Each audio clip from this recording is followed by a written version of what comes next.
So, Freunde, los geht's. Ich glaube, das war jetzt so ein bisschen das Vorgeplänkel. Ich zeige mal kurz, was uns jetzt als nächstes erwartet. Erst nochmal Hallo Freunde, schön, dass ihr da seid. Herz für euch und vielen Dank nochmal an Starbuck für dein Abo. Abonniert jetzt schon 15 Monate. Vielen Dank Starbuck. Dann Talks13, vielen Dank für dein Follow. Dann Elsep, vielen Dank für dein Gift-Abo für Talks. Ihr hört mich, gell? Dann Noobmaster ist gefolgt. Genau, habe ich ja gerade schon vorgelesen. Da läuft jetzt noch so ein bisschen Winke-Winke. Und jetzt erwartet uns auf jeden Fall ich habe es hier mal rausgesucht, Freunde. Als allererstes Character Advancement. We explore the outlaw styles found on the far frontier, the new technologies enabling our next generation of character customization and the much anticipated arrival of diverse Coiffure. Also das bedeutet, diverse Coiffure bedeutet Haarschnitte. Also wir werden Frisuren sehen, Freunde. Gestern haben wir so ein bisschen Star Hair gesehen. Und wir werden auf jeden Fall Outlaw-Styles sehen. Das bedeutet, wie sehen die Typen aus, denen wir in Pyro begegnen. So interpretiere ich das. Und auch eine neue Generation von Character Customization. So, vielleicht heute auch Star Beard, man weiß es nicht. Das läuft auf jeden Fall jetzt ungefähr eine Stunde. Und ja, hier wird noch das Publikum gezeigt. Die müssen jetzt noch so ein bisschen, wie üblich, die Zeit totschlagen. Das haben wir heute auch gemacht. Warum soll es bei denen besser sein als bei uns? Und für alle, die heute das erste Mal dabei sind, ihr könnt heute was gewinnen. Eine Crusader A1 mit LTI und Game Package, Freunde. Und das werden wir heute auch noch verlosen. Ich drücke euch alle auf jeden Fall die Daumen. Wenn ihr das Ding mitmachen wollt, einfach Ausrufezeichen Ticket in den Chat.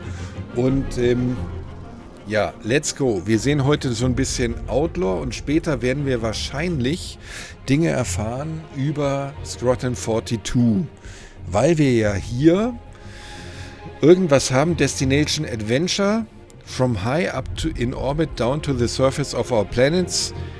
We delve into new interactions, missions and gameplay and more coming to the Star Citizen Universe on all levels. Wir haben hier nichts speziell für Squadron 42, aber wahrscheinlich werden sie das irgendwo reinpacken. So, jetzt halte ich auch wieder meine Schnauze, denn das hat mir eigentlich ganz gut gefallen heute. Bis gleich. Wenn ihr mit mir quatschen wollt, einfach in den Chat schreiben.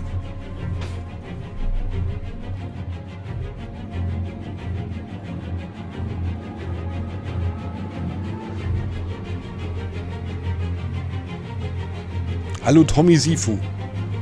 Oder Tom Sifu.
Die wollen auf jeden Fall alle nicht ins Bild, so wie es aussieht.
Shit Show Supervisor.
Don't tell my boss I'm here.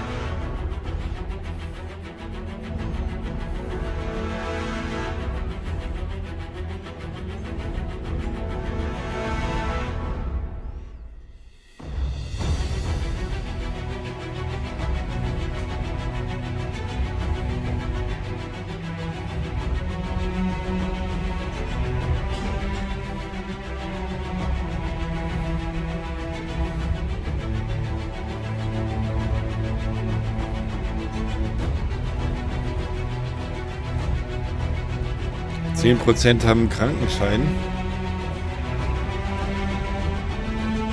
Ich finde, das sind alles normale Leute. Ach so, für morgen.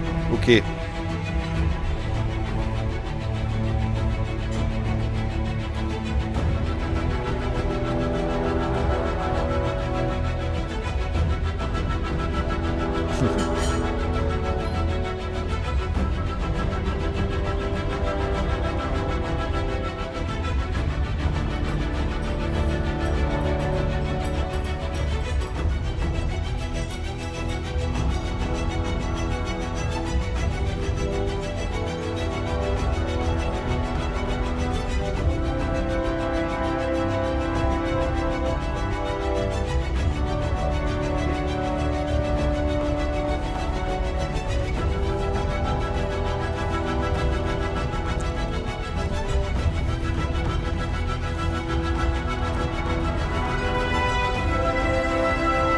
Aber ich finde, die Pausen könnten sie ein bisschen besser überbrücken.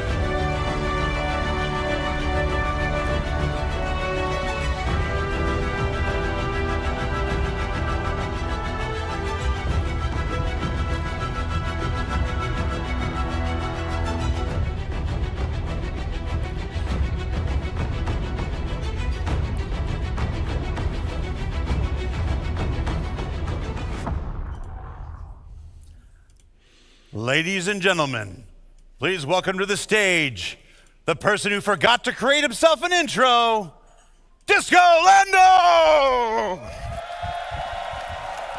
Woo-hoo! He also had caffeine in the last 10 minutes. Welcome to CitizenCon Day 2, everybody! Are you pumped? Ja, der Muskeltyp wäre cool, Are gell? you psyched? Have you eaten 2 dogs? Get in your seats. It's about to start, ladies and gentlemen. Welcome to Day 2. I'm not going to take up any more of your time. Up first, character advancement with Ian, Sean, Forrest, Andre. Give it up. Bone, start the show.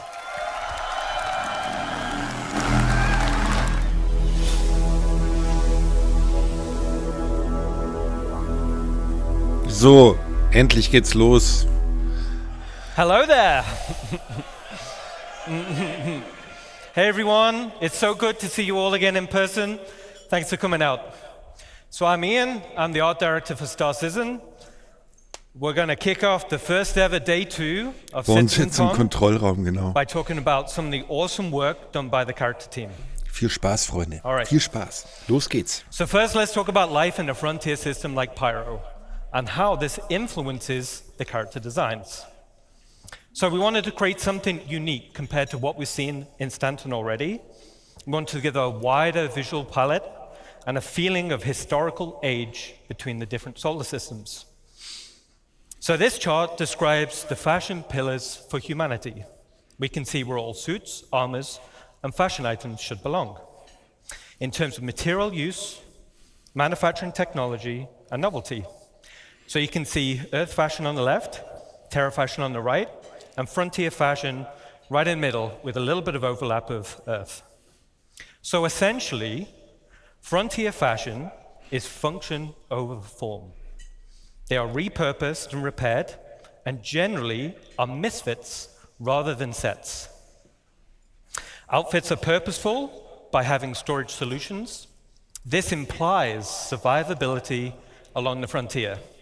Okay, let's take a look at some of these assets in the game.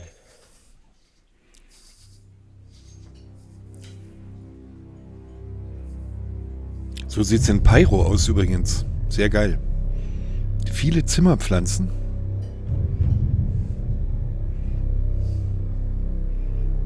Schöner Teppich.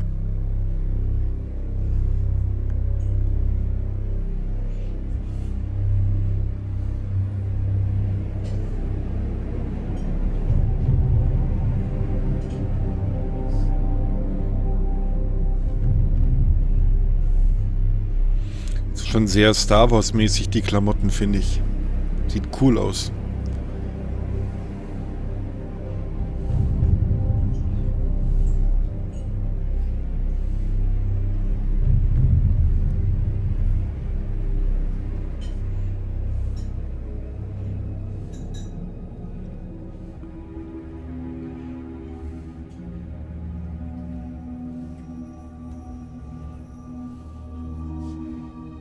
Ich finde eher NASA.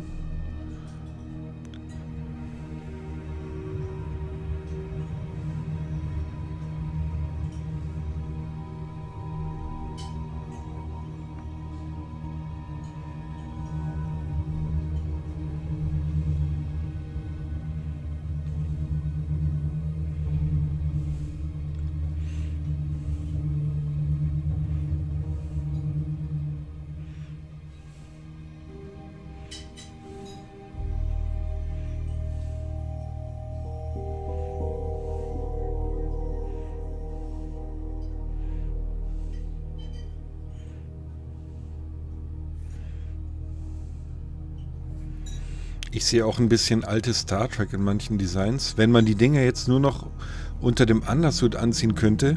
Also ich finde, das sieht... Wir kennen ja den Pyro-Look von den letzten Jahren, aber das ist natürlich alles total weiterentwickelt.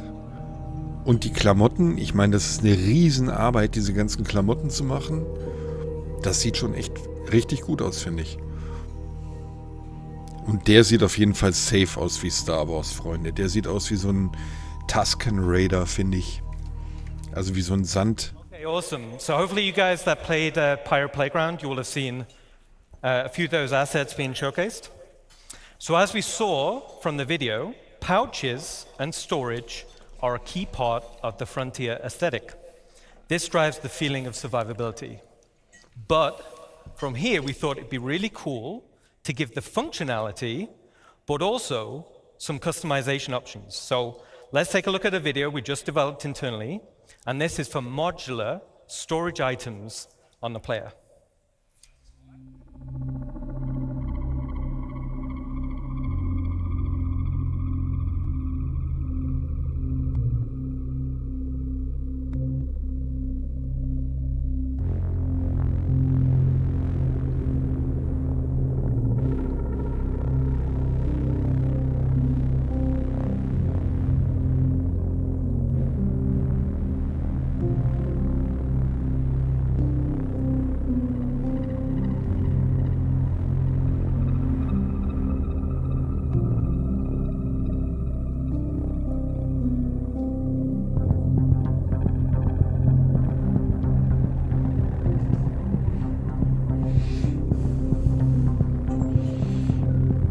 Wahnsinn, wie man das customizen kann. Cool gestaltete Locations finde ich auch. Also ich finde, Pyro ist voll Star Wars. Man kann überall Taschen hinhängen. Kinder kriegen einfarbige Einteiler, bis die Größe passt. Ich finde, das ist Outer Rim, genau, Tommy. Und voll Tatooine-Style.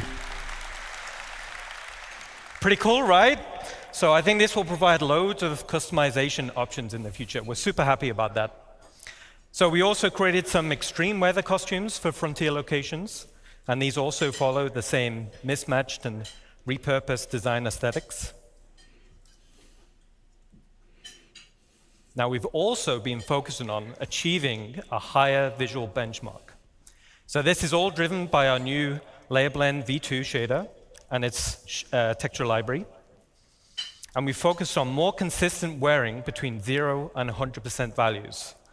So to showcase this, let's look at a quick example asset.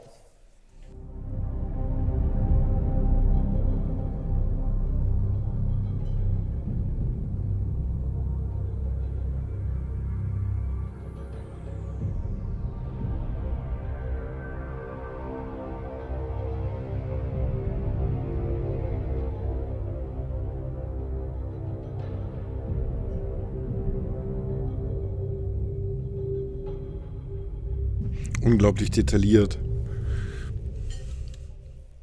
All right. So as we saw in the video, the insides of the helmets are looking fantastic. Now this is us getting them ready to animate with put on and take off.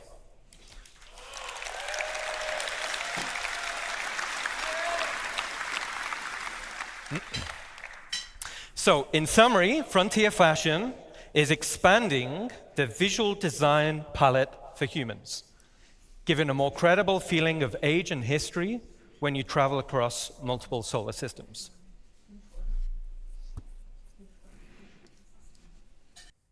All right, now let's talk about something different.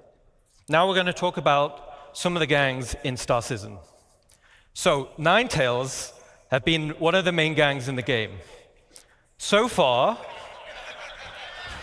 over 105 million have been taken out by you guys.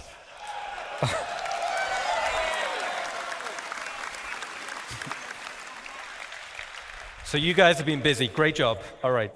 So it was like, all right, now we're gonna need to introduce a few more factions to the game, okay? So the first faction we're gonna talk about is Rough and Ready. So the aesthetic of the gang was to be subtle. They're understated in terms of clothing, and they almost blend into their environment. On closer inspection, you'll notice their tattoos. These signify rank and progression within the gang. Let's take a look at a quick video.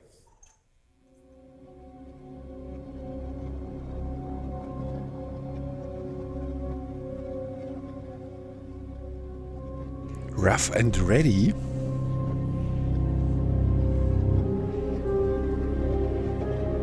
Nicht immer nur Ninetales.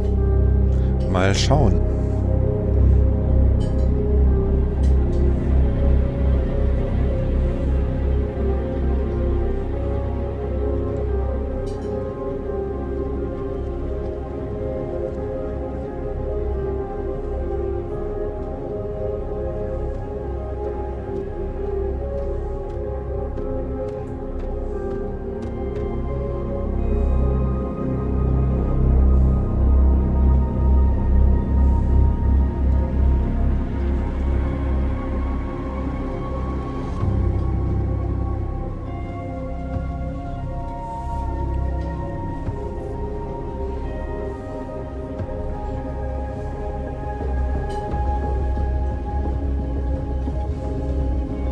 Schon krass auch, ja.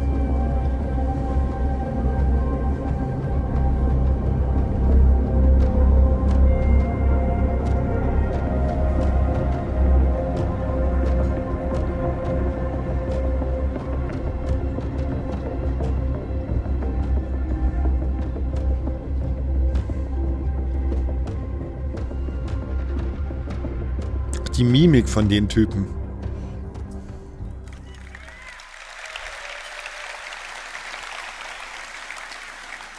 I think they look absolutely fantastic. Okay, so the Rough and Ready can be found in some of the space stations around Pyro. Now the tattoos, like I said, the tattoos form a progressive design. This illustrates the hierarchy within the gang. As a player, you'll be able to earn these tattoos and apply them to your character.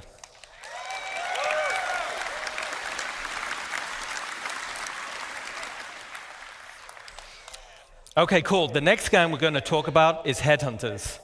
So this gang is also located in Pyro, but offers a completely different frontier aesthetic. More of a wasteland vibe with lots of personality, and this will translate into the behavior types. Now this gang is currently in production, but let's take a quick sneak peek.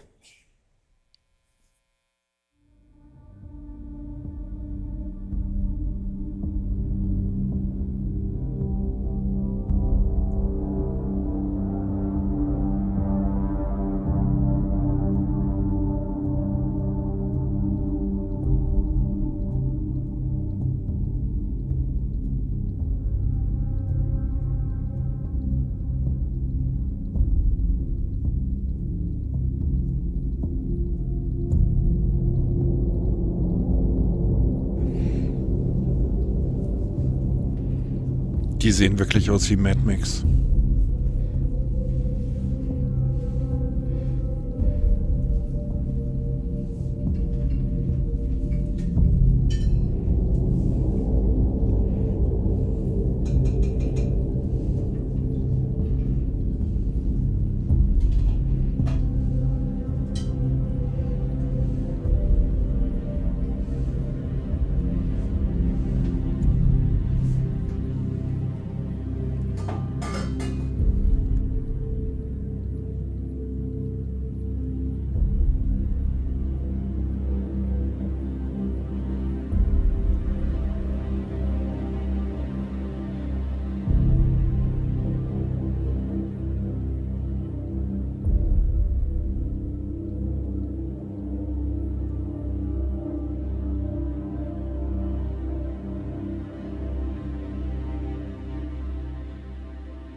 Okay, so cosplay competition next year.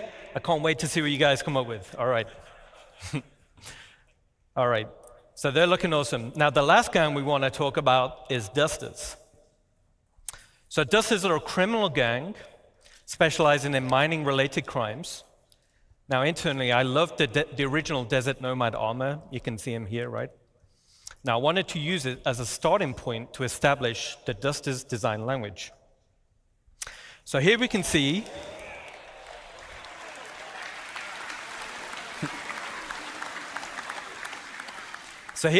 the Dusters gang lineup, showing armor leveling and rarity. So as a player, you'll have horizontal armor progression. This will define your role and playstyle. Then you'll have vertical progression. This is your progression within that role and playstyle. For example, a common bounty hunter armor set will be weaker than a legendary, and as armor progresses in strength, it's harder to acquire. So harder missions, rarer drops, higher reputation. Now, as we're talking a little bit about armor sets, let's recap a little. So the goal is that players should consider which armor to equip based on the role they wish to fill and the scenario they're heading into. There will be also greater differences between the current armor types. So light, medium, and heavy, and this will be in protection and mobility. New armor categories will be combat, specialist, utility, and support.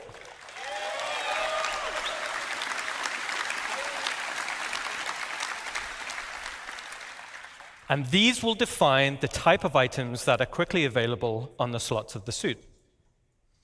There will also be additional functionality to assist in your chosen role. A matrix of armor type versus category will provide a variety of roles, with each providing best-in-class benefits. There will also be hindrances to out-of-role gameplay. For example, if you're wearing a heavy armor set and you're trying to fly a little snip fighter, you'll have restricted visibility and less vehicle control.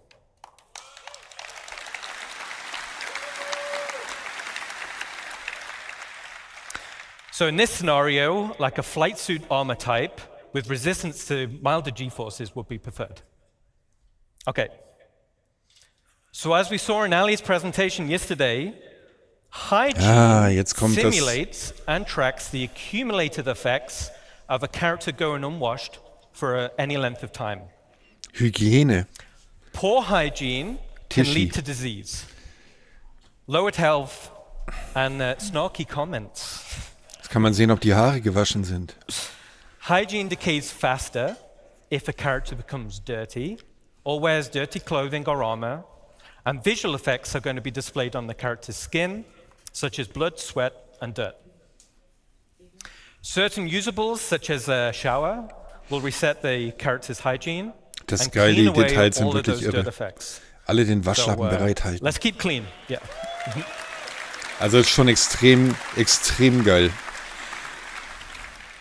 Okay, so that covers a quick recap on armor sets and hygiene. Let's get back to a video showcasing the dusters. Was machen die Dusters? Das sehen wir jetzt.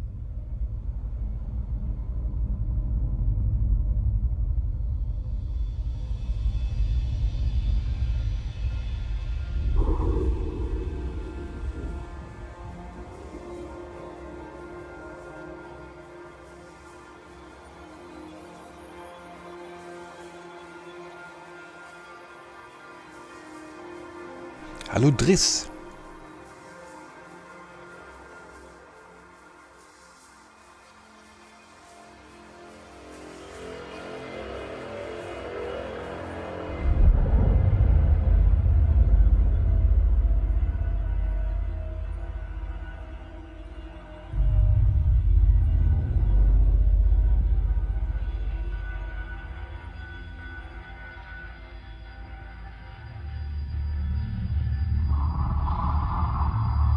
Das war eine P4.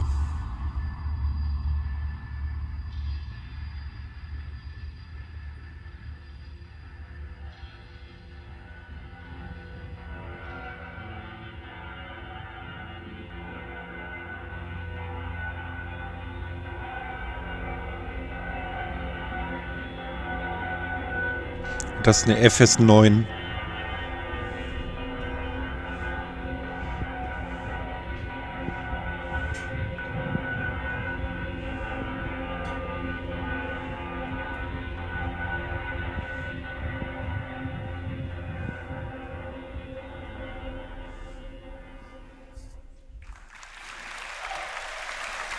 Sehr krass, oder?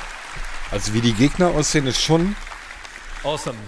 So you'll be able to find the dusters scattered around various derelict settlements and wrecks in Stanton, and the dusters will be available Q4 this year. Oh, die kommen dieses Jahr. Geil. Sehr schön. Tut mir jetzt leid, dass ich so oft geil sage, aber mir fällt kein besseres Wort ein, was es hier beschreibt. Ist mir aufgefallen im Stream gestern, dass ich permanent geil sage, aber es ist das einzige Wort, was passt. Hello, everyone.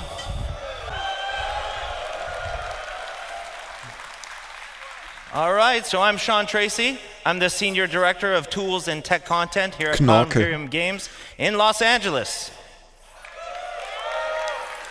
So today I want to talk about Starcloth. And Starcloth was initially unveiled at a previous CitizenCon kind of in an early stage. So it's now rolled into full production, and it's used in both Squadron 42 and Star Citizen. So it's going to be seen on more and more assets, like some of the great art that you just saw. So what's really cool about it is that it's unified with the physical world, whereas before it wasn't unified and was based completely on character movement. Now it's faster than the previous cloth setups, and in the end it just looks a whole lot better. So today I'm going to cover some of the tech, the pipeline, and we'll see some results. So let's get and see it in action.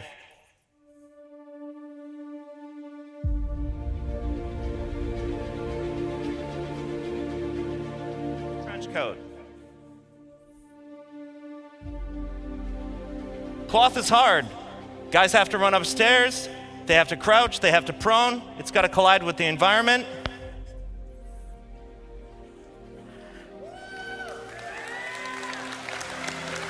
And even more difficult, it needs to hold up in high-end cinematics.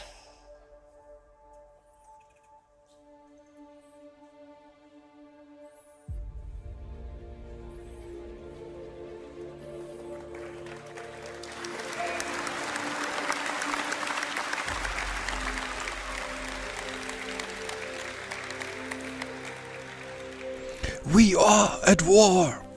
Admiral Bishop ist es, Freunde. Den kennen wir Got ja. that one just before some good spoilers, so. Yeah.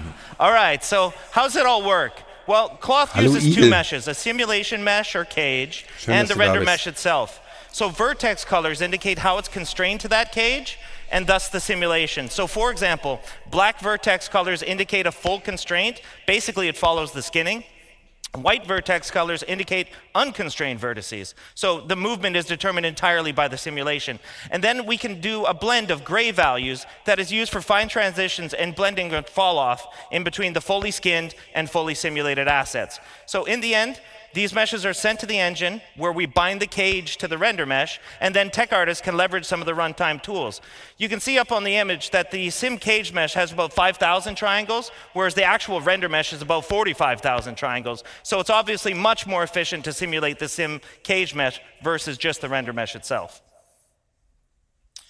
So part of the technology is the runtime iteration support, which you can see in the image above me here. That's with all the red spheres. Here we're actually painting the collision radius of every single one of the vertices, and it allows us to fine-tune the simulation without having to add arbitrary collision meshes, though we can. We paint a variety of properties, so some of these other properties are mass or displacement. In the top right, you can see an example of the old legacy implementation using pendulums. And this uses joint chains and collisions, but assets with multiple layers like the one that you can see there, or ones like skirts or gowns, they were really, really difficult to do with pendulum simulation, but they are solved with Starcloth. So I mentioned it's completely unified with the physical world. And what that really means is that wind, impacts, object collisions, thruster backwash, all these kind of things actually react to the cloth reacts to these things, and so much more. So it's not just character movement. Now, it's a hyper-efficient simulation, and it's several orders of magnitude faster than the legacy implementation that we used before, and has a lot of easy-to-control parameters for tech art, which are compression, stretching, and bending. Hallo Akita. So as mentioned yesterday by Chris Rain, our senior lead physics programmer, Irgendwann we wird support ein Vibe soft body kommen. tapered capsules, which are twice as fast as our ragdoll capsules. Spätestens It's also mit key to 4.0, solving aber one of the man most weiß, es ist noch important nichts aspects angekündigt. of plausible cloth simulation, and that's mitigating Soweit the ich weiß. tunneling or the clipping that happens through a character. So it's very, very difficult to solve with pendulums. So with all this tech in mind, we can do really complicated assets like the duster and the one I want to show you now.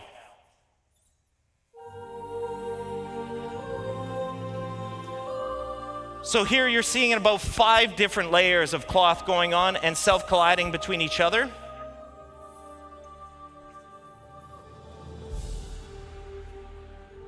It's reacting to the planet wind, which is always changing. On the front, there's a big leather apron. So this one's actually a lot heavier, and it moves a lot differently than the cloth on the back.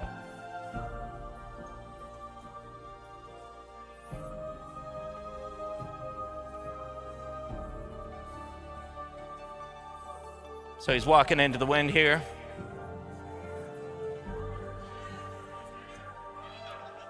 And in the end, as I mentioned, it just looks a whole lot better.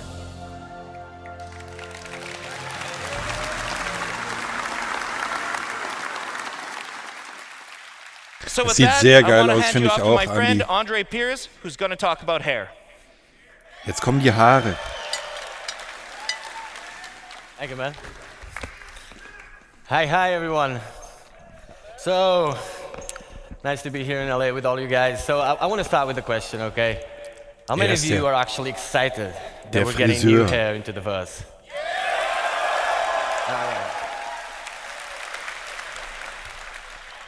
All right. So, I'm Andre. I'm the lead artist in our recently formed hair department. We branched out from the character art team and created this department. And it's a pleasure to be here today with all of you and tell you that we're damn proud of what we achieved. It's been a long road, but definitely worth it, okay? Now, we're going to start by just looking at the most impactful changes that we have in our workflow, okay? A bit of a technicality part. Then you're going to get to look at the benchmark assets we have created, okay? And from there, we're going to take a glimpse into the future of what hair could be with a more diverse hairstyle, where we're trying to run away a little bit from the military look that was driven mostly by what Squadron 42 was, so because we did a lot of work for that as well. And yeah, from there, as a last note, I'll have a special announcement for you guys, okay? Don't want to spoil it, but you stick around, you're going to love what we have, okay? So, first thing I want to touch now, very simply, okay? Hair for games is hard. It's really hard. Oh, by the way, did I tell you these are actually game-ready assets in the persistent universe?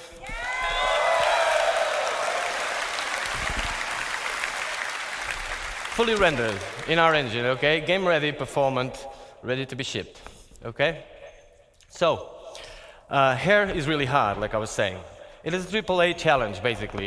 You see games that get it, games that don't. Some of them get it more or less. Either way, for us the challenge is the same. We're not different, and the challenge is real. With the scope of Star Citizen, like day-night cycles, all these light shafts, all this MMO, people running around with the hairs, a lot of motion, a lot of fast-paced movement. Yeah, it is hard. But the best thing is, we have arrived, okay? It is, yeah, clap.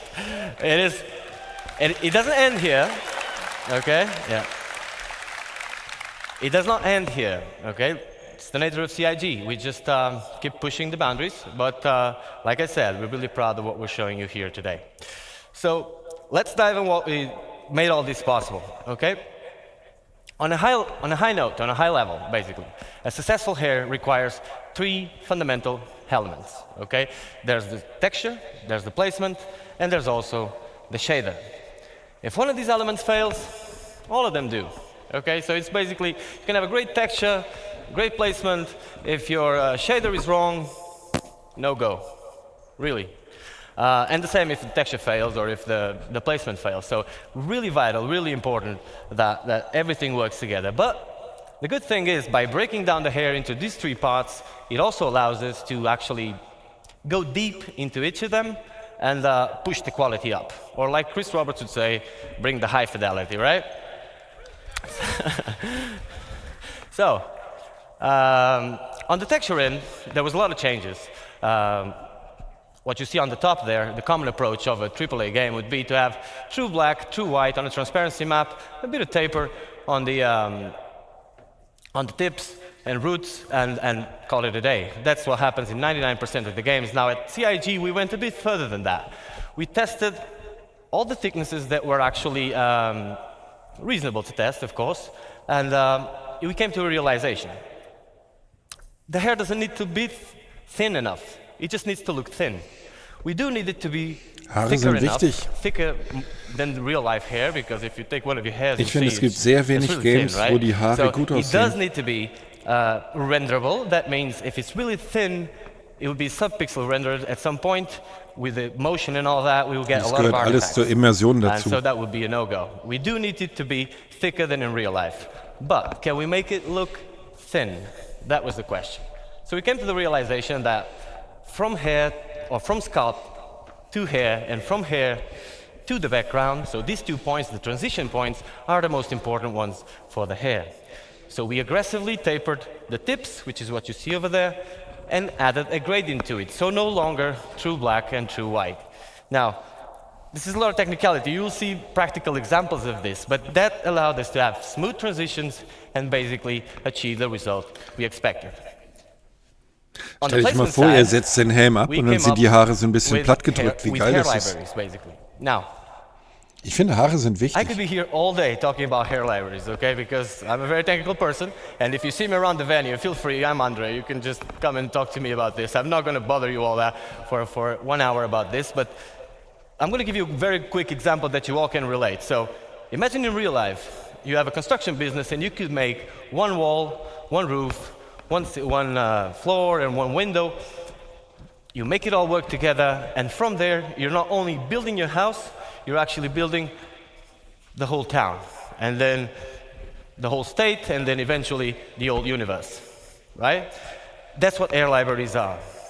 Obviously, the result, if you could do that, it would be much cheaper, much faster, and above all, you wouldn't have a fruit salad of assets, which was what we had in the hair not too long ago.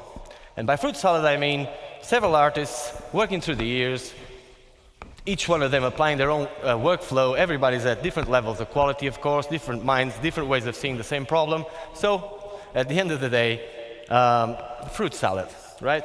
And we wanted uniform quality. So for that, air libraries are a great solution.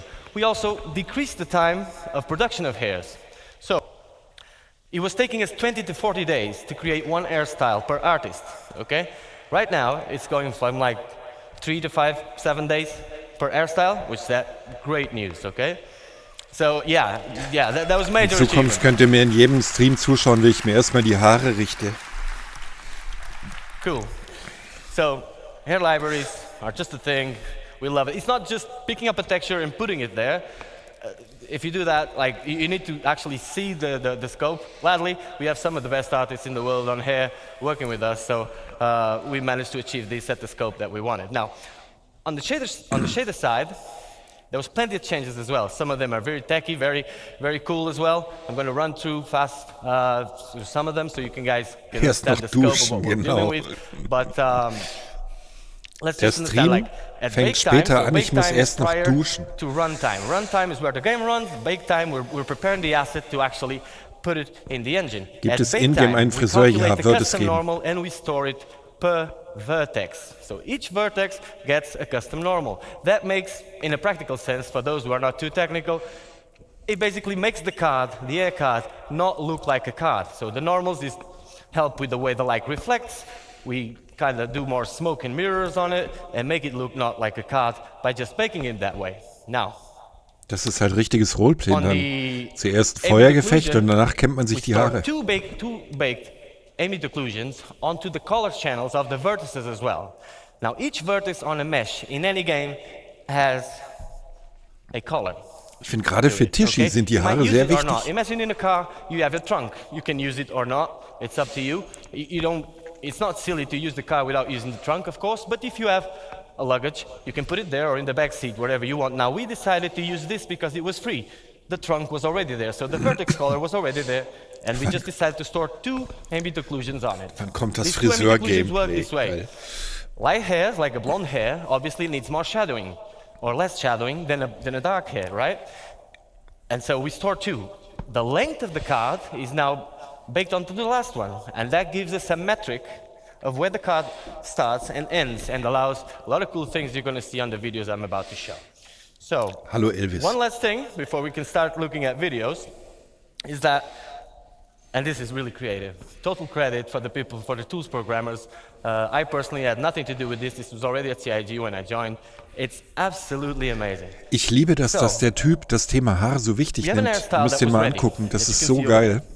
Ich feiere das, wenn And erwachsene we have a Leute hair sich cap. mit An sowas hair cap is basically a so mesh on top of the character's head, auseinandersetzen. which is invisible, transparent. It is just there. Sometimes we use it for shadowing. Dann ist die Welt That eine thing gute has Welt, an UV. Freunde.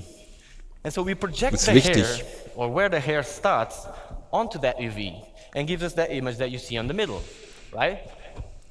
And so we now have a 2D space that Haarspalterei, relates to genau. a 3D location. Meaning that if I want to have hair like mine, which is white on the sides and dark on the top, I could just paint this part and get it white on one side and then dark on the top, which is an insane advancement because cards normally are stacked on top of each other. So Harry kann kein Game, richtig, Dizzy. if you Eben. paint one card to make it white here, well, it's going to be stacked on top of the other and you're going to get spots all over the place and no control over it. So this allows us to give control. And what you see on the last image is the possible result. For example, now I can paint one side of my 2D representation of my 3D space and get this possible result, which is pretty amazing. So, Gibt's dann auch einen Nasenhaartrimmer? Akita, den 30K gibt's hier auch. Aber das hier ist eine CitizenCon und keine next video, we're going to take a look at our tools. Okay, this is not the way it's going to be mir exposed fällt to das you Wort guys. jetzt nicht ein, in the keine character anonymen customizer. You'll know more 30K about im that geschädigten later. Gruppe, Okay? sondern This is hier the geht's tools wirklich we um use neue to Sachen. we are able to actually create the hairstyles. So let's take a look at this video. Und der 30K ist auch bald Geschichte, keine Sorge.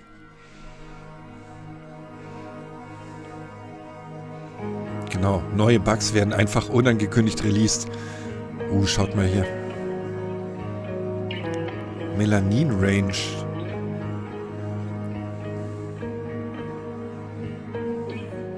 You have the full range, so you can go for full white. These are melanin ranges, so realistic ranges.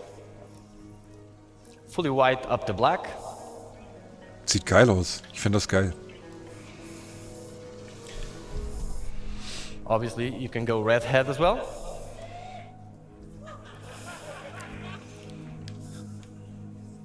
Get out of the way. You also have the dye feature where you can see all the things we talked about implemented. You can go a bit more wild on this. Erstmal abwarten, wie es im Game aussieht. Dizzy, das ist Ingame-Grafik. Das ist Ingame-Grafik, Dizzy. Da verändern sie nur die Parameter für die Haarfarbe. Aber das ist Ingame. Das wird so aussehen, Ingame.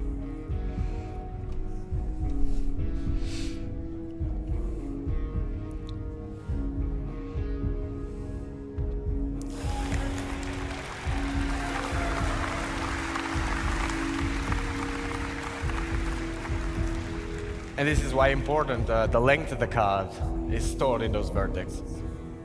And obviously you can fade it as well as much as you do. So all the possible combinations between the realistic melanin ranges and the dye layer, okay? This is how the occlusion is working, so you can see these shadowings, creating more negative spaces, more structure to the hair. And if you look at the temporal line here, you can see how this pixel depth of set helps us with the transitions as well. Cool. Ich finde es geil, dass sie sich um solche Sachen auch kümmern, By the way, did I tell you these are actually game-ready assets? weil ready das to wird go ein to viel you? mehr mit dem Char später verbinden. Bewegen sich die Haare? Ja, haben wir gestern gesehen. So now that we understand a bit better how the hair is working, that's why the boring part that I told you just before, you can examine these images with a bit more of an informed opinion. That is basically the example. Now, that's all very exciting, but we want to show you hairstyles that are actually in Star Engine and working. So that's the video we're going to take a look next, okay? Hier.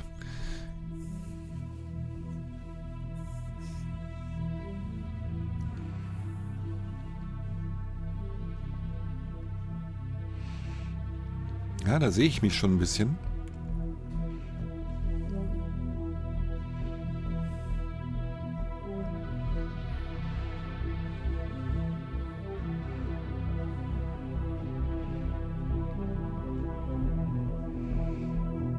Ein junger Uli.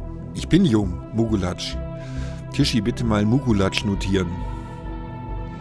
Jetzt fehlt nur noch reales Altern der Chars mit allen Abstrichen, die das Alter so bringt. Hallo Tischi, du bist gerade rechtzeitig.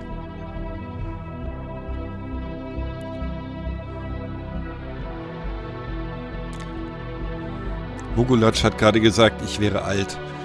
Was sind das für hässliche Frisuren? Gleich kommt deine bestimmt. Keine Heavy Armor mehr ab 60 plus.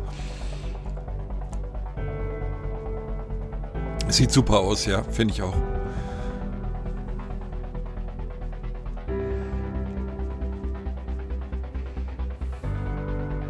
Ja, ihr habt ja auch gesehen, die Körperpflege kommt ja auch, also Hygienelevel und so. Wann ist das Giveaway zu Ende? Am Ende von der CitizenCon.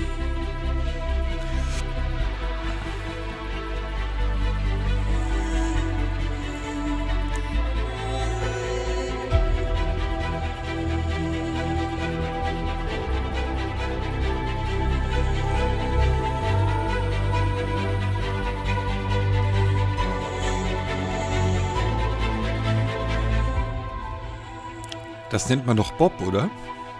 Tischi?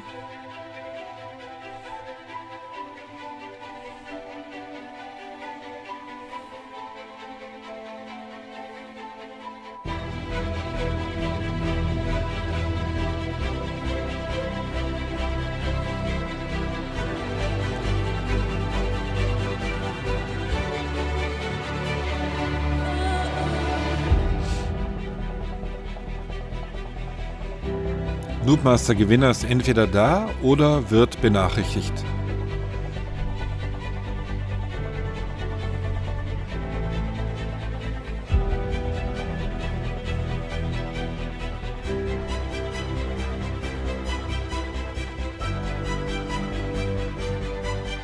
Boah, der hat aber eine schöne Föhnfriese.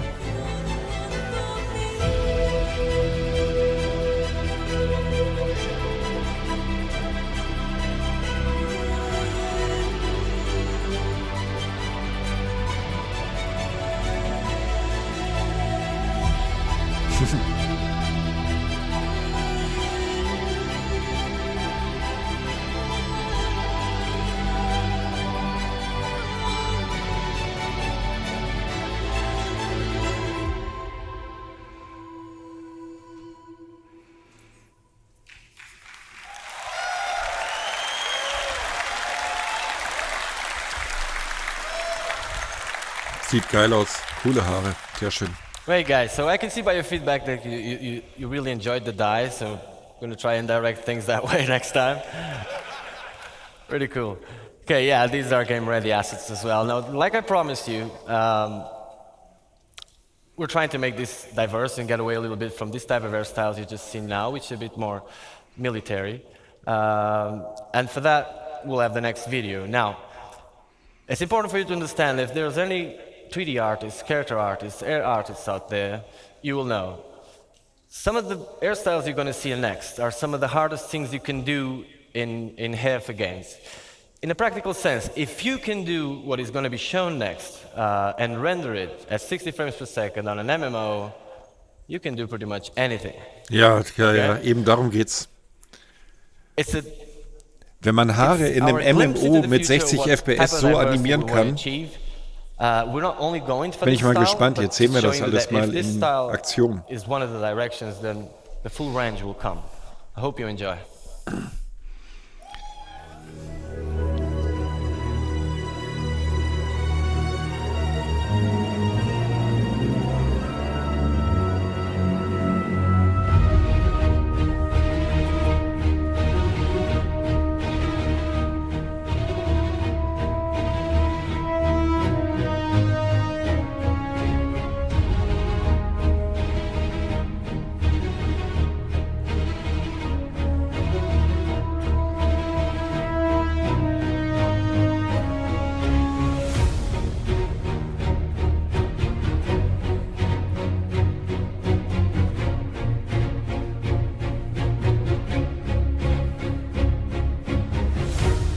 Bei den Haaren bewegt sich aber gar nichts.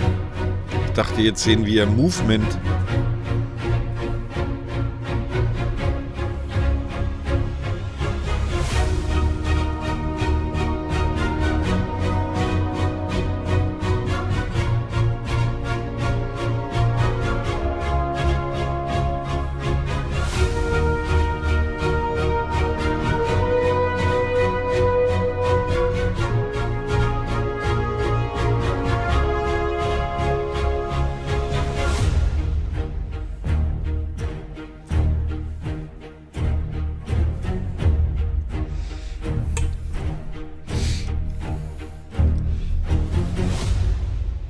Ist das etwa kein Star, Herr?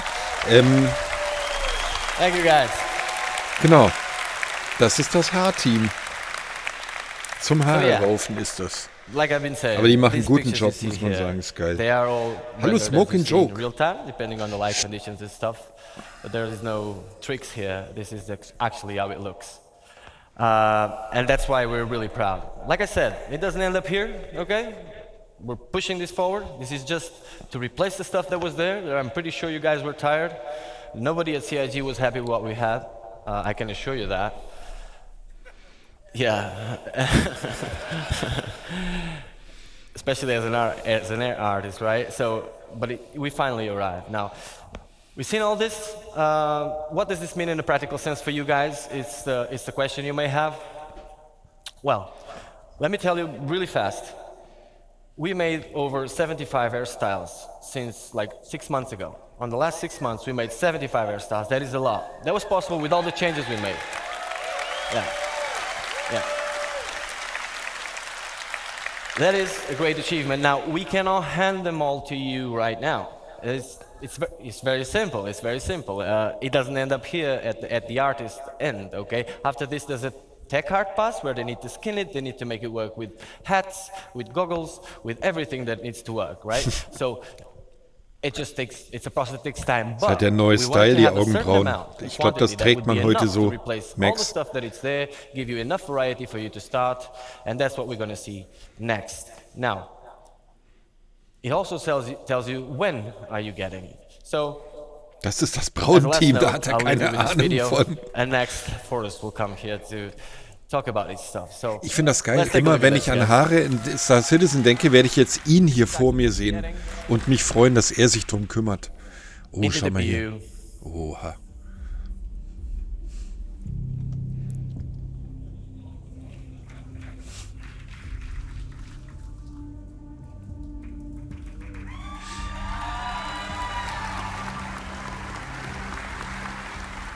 Ja, hier die Tischi-Frisur ist auch da.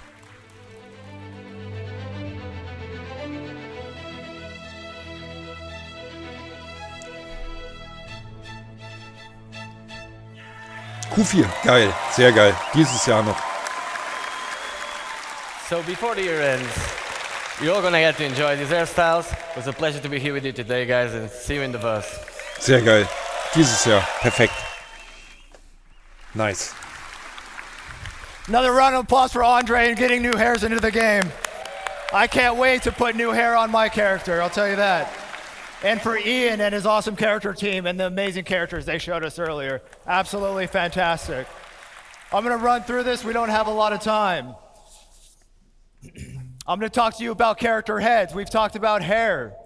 We have talked about outfits. I'm gonna talk to you a little bit about the heads and our pipeline and getting us from the actors that we hire to do the photogrammetry all the way to the game characters. Der ist ja cool irgendwie, gell?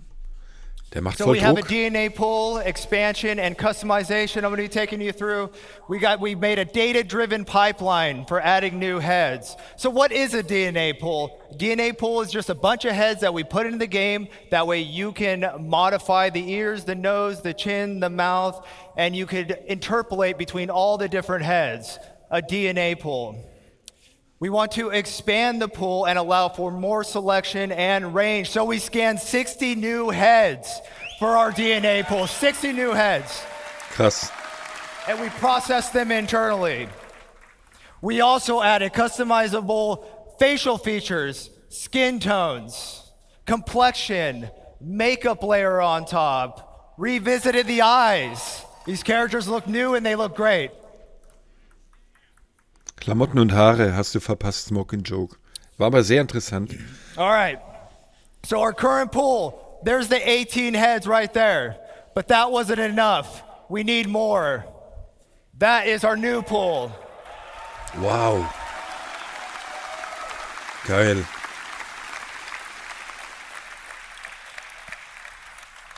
Very exciting. Right now in the PU, when you're playing, see that center row? You get 9 females and 9 males. And now we're going to be getting all these characters.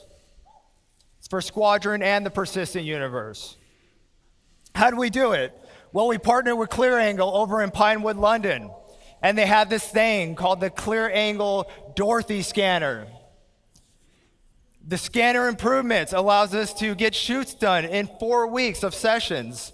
Custom coded flash that just kind of does it automatically, all calibrated in seconds. To give you an idea, our old process for doing this took hours to calibrate. This thing does it in seconds. Talk about state of the art.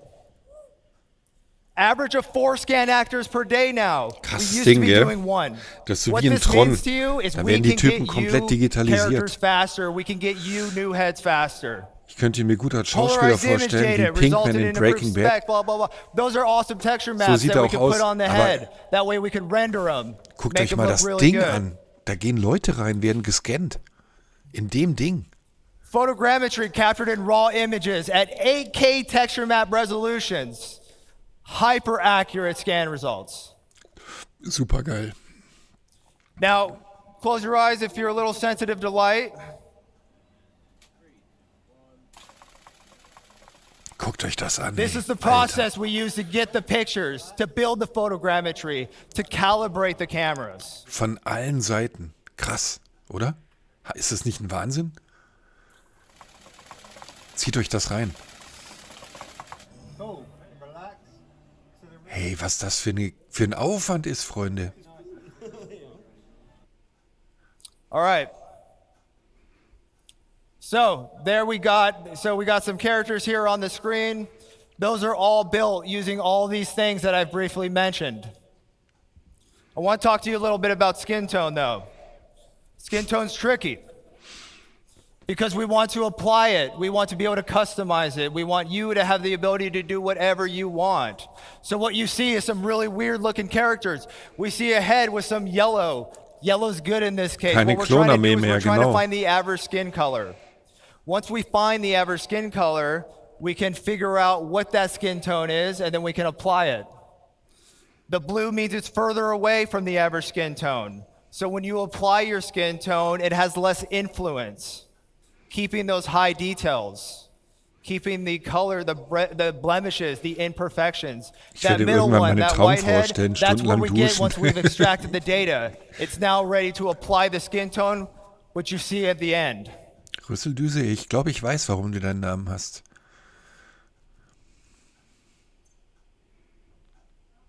Das sind die Hauttöne hier. Krass.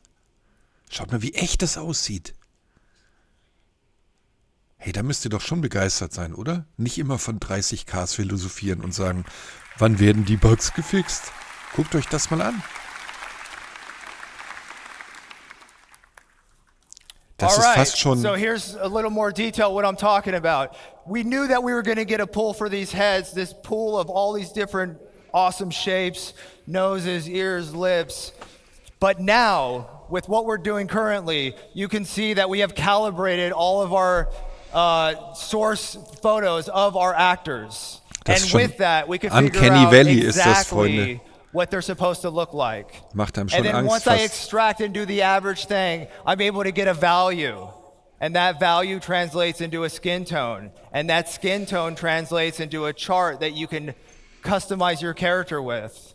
Wisst ihr, And was what's great Uncanny about Valley this is as we bedeutet? Kann das grow mal our einer schreiben? pool and we get more heads, we get more skin tones. So our skin tones aren't based on, whatever it should be. What should it be? What does it look like? These are real data. These are real data that we get from these incredible clear angle scans and the incredible tech that is written by our staff. And the skin tone will grow along with our head data and along with our heads. And there's an example of me just applying it and showing that in practice. Ich will nicht dazwischen quatschen, ich erkläre es gleich. And now here's another look. Here's a couple more characters that I put together with this stuff. And here's what's great about that. I did that with our brand new character creator, character customizer for Squadron 42. Krass. Und das Every kommt head you see in Q4. here, which will also be applied to the persistent universe, so all heads are in the verse.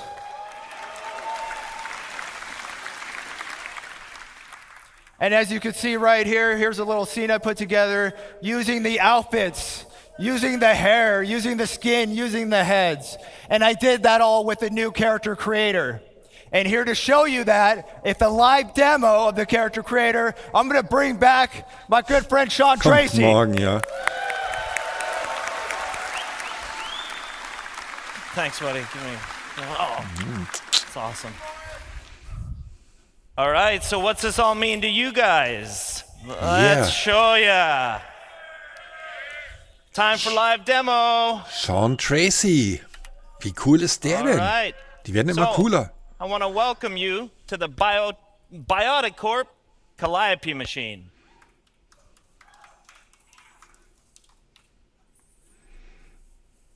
Also das ist jetzt der All right, Character so here Editor, you can see we've got the der echte.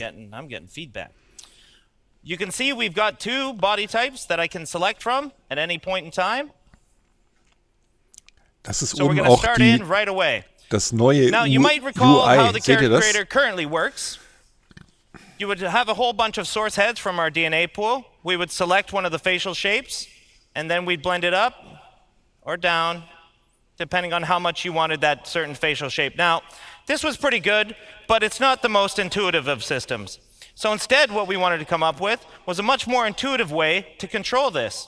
And what Okay. we've now introduced is sculpting mode. Oh, So it's quite interesting to know what's going on behind the scenes. And this wasn't an easy problem to solve, but our animation programmers and tech artists and everybody came together and they figured out a way to basically make it so that from the DNA pool, we are making a selection based on what you want out of it. Ich will gar nicht it's wissen, going was on between Tischi sich all für the einen different Charme options. macht. Now, I'm going to start making some Der hat changes so here viele right away. Möglichkeiten. So I want to wind up the nose. You can see that it's all very intuitive. It's fast to use. I'm going to make the lips a little bit bigger here. There we go, something like that. I think that looks pretty good. I'm going to adjust the brow here, maybe make a little bit of a heavier brow.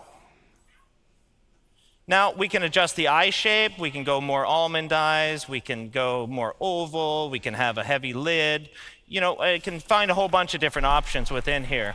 Da kann man sich selber bauen, so geil wie das ist. So here, we're starting to look pretty good. I want to give him a little bit more of a hero chin. And there we go. I'm liking that. Ist geil, ich kann versuchen, mich selber nachzubauen. All right, so not to spend too much time on that, I want to show you some of the other features. And speaking of features, we go to our skin tone. So finally, you're not just selecting a preset skin tone. You can move through the whole gamut of the lookup table. And this is melanin and hemoglobin at the same time. Oha. In Echtzeit, geil. So at the very top of it, I've got a texture slider. So instead of the whole head sort of selection, we can go between all the different textures. Now, like Forrest mentioned, we're going to have 30 of these for one body type and 30 for the other body type. So here, I'm kind of liking, what am I like? Oh, I like this one. So here, and I'm just going to set a skin tone that I kind of like. Something like that. That's cool. All right, so the next step in our skin tone is the complexion. And complexion, we've added freckles. Ach du Scheiße, guckt euch das mal an. Ich weiß gar nicht mehr, ob wir überhaupt noch ins Verse kommen, So weil here wir I'm werden just uns nur blending noch in and I'm blending out the amount of freckles. Now I've Chars cranked it all the bauen, way to the top just so you guys can see Haare it. waschen. But for my character here, I'm going to keep it kind of subtle, like this, but quite a few of them, something like that. We've also got sunspots. Now this is, a little more weathered skin. We'll give this sort of look. And we've got a whole bunch of different blemish masks planned for you guys. Das sieht Whether that's unfassbar gut sunspots aus. or liver spots or anything to that effect. Now, I'm going to give this guy kind of a weathered look because I think the skin tone looks pretty cool like that. Yeah, I'm digging that. All right, so next up, eyes. So no longer do we have the green and the brown, just the full selection. You've got a full RGB chart of what you want to select. So if you want to have bright green eyes, if you want to have hazel eyes, if you want to have blue eyes, if you want to have any of these eyes. Geil. This is all very, very nice. So again, we can go with deep browns, We can go with sort of a steely blue, which I'm kind of digging for this skin tone. Das ist eine krasse CitizenCon like Jane that Clay, look. finde ich That's auch. Wir haben cool. so viel, wir haben ja gestern schon die Star Map gekriegt und die Frage ist, was Oh, soll well, denn we'll das get noch into some toppen am funky Ende? colors, don't you worry. Das All kann ja right. nur Squadron So one of the 42 other things sein. we've added, and it was mentioned before, we've added a makeup layer. And with the makeup layer, we're totally inclusive. Any of the body types can have makeup. Now, I don't want to spend too long on it here because we're going to get into it in a couple minutes. But I just want to show you sort of blending that in, blending that out for this particular body type. Jetzt Tirschi-Time, jetzt kriegt er noch ein So bisschen Make-up. next, as Andre talked about, we have all the hairstyles that you could want. Oh, oui. So I'm just gonna pick a couple different ones. There's a reality for some of us, and another reality for another one of us. There it is. Ja. That's what I want my reality to be here. Something like this. I'm digging the mohawk though for this one. He's got a bit of a Mr. T look to him. I kind of like this. Yeah, I pity the fool. All right. Oh, Bärte, da sind sie. So Weiße it might Bärte. go without saying Weiße that we've Bärte. got beards now. Sehr geil. So if you want to select a full beard, Ich kann mir einen Ulinator you can basteln. select a full beard. If you want just mutton chops, you got your mutton chops. You want your handlebar, you got your handlebar. All right. So we've got all the different beard types that you could want, and we're going to add as many as you guys really want. So I'm kind of digging the full beard for this guy. Ich kann mir so einen richtig coolen Yeah, Senior I'm bauen, digging the Mann, full beard der for so this aussieht guy. wie ich. Even further to that, we've got eyebrow selection, which is, I mean, you could go with no eyebrows. That's a very real.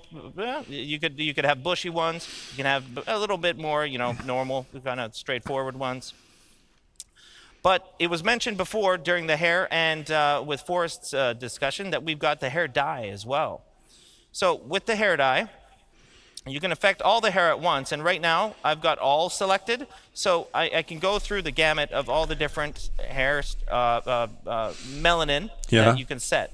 Vielleicht dürfen die Content Creator mal gescannt werden, das So wäre here auch I'm geil. just going to darken it up a little bit, and if I wanted to dye the facial hair, I could just dye the facial hair all by itself, setting a dye color here, Schau dich mal an, wie geil diese Farbpalette something allein like ist. that. But Wie in the edel, end, wie I'm really edel. digging the jet black on this particular one. Und dann bewegen sich noch So die I'm gonna Schieberegler. frost these tips a little bit. I think that's gonna look kind of cool. Let's set a bit of a blonde here, turn up the dye amount.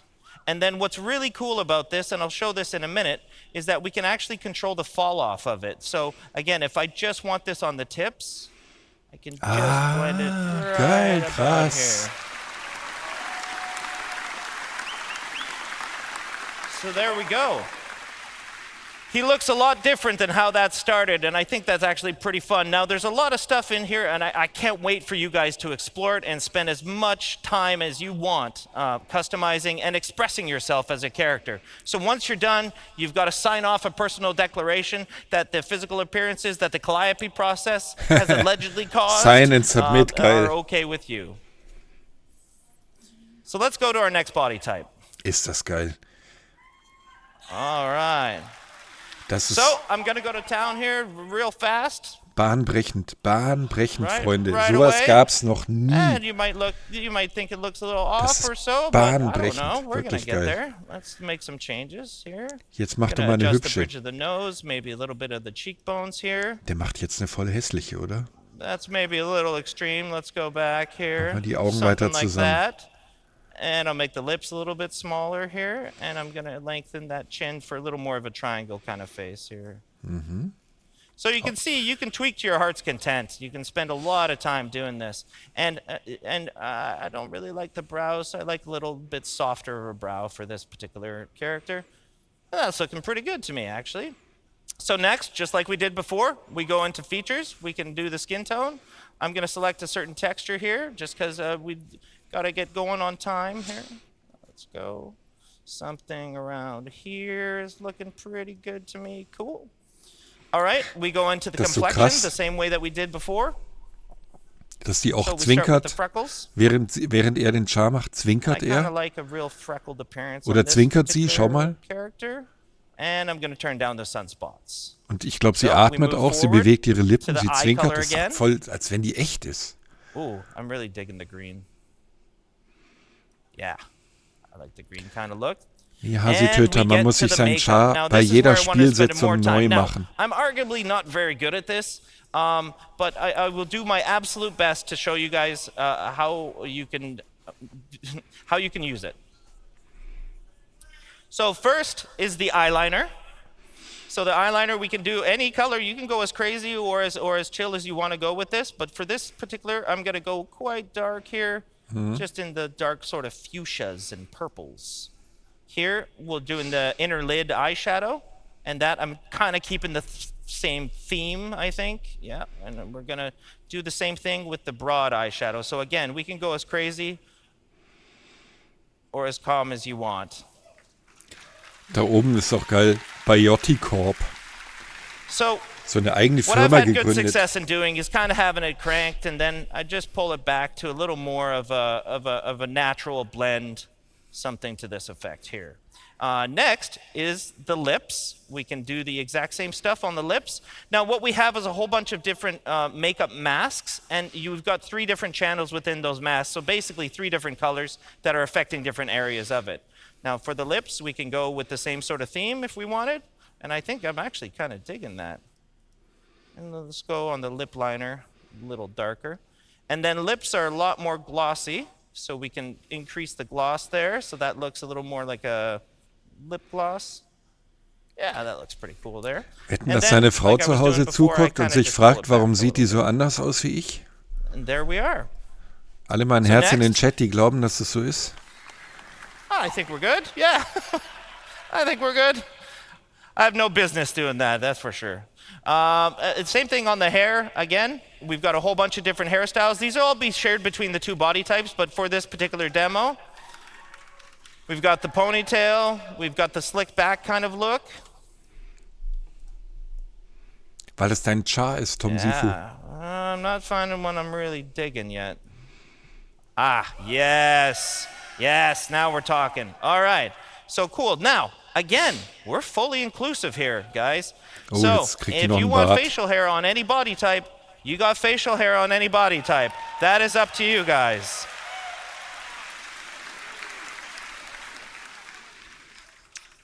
So on the eyebrows, I'm just going to leave them because we can't really see them anyways. But for the hair, I really like dyeing this hair a certain color, sort of, something in the darker range.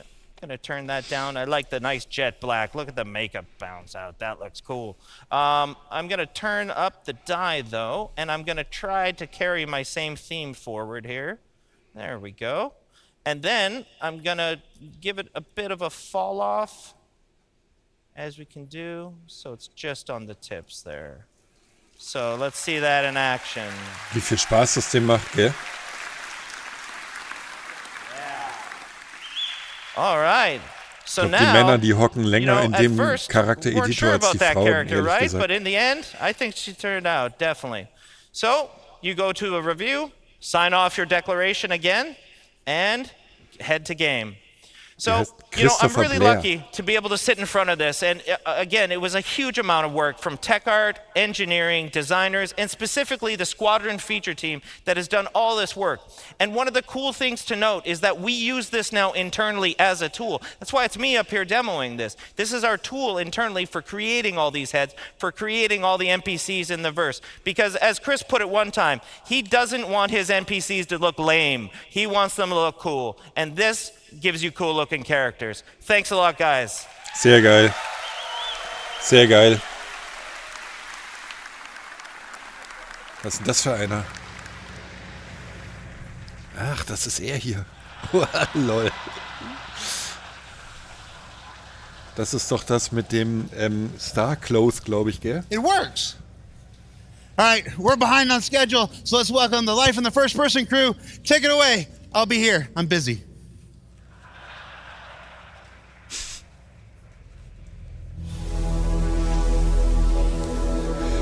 So, live in First Person. Ich guck mal kurz, was für ein Panel wir hier haben. Hello everyone! You know it's am I Das too ist early? nächste Panel. Wir haben 10 Minuten Verspätung. 10 Minuten hängen wir hinten dran. I've had so much Get a fun. close-up and person Thank look you at all. upcoming major improvements to But first-person my name is gameplay. Jens. I'm here from Manchester. I'm going to talk to you about some improvements. Weapon Handling, AI Behavior sehen wir jetzt, also wie die AI sich verhält. Rebuilding the EVA experience from ground up. Sehr geil. Jetzt sehen wir so ein bisschen Bam Bam.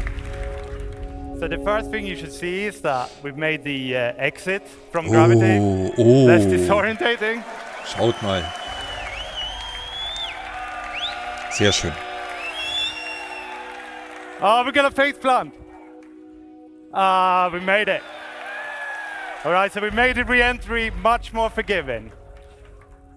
So this EVA has a new prone lateral pose, and this is really important to us because it allows us to get close to surfaces, and it allows us to walk across them. So we can see that in this video here.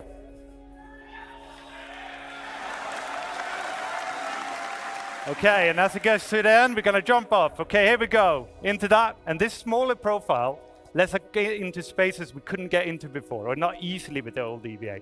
We're gonna traverse through here, thread the needle, and also the collision is much more forgiving. We're gonna slide off at slower speeds, so we're not gonna be spinning away. Okay, big reveal. Love this station, this is amazing. And we're also adding grips, so in the interiors, you might be able to hold on to grips to do interactions and walk between the grips to get better control. Oh. Now, thank you very much. So now prone has long been a problem motion set for us, right? But taking these EVA posing solutions we saw, we can now rotate around the camera without Preview any Channel lateral 31, das ist in We're not 9 rotating Tagen around the hips übrigens, gell? anymore. And it allows you to aim much better. We're also not moving the body, so we don't need to worry about the external collisions anymore. Right? We're not going to get pushed around.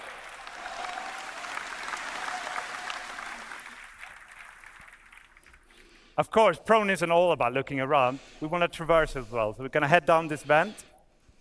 And here we put in a new collision style. So this is all about letting you have control in narrow, small spaces, smaller than this. We're going to be able to push around the corners. We're going to go run tight bends. And we're going to be able to reliably go up and down slopes. And this is where prone led the way. So we then took this and we put it into the EVA. So if I turn off gravity here, which I'm not going to do, but if I did, the EVA would have been able to traverse the exact same place. And by having these motion sets so similar, we can exchange success between them. And that could then be done to other horizontal sets, like prone light sets, for example, like the water wheel showed it yesterday. We might be able to take you swimming there one day. So. Und alles mit guten Haaren, Freunde. Ganz vertical. wichtig. So with ladders, we put in some new subtle and significant improvements. So we got midpoint markups that lets you enter the ladder at anywhere. We're gonna let you look around so you can do 360s. We're gonna let you lean on the ladders so that you can avoid obstacles or peek around corners. And this all got a full new animation set. It looks amazing, especially with all this beautiful star cloth. You know, you got both the hood and the cape there. It looks amazing. Okay, so with combat, we wanted to add more speed to the encounters. So what we've done is we've removed the weapon penalty, so you can move at the same speed with and without the weapon out. We've reduced the inertia, so you're going to be able to push up to your desired speed faster. And this is already in 320 and 321, and we got more things like this to come. Geil. Right, so I didn't just want to talk about improvements. I've hinted at swimming, but I'm going to show you a different feature, right? So sliding. So with the power slide, you inject a burst of speed. Cool. This doesn't just take you from A to B faster. You're going to have a reduced profile. You become a smaller target. It doesn't come for free. You know, you're sprinting, so that's going to cost you stamina. You're sliding, that's going to add some stamina cost. And when I do it back to back like this, my heart rate is just pumping, pumping, pumping, right? So you got to be a bit careful. You can't just slide your whole way from the hubs to the spaceport. Okay, so another thing that is really important to us is that with the slide, it's a short duration, but we want interactivity. as soon as possible. And that's true for all our motion sets. We're going to go through all of them and give you interactivity. So with this slide, we want you to be able to aim around as soon as possible. The moment you hit the ground, you're going to be able to aim around, all right? And the direction is locked, so if I was to slide from one end of the stage to the other, I would be sliding this way, but I'd be looking this way, right? Look at you guys, hey. But while I'm sliding, I can hip fire. And as I come out in the exit, I can ADS, I can lean. I could go back to sprint right away, so I could do back-to-back slides. Cool. Like we saw in the last video. Okay, so moving beyond traversal, just to finish this section, I want to talk about new hazard. Now, you saw this yesterday in the UI demo. Sehen wir das von Quanta? Keine Ahnung. Mal schauen. I lost my phone. Bone? Wir gucken die alle das erste Mal. That's it. Okay, radiation. Right, so radiation, for that, it's a new addition to this active status system. And we need to look at the bottom left here. So in the middle, you got the amount of radiation that being pushed on your body. If you have a directional source, it's based on your body surface and your distance to that source. So by going behind the cover here, I can completely cut off all the radiation. So I can use that. And then on the left, we have an icon that has a shield around it. Now, that shield works in two ways. Right? First of all, it comes from your outfit. So depending on what you're wearing, you're going to have a better or less accurate shield, right? It has a threshold. As long as your radiation doesn't exceed the threshold, the shield will hold true. It'll scrub all the radiation off, and you can stay there as long as you like. But as the shield starts peeling off, when the radiation gets higher, the shield will peel off. And the radiation sickness kicks in right at the end of the video here, and my health just deteriorates super, super quick. So yeah, that's not great. Okay, so we're gonna see some more radiation in the next section. So I would like to welcome Endlich up on the stage. Thank you very much, everyone.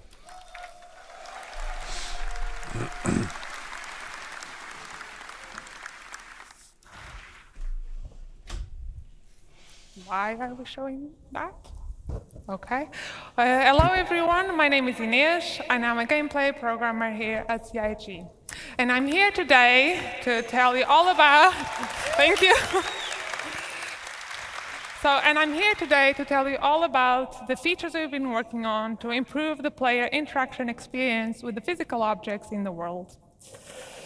So let me start by telling you what we've made to make it easy for you to identify and interact with these objects in the world. We have introduced in the new interaction prompts, which are AR cards that appear over the objects as the player gets near them. These, combining with scanning, will help the player to easily identify the interactable objects in the scene. So we have improved the algorithm that our interaction system uses to determine the current item in focus. So you'll have a smarter detection and selection as you move around and look around the scene. So the prompts will show you the active interaction and the key bind that you can use to quickly trigger it, like you see on the pictures. So we are trying to minimize the friction of the player to interacting with these objects. You no longer have to go into interaction mode to bring up the cursor, then drag it over, and to select using the inner thoughts. So we're removing that.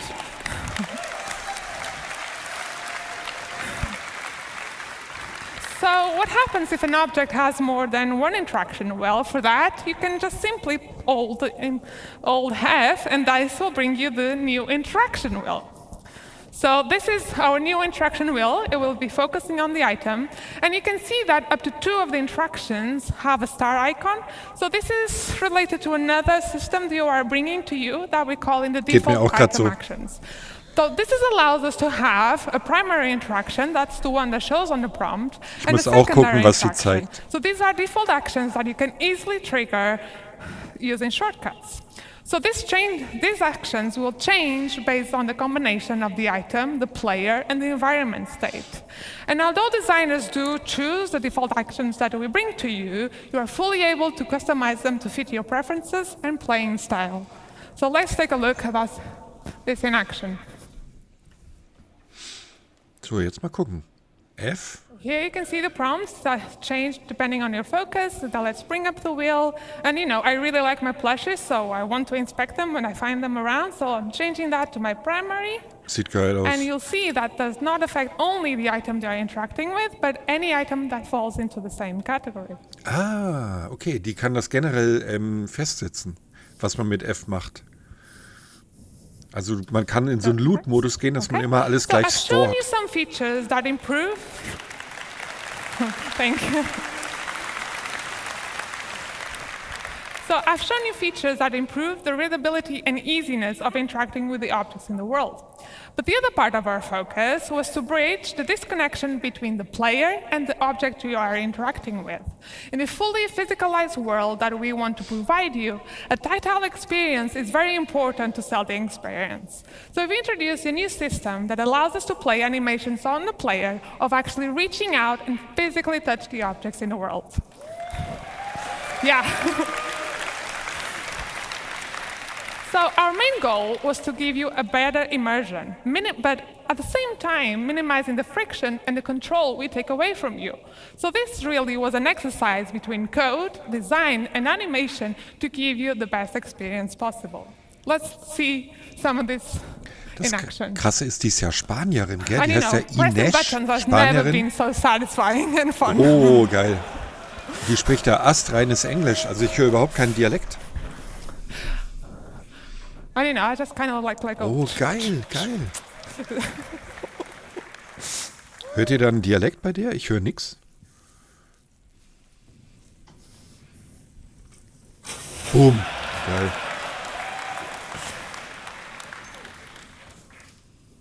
Jetzt Zeigefinger. Ja, sehr schön. Portugiesisch? Ja, kann auch sein. Boah, die Knarre, habt ihr die gehört? Das war der neue Sound. Okay, so let's continue with this theme of tactile experiences. The next thing I want to talk to you about are usable interactables. So usables are objects that have existed in our game for a very long time. And designers have had a variety of tools to build these really interesting and complex sequences for the AI. But up until now, what we could do for the player was very limited. So this past year, we've been building up our tools that provided for designers that designers could build these really interactive experiences, but for the player. And the advantage of using the usable system is that anything that the player will be able to do, the AI will also be able to do. So let's have a look of a simple demo that one of our designers put together to see what we can now achieve.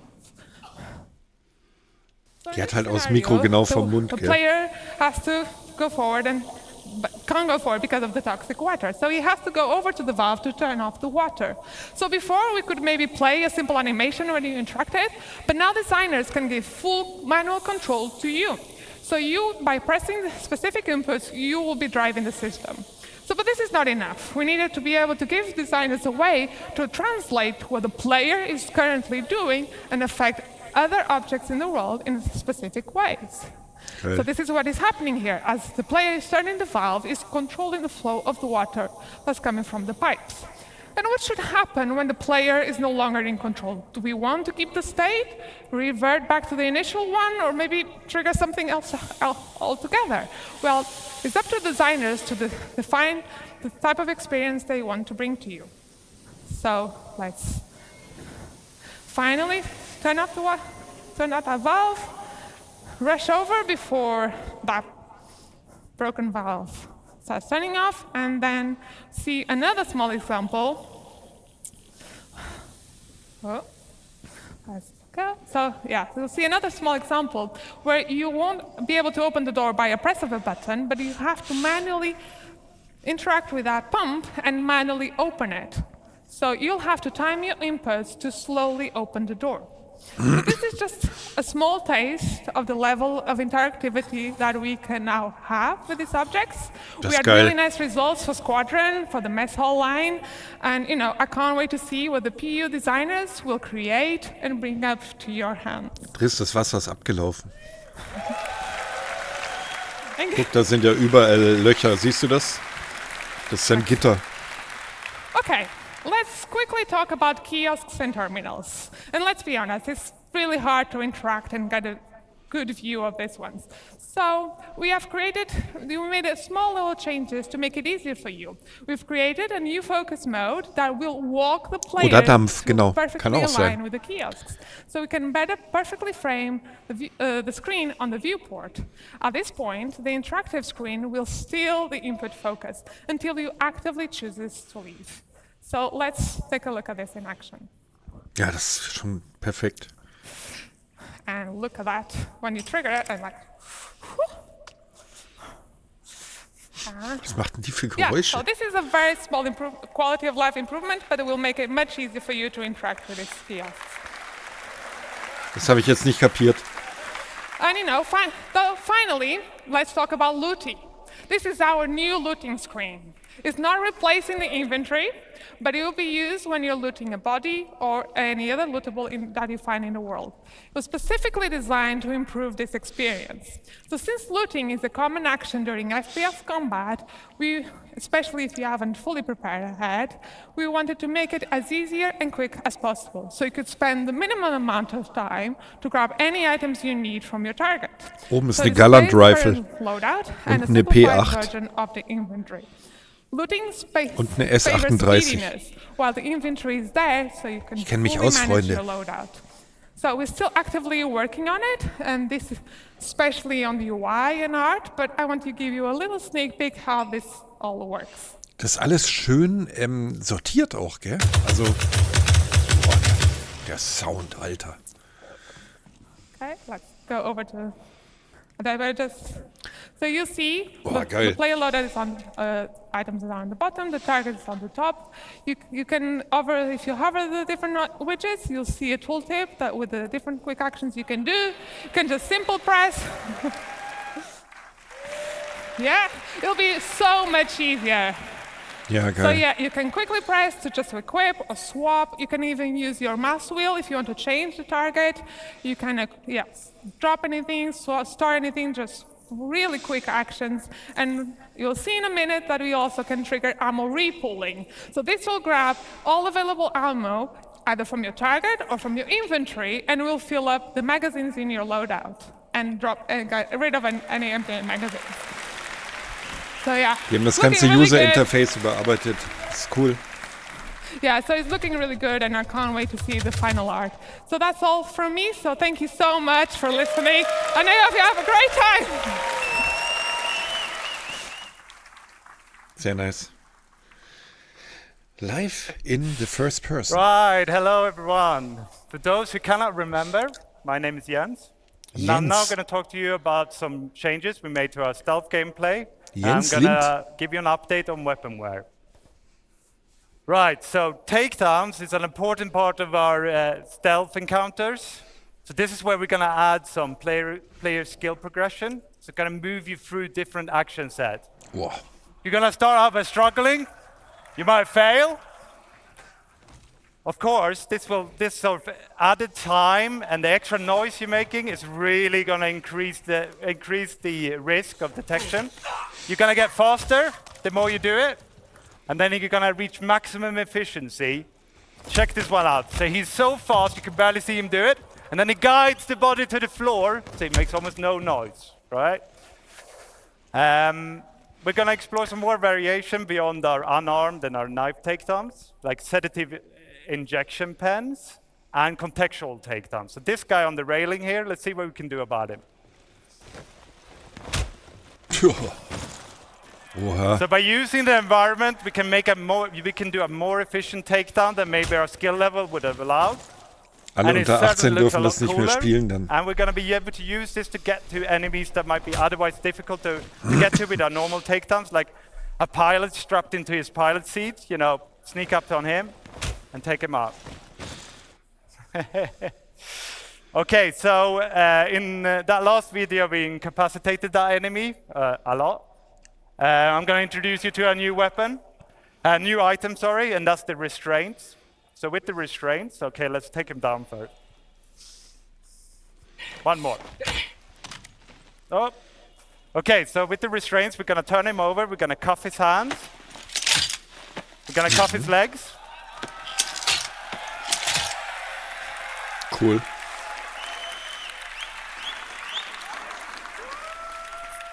Now, if he wakes up, he can't chase us down, right? But he could call out for help. So what we're going to do as well is we're going to add places in the environment where you can stash a body. You can hide them, either unconscious or dead. And that way, it should be easier to remain undetected and keep you in that stealth bubble. Now, this is another thing we talked about in the UI demo, which is the ping. And we saw it in Inesh's presentation, how she did a short ping to highlight. Ich sehe etwas Missbrauch auf uns zukommen, das habe ich auch gerade gedacht. Ich habe auch gerade gedacht, dass ich den halben Stream gefesselt am Boden rumliege. And we can populate more information into our data bank that then shows up in our box outs here. So you get the name and you maybe get the race and maybe the faction. And you can use this information to figure out where is the weak link, which enemies can I take down without being discovered.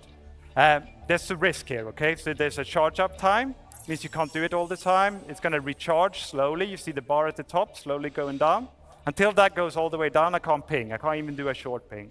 And it's going to spike my emissions or my signature. So an enemy with the right equipment or tech level might discover me. Okay, so let's move on to some talk about weaponware. So here we're going to see a simulation of a weapon getting more and more worn over time. We're going to expand this beyond weapons to other FPS items like your armor, your clothing, your helmets. In actual game, this would be triggered by weapon usage, right? So the more you fire your gun, the more worn it's going to get. And this is going to affect its efficiency, it's going to affect its reliability, and it's going to reduce its resale value. Each item is going to wear it at its own rate and Sieht persist geil at aus, its oder? own rate. So you could have a worn rifle with a pristine scope or a pristine Ich sehe rifle schon with a Tischi worn scope. geknebelt und verstaut ganz weit hinten. Check this one out. There you go. Schaut mal krass, oder? So the geometry isn't the only thing that's going to change as your weapon wears. So here we're going to see a pristine Gemini pistol in the little window and a worn one in the big window. And you can see the visual effects. It's belching out smoke here because it's very worn, right? It's telling you, you know, it's time to get this one changed. And you should be able to hear the audio as well. It's get growlier. Geil. Kann man Okay, on to some consequences. So zum Büchsenmacher it's gehen? not all visual, so we're going to stop in misfire. So the first thing that's going to happen is you press the trigger, your gun doesn't fire. The second thing that happens in this video, you got... I hope you guys know what's happening. So you go, and then it goes click. That's the bullet getting lodged in the chamber, right? So we've got to fix it. So it's telling us to fix it. We're hitting the button, our enemy's firing on us. So you got some options. You don't have to fix it. You could holster your gun, you could pull out a new gun. You could use that new looting interface that Inesh showed to grab a better gun. Okay. Okay, I'm going to finish this section with the features that's tangentially was die related machen, to gell? wear, Die sind echt and that's the irre. dirt accumulation. So here again, we're going to see a simulation of dirt accumulating over time on the same rifles we saw before. But in the actual game, this would be based on your activities and the environment you're in. So if you're running around in a sandstorm, you're rolling in mud, you leave your gun outside proper storage, it's going to accumulate dirt. And that's going to increase the rate at which it wears. So the dirtier your gun is, the faster it will wear out. And this is true for other biome accumulations, like frost. So let's take a look at this one as well. Geil. Oh, or not. Dann lootet man irgend so eine Knarre von dem NPC. Okay, so yeah, so in the future it's going to be Und die really trifft halt important that nicht you mehr, keep weil die your guns total im clean and Eimer repaired. ist. Ist cool. I'm now going to welcome Zach on stage, and he's going to talk to you more about the FPS weapons. Thank you very much. So, next one. Hello, I'm Zach Priest. I'm a senior FPS game designer. I'm here to share some of the new, interesting FPS things we have to bring you. So if you play modern shooters, you'll have noticed the quality bar has gone through the roof in recent years. Things from visual recoil to VFX, just overall general weapon feel. As you know, we recently did a pass on our weapons to get them a bit more up to speed, but we couldn't hit that quality bar that we really wanted to, because guns are violent in nature, and we couldn't portray that as much as we wanted to. So we made a new tool. And it allows us to show the violent nature of weapons while, creating greater weapon-to-weapon variety, So, this new tool also integrates better with other systems. For example, you just saw like wear and dirt and things like that. And I'm extremely proud to show you the new weapon recoil. So this is the old P4. It kind of falls a bit flat. You're not really getting that like oomph that you want, but you've probably shot this a million times. Now the new P4,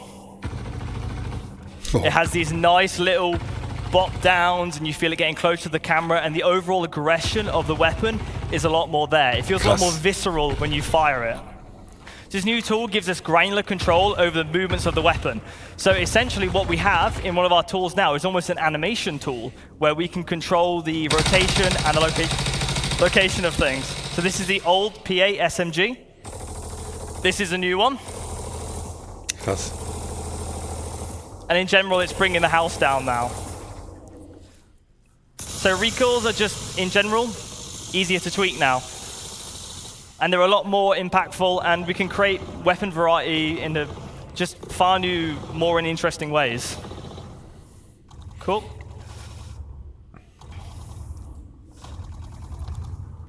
Okay. Thank you very much. Ja, Star Citizen nächstes Jahr. Cheers. Erstmal Haare waschen, We also Friseur, have new procedural animation over Knarre our ADS. putzen. So previously, as if you play right now, Dann we kommen die basically have Schiffe a ja linear noch dazu. pose-to-pose transition.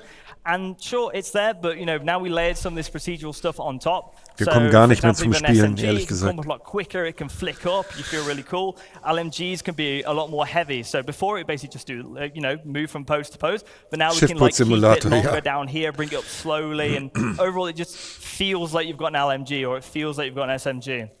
We're just using things like, ease in and ease outs, and just give more Duschen, life to the Zähne putzen, overall Haare weapon. machen, Waffe putzen. Genau.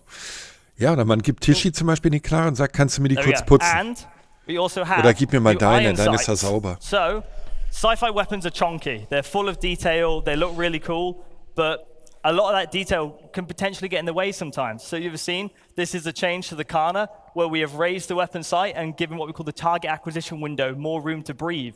So if you're aiming at somebody, you can just generally see a lot more, so optics aren't a crutch anymore. So you can see this on the Ravager, and you can see this on the Custodian.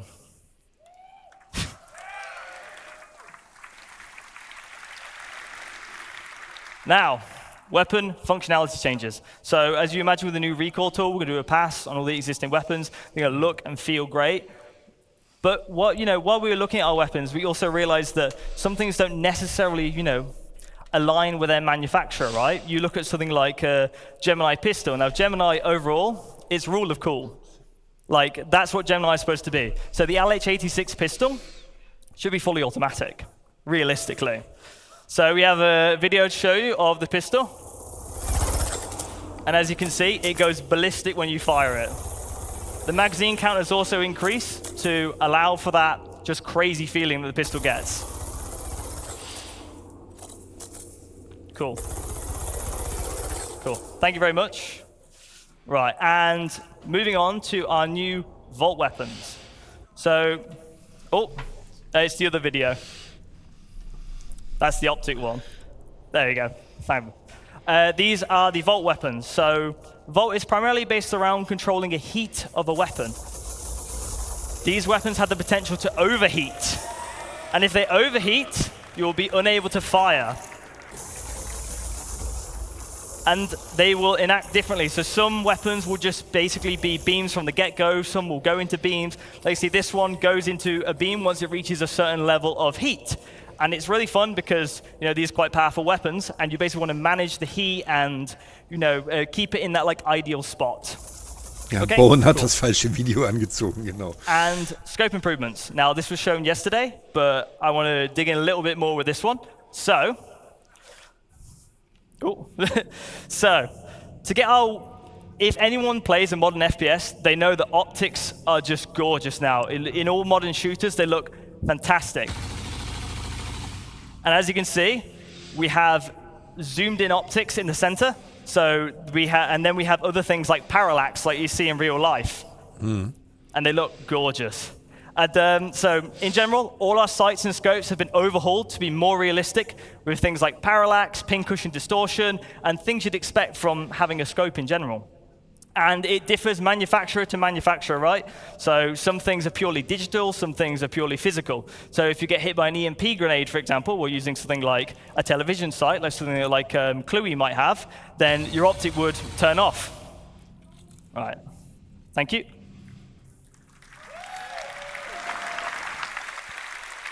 Cool.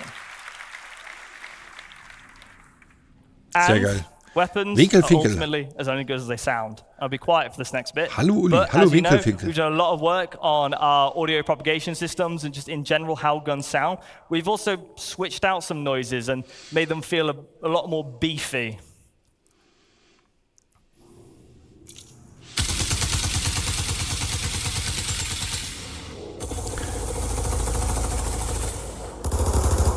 Wow.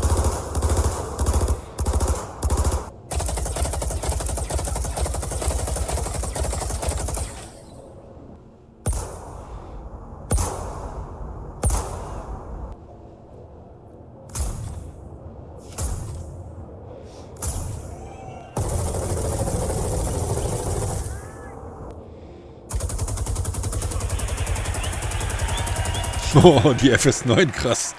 Fantastic. I think all of California heard us there. Krass. So, backpack reloading. In real-life combat scenarios, you often grab magazines from other surplus areas. I want to simulate that in our game. Ich erkenne am Geruch, dass Olis Latschen sind. To show you this, we have something called backpack reloading. If you run out of ammo in Star Citizen, you have to open a menu, put things on. It's a little bit clunky, it's a little bit awkward. So if you have magazines in your backpack, you will now be able to grab them at the price of a longer reload animation. You will also be able to tell when you have a backpack reload coming up because it will be displayed on the inventory with the backpack symbol. So there's no surprises, no catching up. You have all the information you need.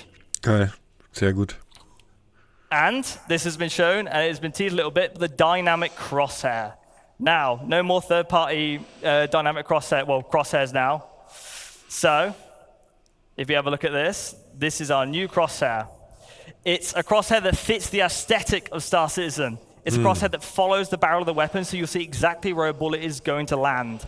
And it's projected from the visor using AR. Some visors won't have access to this crosshair, but some will use modified combat lenses. So if you don't want to use the crosshair, you can just use a different visor. As you can see, it works with recoil, and overall, it just looks gorgeous. Cool. Cheers.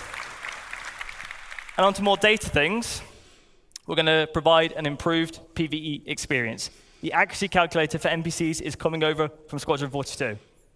Some people have been playing it in the venue in here, and I've been harassing them, whoever's doing the hangar mission, to get their feedback. Das sind so viele geile neue Sachen. So viele geile neue Sachen. We also have new NPC archetypes, what we're temporarily calling the Juggernaut, which is basically a very high damage resistant enemy that has an LMG or a shotgun. As soon as they see you, they fire, they walk up to you. And overall, it's been playing amazingly, and I'm really happy for you guys, well, I'm really excited for you guys to get your hands on it at one point. PvP, we want to increase the time to kill. This allows for more varied weapon balancing. You know, we can lay into like sort of different aspects of the element more. It leads to higher skill ceiling and Geht aber 2 Tage, Manni. It will no longer be a game of whoever shoots whoever first. Speaking of which, force reactions. We're reworking them. We're aware it's frustrating, and we are going to rework the system to work beautifully. And we're also working on some other highly requested PvP changes. I'm very happy to say a lot of this work has been dialed in. Squadron 42 is in a very good state, and we're bringing this to you. Sehr viel geiles soon. Zeug. Also Character Editor, Now, over neue to the AI Klamotten, Director Haare, Fran to share some neue exciting Waffen updates on jetzt, combat AI. ganz neues Verhalten der Waffen. Und wir sehen jetzt gleich die AI. Das ist richtig fett. Also wie sich die NPCs jetzt verhalten. Hi everybody. So I'm Francesco Roccucci, as you said, and I'm the art director in CIG. It's a great pleasure to be here with all of you guys. It's fantastic. So what we're going to do today is to explore how all the work we've done for Squadron 42 is going to flow into the Star Citizen experience. So we wanted to make the AI presentation about how you guys are going to experience the tech and the features we have been working on. So from the player perspective, you've seen how many new opportunities you have. And now it's interesting to see how the NPC are going to react to that. So the goal of Star Citizen is to build a breathing and living environment where your actions matters, and the NPC you will find in the universe needs to have the same opportunities and same limitations that you have. So when we play a game, we want you to spend the time that feels memorable, that feels special, right? Something you can remember and talk about. So we want you to give you a challenge to overcome, but also a challenge that is fun and doesn't feel repetitive and boring. So when we look at FPS encounter, we want to build variety. We want to give the designers, like Zach, the ability to craft combat scenarios, not just to put NPC in the level. And we need to make sure that he can tweak something such that he can experience the unique play style and the play space that you have. So Star Citizen can benefit from tons of unique environments. So for those environments, we want you to have different type of fun. So what we look at today is some of the tools that they have to achieve this goal and bring the AI to the next level. So the first tool we're going to look at today is the NPC trait system. So we spoke about this in the past, and we have now available for designers the initial set of traits they can use to influence the behaviors. So those are some of the ones that are available to the designers. Today we're going to focus on the combat traits, because we have traits that also apply to the peaceful situation and the social environment, but those are the ones that influence NPCs during a combat scenario. And traits, you can imagine them as characteristics NPCs have or don't have. So through the usage, we can make sure the combat feels different from one encounter to another. Traits in tech-wise, are just traits and tags that we can apply to character instance, character classes, but code can also apply them automatically based on specific rules. For example, if you see somebody with a rocket launcher, those will apply, an example, the sentry trait automatically, because those weapons are weapons that work well at range, so you want them to not push forwards to you. So they allow to block, or actually, they allow or they block specific section of the behaviors to run, but they also influence the likelihood of some logic to happen, or they modify the outcome of specific actions. So let's imagine we want to model a pirate faction, something that you can actually experience in the pyro playground. So we want them to feel aggressive, but also not very trained. They are not very military. So how do we do it with the traits? We can start adding to this faction either the aggressive or reckless trait. Those are traits that increase the risky behaviors. So for example, fighting more in open space or expose themselves longer when they are in cover. We can then assign to some of those pirates the ignore fire obstruction trait. As you've seen, for example, in Chris Rain's presentation during the CTG demo, we have now destructible environment. So what the NPC will try to do is to keep shooting at the position the enemy has been hiding into. So you will see destroying environment, but you will also see them being less careful and managing their ammos. For others, we could use the undisciplined trigger finger trait. So this trait is, for example, meant to convey the inability to control their weapon when they are emotionally engaged in the fight. And what it will cause is them to trigger the weapon much longer also just a bit longer compared to what the behavior is asking. So being bad at preserving their ammo means they will also run out of bullets much quicker. So this offers interesting opportunities for players because they can now shoot at them while they reload or while they scavenge the environment. So traits are building blocks we can use to define how character, faction, or encounter should feel. And designer can now create a wide variety of encounters for you guys to enjoy the game. So I want to paint a picture for you guys. So this is the bunker mission in Pyro, right? And we have a set of enemies that are defending the environment. So this is imagine an infiltrate and destroy mission. Those guys are there defending the bunker. And you need to take it over. You need to basically kill them all. You are now fighting against enemies that they defend the environment. So before we go to the next slide, imagine the same environment, very similar enemies, but different traits, same behavior. So now you are defending an environment and they are aggressive towards the environment. They want to take it. So what you will see here is that created a mix of enemies, some equipped with, for example, shotgun and aggressive traits. Now they will push towards you. They will force you to take actions and to react to them. They reload. Some will cover up. Obviously, this is with God mode on, so Zach was not dying. So this is possible to set up with a tick of a box. But this is not just enemies, because in Star Citizen, we want you to hire your own crew members.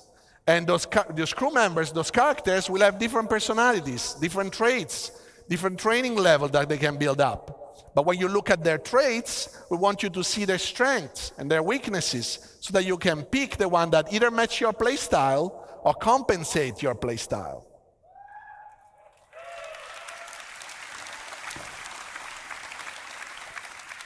So one good thing that we want to show you today is the medic. So there are some NPCs that can carry, obviously, med pants, but not everybody is able to use it well or wants to use it in a specific encounter. So we want to tweak this, and we have the medic trait. Here we combine a lot of the tech that we have spoken in the past, usable tech, behavior tech. And as Jens showed you, players now can just not only kill enemies, because before our NPCs would just die, but now you can take them down, you can restrain them. So the hyperception is to carry all this information about the different actor states. So he needs to know if he's down, but if he's still alive, or if it's just, somebody that you need to wake up.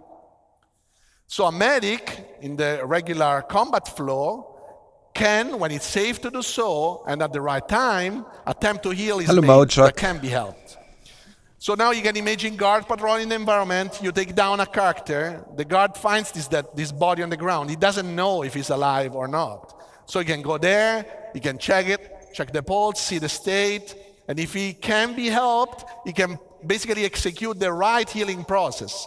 If he needs a med pen, he will use the med pen. If he needs to shake him to wake him up, he will shake him up. And if he needs to unrestrain him, he will unrestrain him. And your crew members can also do the same with you. So if you are down in critical condition, they can come and help you out.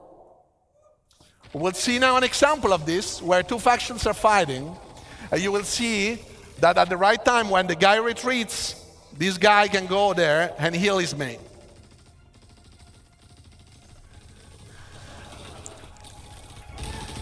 Wahnsinn, oder? And obviously, Ist he das nicht needs geil? to pick up a new weapon because he just dropped it.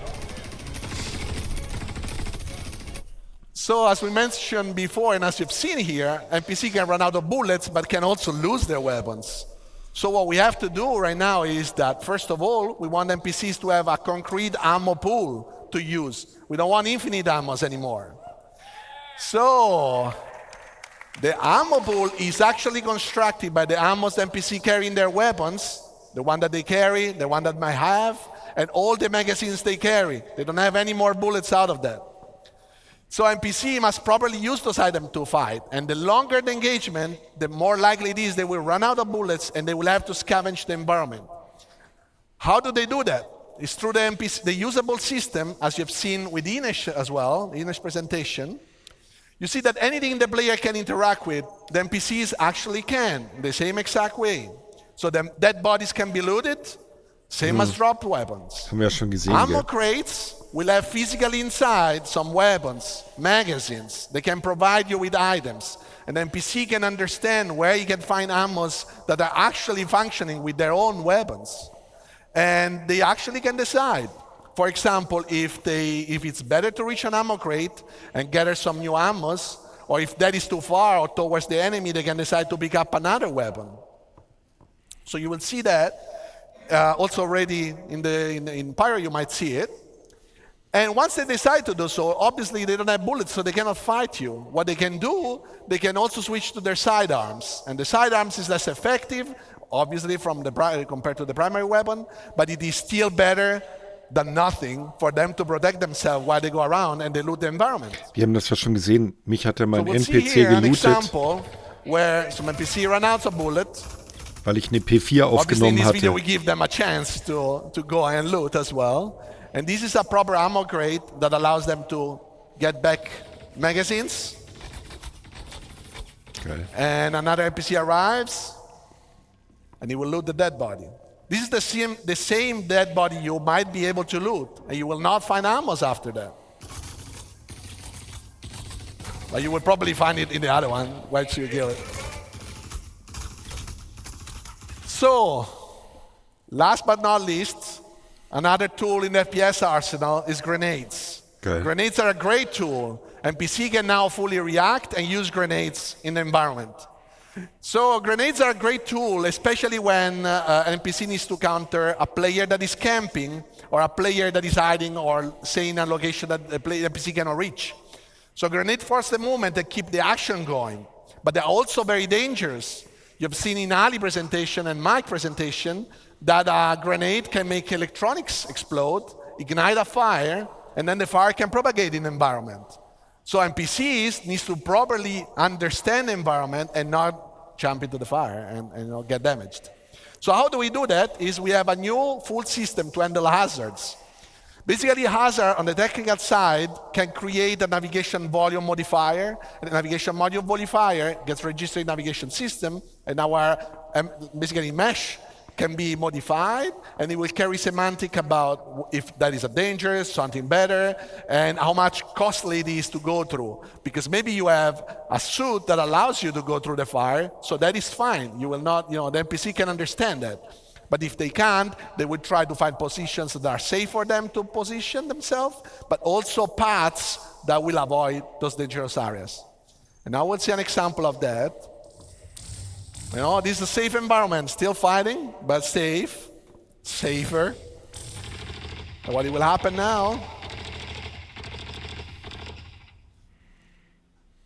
Fire ignites and propagates. This is fully dynamic, so it's fully controlled by the fire system. The fire system modifies volumes in the navigation system, and we really know where we can and not pass at any given moment.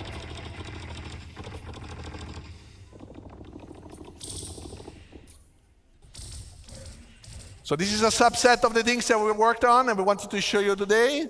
Thanks very much for listening. And now back to Jens. Sehr cool. Nicht zu lang und unfassbar, wie vielseitig Kämpfe werden. Right, I want to thank Ines, I want to thank Zach, and I want to thank Francesco. Kommen noch nicht drüber weg, dass Star Starsetten jetzt auf der Xbox we want to kommt. extend a massive thank you to everyone who's Echt jetzt? contributed Nee. to, supported us, and made it possible to show what we showed today. Star Now, Citizen kommt doch nicht auf der with Xbox. relentless optimism, we're looking forward to bringing you Das ist this doch all Getrolle to eben. the Star Citizen and more. Okay, we're going to leave you with a quick peek of a demo in Hangar 14 of Checkmate with some of these new features. Enjoy. Da jetzt. Oh, mit Feuer. Schau.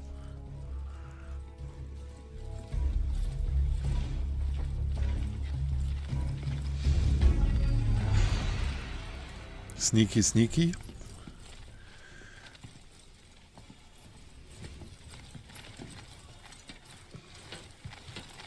Ah, die Geräusche alleine schon. Hört mal. Die Klamotten. Das ganze Zeug, was bei dem hängt.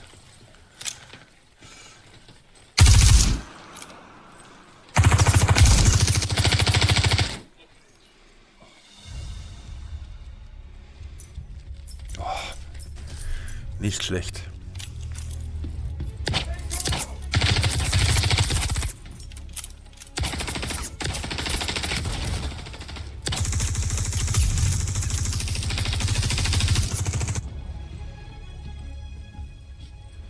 Das wird so schwierig zu sein, das Spiel. Unfassbar.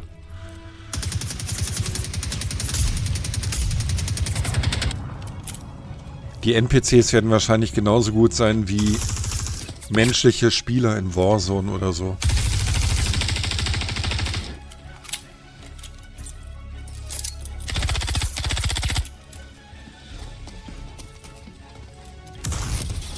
Hier, da rückt ja einer schon vor. Hat man ja schon Schritte gehört. Da kommt da einer von links.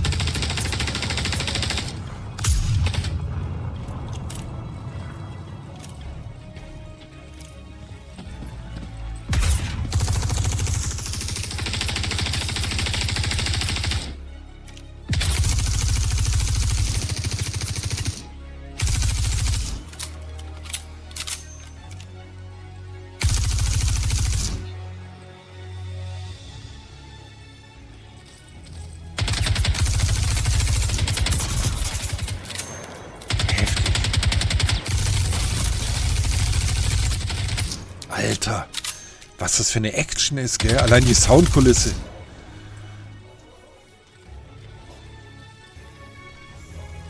Das ist ja Wahnsinn. Hallo Murflex, du hast viel verpasst. Also jetzt sage ich nicht mehr, was du verpasst hast. Ich sage nur noch, du hast viel verpasst.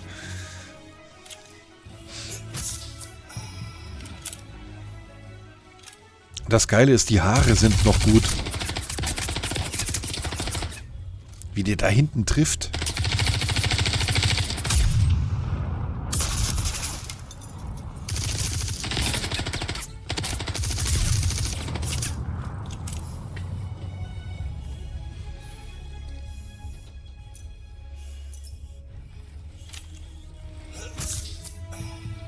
Also ohne permanentes Looten geht's nicht.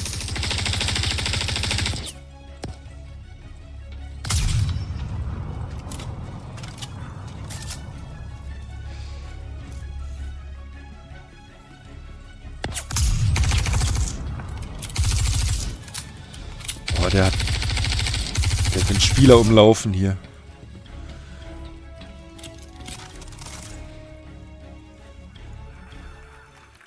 Wahnsinn. Right. Thank you very much. I urge you all to come and join us in the Pyro Playground pit and have a go at Hangar 13 in Checkmate. It's a really great encounter. Thank Hangar you. 14. Das kriegen wir bestimmt dann auch in den Arena Commander. All right, so that was live in the first person. We're keeping this train running because we got a lunch to get to. Up next is Taking Flight with Yogi, Inez, and more. Let's get it started. Ich guck mal auf den, genau. Wir sind 3 Minuten hinterm Zeitplan. Jetzt kommt Star Citizens Flight Experience. Taking Flight geht auch 1 Stunde mit Yogi. Den kennen wir ja von der Con 42. Space and Atmospheric Traversal, Combat and Interaction. Okay. Can you hear me? Fine. Ja, den kennen wir ja hier, Yogi. These are the wrong slides. Hang on. Yogi Klatt. Well, hello everyone. My name is Yogi Klatt. I'm a principal vehicle programmer at Cloud Imperium Games, and I focus on space flight and space combat. I really love my job, so this is why I'm really excited to show you the progress that we did on Squadron 42 in the last 2 years. So there's 2 things I need to say here. First thing is, we're doing a live demo, and the build is about 12 hours old, so there is a good chance. Das ist eine unfassbar geile CitizenCon, Andi. Die ist There's a good spitze. chance for bugs, which, well, if you see them, just look away. It will be fine. The second thing is, I'm not flying myself today. It will be Brent Gunzinger. Kann man seine Frisur auch im Charakter-Editor machen? He's using a setup of 2 VKB sticks, so left and right HOSA setup from VKB, and he's also using the fantastic Toby device. So we'll swap during the presentation between using head tracking and not using head tracking. Yes, so, but the good thing is, the relationship between you and your starship, it doesn't start when you take off. It starts way before that. There's a lot of stuff we do now in pre-flight. So please welcome back Ines Caldas, who will walk us through that process.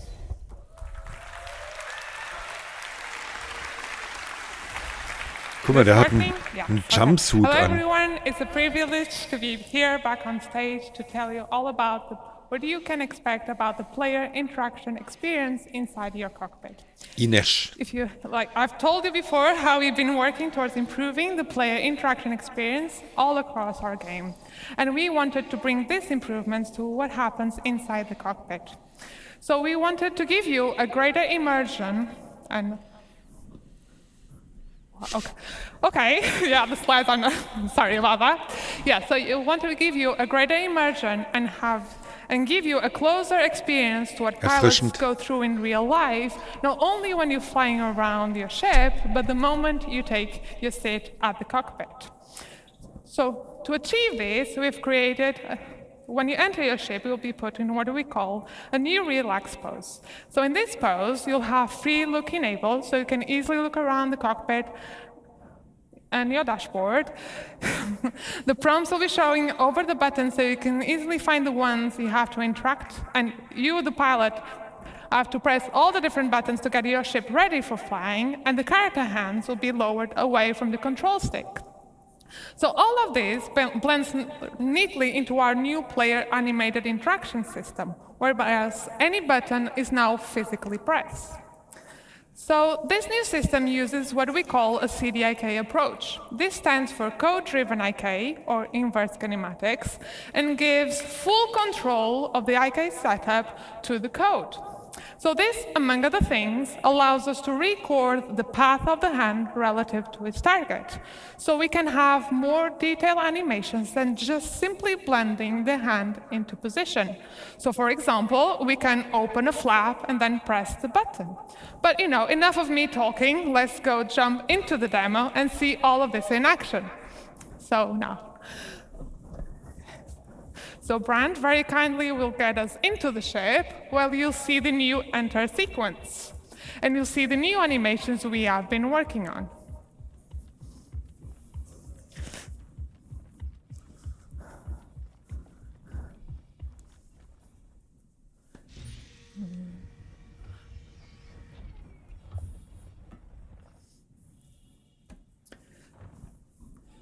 So you can see now that you won't directly grab the control stick. You'll be put on this relax pose with free look enabled.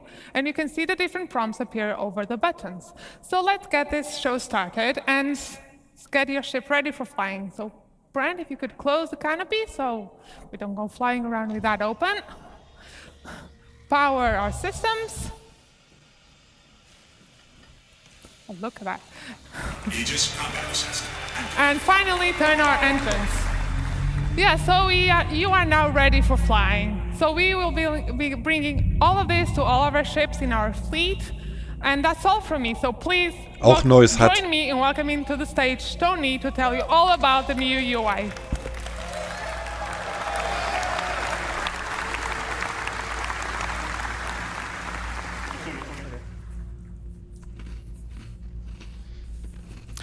Hi everyone, my name is Tony.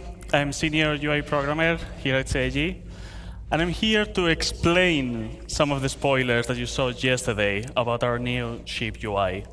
So, are you ready to see the ship UI in action? Right. Bone, play the demo. Brand, continue with the demo. So, as you can see already, this ship has less intrusive UI, with more space to enjoy the stunning vistas that planets can offer. Der hat gerade den Bone-Gag gedroppt, habt ihr das gehört? Then the UI elements are now more relevant to the situation, linked to the operator mode. Das genau For example, eben. when we change to scan mode, the crosshair has scanning information about your target, and even the MFDs have changed. Okay. Some of these elements can be customized, but we'll see more about that later. For this demo, we're showing the UI developed for this Gladius. Basic information related to navigation will always be available on your view, and this Gladius displays all of that with holograms around the dashboard. But other ships may have different layouts and styles, on brand with the manufacturer. For example, the Drake, that makes more affordable ships, rather than fancy and probably expensive holograms, may use physical screens, dials, and light indicators. This dashboard shows your current speed, the remaining afterburn, and some decoys available. On both far sides, we have status indicators that will Man kann show einfach mit Pfeil jetzt nach things rechts und like links if you gehen, landed viel in geiler. Arizona or any other flight systems. Worth mentioning that we have prototyped these for the demo, so right now they're holograms, but on the final design, these are going to be physical screens. On the far left, on the top of the dashboard, we have the indicator of which master mode and operator mode are you on. So let's change that to combat and talk about these new MFDs. So we have reworked all of these MFDs from scratch with brand new views using our UI technology building blocks.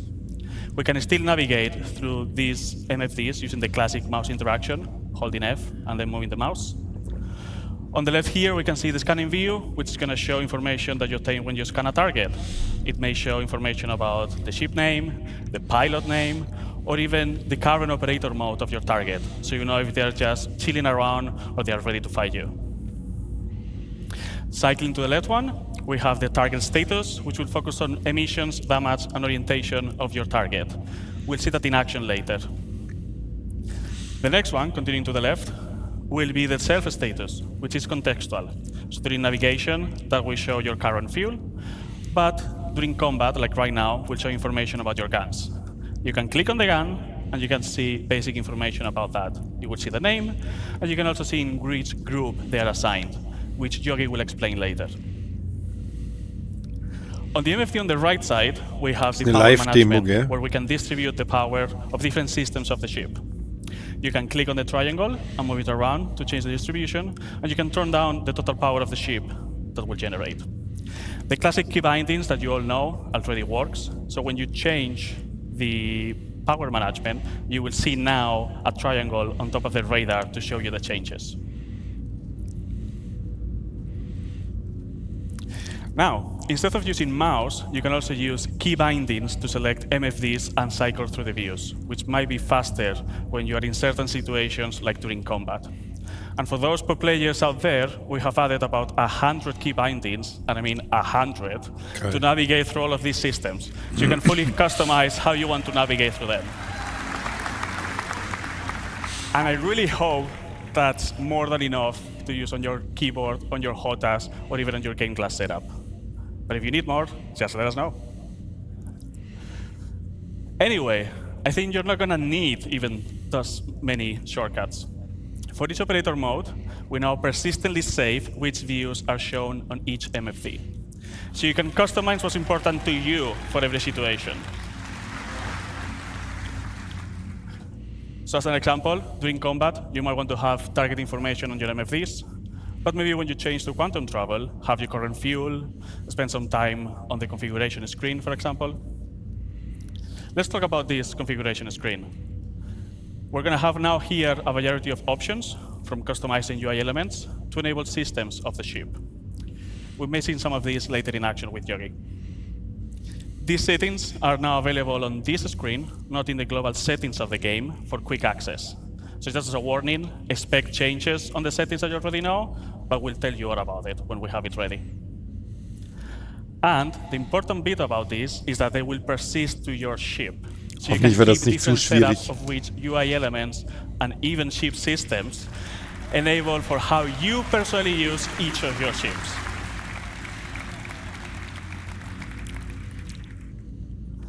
Now, some of you might be thinking that this Gladius doesn't have enough MFDs. Can we enable the top setting? For those of you that you want to see even more information, you can now cast versions of these MFDs to your helmet. Oh, geil.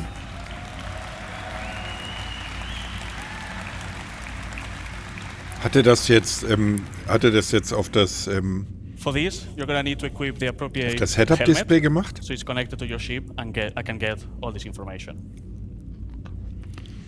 You can use the key bindings, as I mentioned before, so you can select which cast do you want to control and how to cycle through them. So you can pin views that are important to you that will move with your camera. So as you have seen, if you're aiming at the target or if you're moving with your head tracker, those views are going to be always with you. Cool. With all these tools, you can customize your experience and have it ready for every situation that you encounter with your ship, always displaying the relevant information to you. So for example, during combat, you may want to have all the UI elements enabled all the pips, all the crosshairs, so the information of your ship on the physical MFDs, and maybe focus on the target information on your cast, so they're always on your view. But maybe when you go to quantum travel, you can turn those casts off so you can enjoy the vistas. That's all from me. Now we have MFDs ready, and let's bring Yogi back to tell you all about flying your ship. Thank you very much.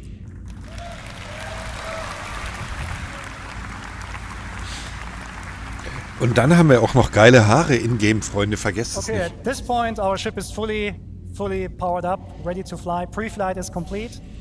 So Brent, please take off, put the landing gear in and bring us out.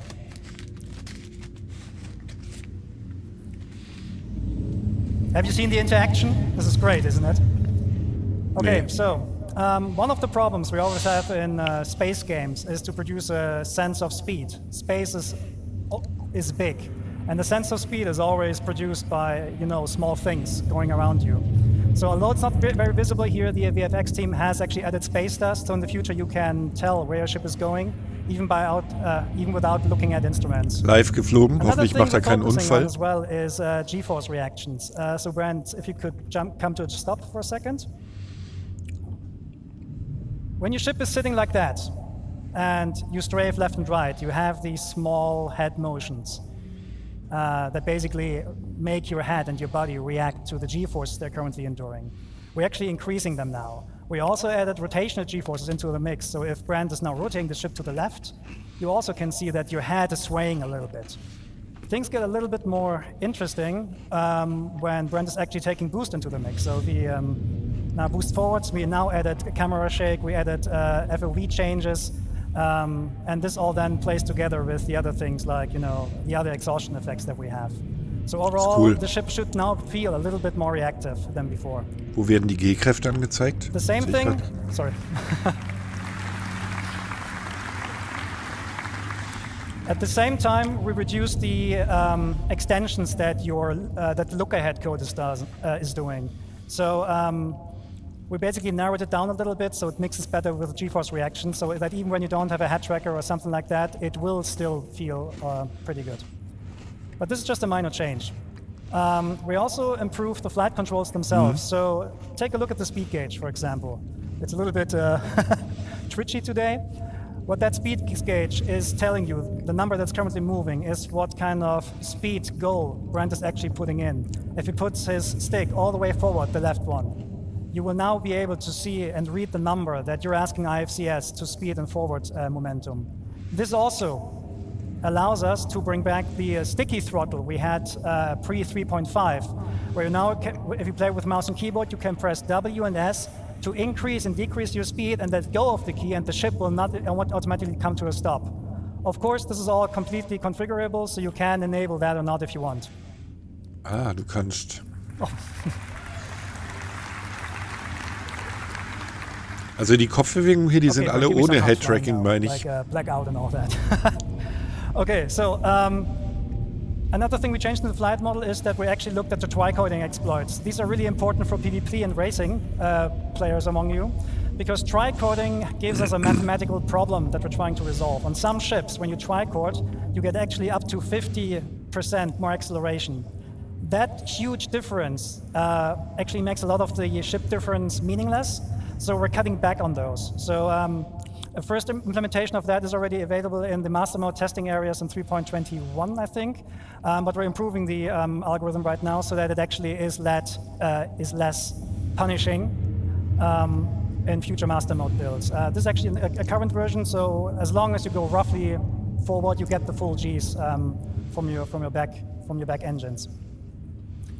Okay, ich sehe nur die G-Kräfte nicht. Seht ihr die? Ich sehe die nicht. We're talking master modes. Master modes is by far the biggest change we're doing on the ship gameplay. In general, all of your ships will be put into, or will get a master mode setup. And the master mode is affecting basically everything surrounding everything on the ship. The ship itself, the flight model a little bit, but specifically the items and what they do. And there are two master modes we're going to talk today about. One is SCM, which stands for Space Combat Maneuvering, and the other one is Navigation. So let's look into SCM. SCM is the mode that Brent currently has active. So you see the, Brent, can you go into the indication, please, for the master mode? Just point with the mouse there, if you can. Yeah, so this is your current master mode. It says SCM. When you use SCM for basically all the gameplay that is not traversal. So combat, mining, salvaging, using it for that. You have full access to your combat system. Your shields are working, your thruster boost is fully active, your weapons are working. It's the high performance, high alertness mode that you're in. However, we will heavily restrict how fast we can go. We can go with your ship. Okay, Brent, go to full max speed. So this Gladius on max speed and SCM can reach about 225 meters per second. That might seem slow compared to what you have in the Pew right now, but it's still pretty fast. However, you can extend that speed. Brent, if you just go forward and boost. So the Gladius can extend up to 550 meters per second. On this slide here, was sie jetzt ändern, das ist relativ viel. Speed spaces we're talking about. So if you're just flying around in SCM, which is like the max speed of your ship, you can reach the 225 meters per second. If you boost, you can reach up to 500 or 550. However, that boost space is not spheric. That means if you boost forward, you reach higher speeds than if you boost backwards. That is really important for space combat maneuvering, or for dogfighting in general, because it discourages backstrafing. It actively actually punishes backstrafing, and it creates more interesting combat maneuvers. The PvP players among you, they basically call this encouragement to closing the gap, which is basically more forward-centric combat, which is much more exciting than backstrafing and just trying to get some shots on. It also forces you as combat players to commit to the decisions you did earlier in the fight. So it's going to be, we think it's much more exciting. Montag einfach Ticket, würde ich sagen. Okay. Ich finde, die zeigen sehr viel und die Sachen, die sie zeigen, sind ja schon fertig. Short, you pick SCM when you need to fight, when you want to fight, or when you need to fight, right? The thing with the master mode switches is that they do not happen instantly. They take a while to move over. So we're now going to put our ship into the second mode, which is navigation. So navigation mode is basically the opposite of SCM. What this does, it gives you a high-speed, low-performance mode. Your shields, they will collapse. Your weapons will not be able to fire. Your defensive systems will not be functional. Jetzt kommt in den Linienflieger-Modus. So in nav mode, you can still reach the speeds of what you have currently in the PU, something, I mean, depending on the ship, sometimes 1,000 meters or 1,400 meters per second. But all your regenerative systems, so regenerating the weapon capacitor, your thruster boost, will be inhibited. So this means when you want to go fast, you need to be very, very careful when you want to swap over. So imagine you're in a fight and you want to escape. You should not do it right away, because if you just swap to navigation mode in the hope to flee, you are being left with no shields. And the first thing that will go offline when you are hitting with distortion guns is the quantum drive. And that is important, because the quantum drive will spool automatically up when you enter nav mode, and it will then unlock the higher speeds. So, mal 3,6. When you're in nav mode and you're fighting, you're very vulnerable. So 324 mal 3,6 gibt die km/h. Luckily, navigation mode not only allows you higher speed, but also gives you access to the new quantum travel experience, which we're going to show in a minute. So, that is nav point that you see there on screen. This is the point where I want to go to and quantum travel to. Before we do that, I need to quickly explain what this is about. So currently in the PU, when you quantum travel from A to B, you're actually not really moving. You're going on a spline, and you're teleported in every frame along that spline. So there's basically no meaningful gameplay we can add there. The new quantum travel experience is fully physicalized. Geil. Physics is always on, which means when you quantum travel from A to B, you're actually accelerating using our awesome physics engine. And because it's physicalized, it gives us a lot more 200 Meter die Sekunde sind 720 km/h. Brent will start the quantum travel in a second. What will happen then is your quantum drive will initiate the jump. You will see an effect that distorts the space around you, and you will accelerate forward. During the acceleration process, so this is the time until you actually reach your cruise speed. Finde ich nicht, 700 km/h. The ship will experience forces, and you as a player, you're responsible to counter these forces. So schnell wie ein Airbus. So there is an element of failure. Okay, Brent, let's show that. And take your hands off. Sehr schön.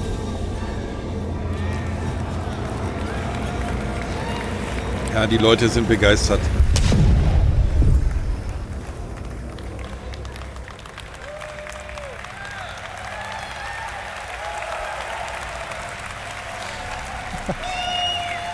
Ja, aber das war ja auch der Kampfmodus, Freunde, wenn ihr den normalen Travel-Modus macht und das Ding 500 fliegt. So what you just saw is basically the failed attempt to quantum travel.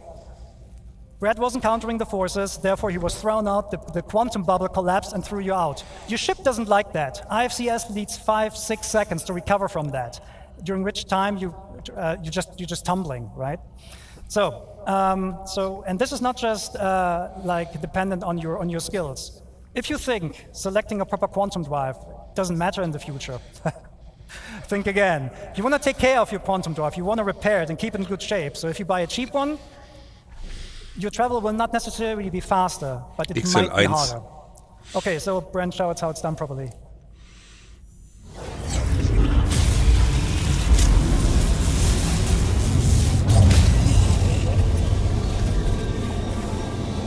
Was war denn jetzt eben der Fehler? Weil er gelenkt hat oder was?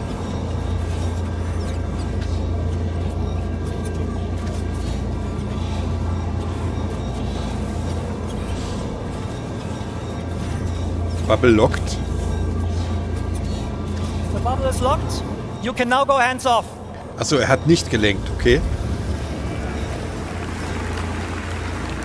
Ach so, man muss aktiv... Ah, ich verstehe, okay. Krass. Okay, so there's a second variant of quantum travel, and this is for short-range jumps. Sometimes you jump somewhere or you go somewhere, and you see the next point of interest is like 1,200 kilometers away. We're not going to force you anymore to travel that by hand. You will use a technique called quantum boosting. It's a quantum-based short-range jump for like something between a couple of hundred kilometers to like 30,000 kilometers or so.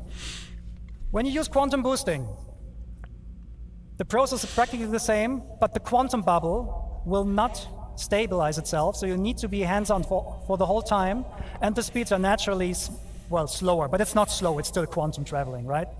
Okay, so Brent, can you boost to...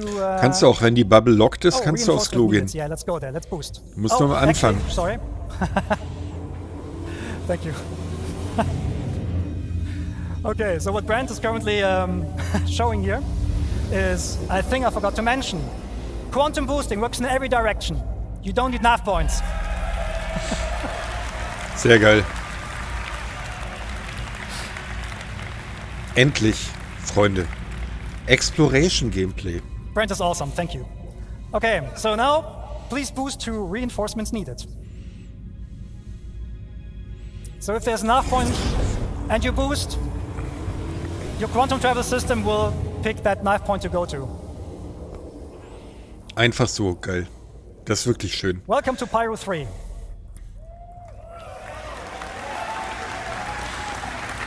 Alles werden wir kriegen, wenn Pyro kommt. As you can see, there's a lot of UI happening right now. There's a lot of context there. And this is not an online demo, it's a single player. So that means all these units there, they're friendly and hostiles, they're probably fighting with each other. Which is a good segue to talk about AI improvements. And there's one man who can tell you all about AI. This is the man with the nicest legs at CIG. Well, please welcome Diego Marty Mason. Jetzt kommt der Typ mit den schönsten Beinen bei CIG. WTF. Oh, krass. Oh. So who's excited to see the new AI changes?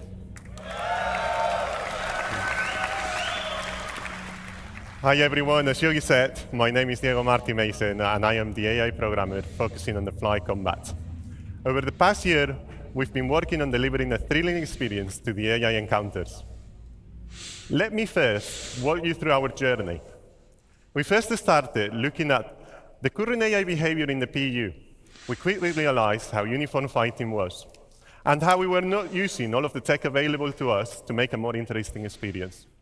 We had the foundations, and we wanted to learn more about how you, the players, do your combat encounters in the verse. So we did this by getting combat recordings, analyzing videos, and internal playtesting where we were hammering each other for hours. It was fun, unless you went up against experienced fighters like they are. Anyway, with all of these data, we started crafting the first prototype with the focus of bringing that human behavior into the AI brain. When the first version was ready to be tested, I handed it out to one of the best internal pilots in the team, Yogi. So Yogi, what do you think about my first prototype? Was die da für einen riesigen Monitor hinten hängen haben. Oder die... It was an exercise of humiliation. I hated it and I blame Diego. Oder so für this was due to the AI Projektion, schaut mal wie groß, das ist geil. And a perfect orbit around their target while maintaining a constant firing solution. Come on, it's a computer. We learned a lot from our initial prototype, and it really helped us to define what we wanted to deliver. A combat experience where the AI, yet challenging, makes mistakes, just like us, humans. We want players to leave every combat encounter with a feel of satisfaction by encouraging you to keep on the move and make use of the vehicle systems available to you, so you can at least try to win the fight. Let's see how we brought this new iteration of combat to life. We broke down in multiple stages. The first one, interception. Then the main engage phase, which we broke in different tactics. Strafer, jouster, chaser, and finally, disengage. Alter. Let's switch to the demo. As you can see, Brent has encountered a skirmish. Let's talk more about the combat flow there. Jetzt können die auch noch einen rumstrafen. Okay. We will start with interception. After acquiring the target, the primary aim is to close the gap with the target.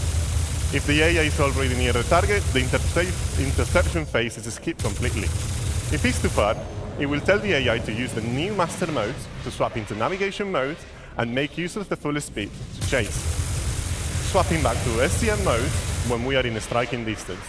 That leads us to our second phase, engage. Here the AI selects an adequate tactic based on combat environment. These are choosing via the traits and tactic selector system. You've heard more about them in the previous talk by Francesco. So let's talk about the strafer. As this is a 6 degrees of freedom game, it's the natural combat shape adopted by pilots. We have related the same behavior to our AI, ensuring also that orbits are closed and adding variations to include rolling. Strafers will break combat if they cannot keep an orbit.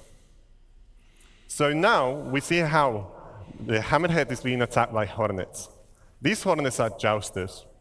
Jousters consist of performing straying attacks while outputting a lot of firepower, blowing through, smooth turning, and repeating. We added variations for the more skilled pilots, like skid roll attacks, that provide a spiral-like flight path. Jousters are also good at monitoring for back strafers, so if they cannot get into strike distance, they will just break. And finally, the chaser. Now, Brent is going to get there in a second, but the chaser is going to be the cutlass, which is following one of the hornets and is allied with the hammerhead. Die haben 2 Monate Beine verglichen. Now, we are really far away, 10 kilometers. Also ich finde das echt beeindruckend, aber ich kapiere gerade auch, 20% kapiere ich gerade wieder nicht. Chaser, geht's euch auch so? Always stay on the target 6. The idea is to force the target into a defensive stance by making them turn into the chaser. This maneuver will be seen mainly in squads and atmosphere combat. The final phase, which can happen at any time, depending on the combat situation, is disengage. This phase is triggered based on constantly listening to multiple events in parallel. To name a few, critical health, damage to shields, or weapons depleted. There is also a shorter version of disengage that we call pace breaks, which occurs during long periods of combat due to fatigue, nature of the combat encounters. These pace breaks are short, and the main objective is to perform a simple maneuver to gain a new advantage position and strike again. This new flow is what encompasses the core of our new AI fly combat experience, in combinations with AI traits that will give designers the tools to tailor each combat encounter in the verse. Like, for example, they can choose the ace traits that will allow AI pilots to make use of all of the ship's angular velocity so they can keep a more precise orbit. So for some of you out there, it's going to be a good challenge. While we've been mainly focusing on fighter behavior, we've also started to follow the same process to Also other die ship types, KI hat like diese, gunships and capitals. In the near future, we want to deliver experience kann diese where ganzen going Manöver against a fliegen, capital ship like an Idris is a basierend tough wie der fight, Kampf halt that läuft. unless you bring the right combinations of tools, meaning ships that are equipped to take down capital ships, you will get demolished by their powerful turrets.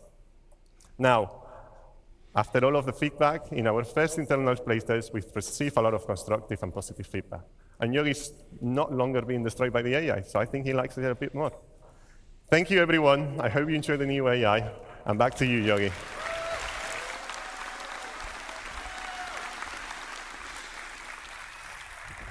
Thank you, Diego. Okay, so now we're going to talk about, we heard about how AI makes my life hard. Now let's talk about how to return the favor. We're talking weapons. So, the weapon and aiming systems in Squadrons, they went through a lot of changes. I can only mention a couple of them, so I will go through them relatively quickly. First thing on our to-do list is basically weapon tuning. At the moment, almost all weapons in the PU are practically the same.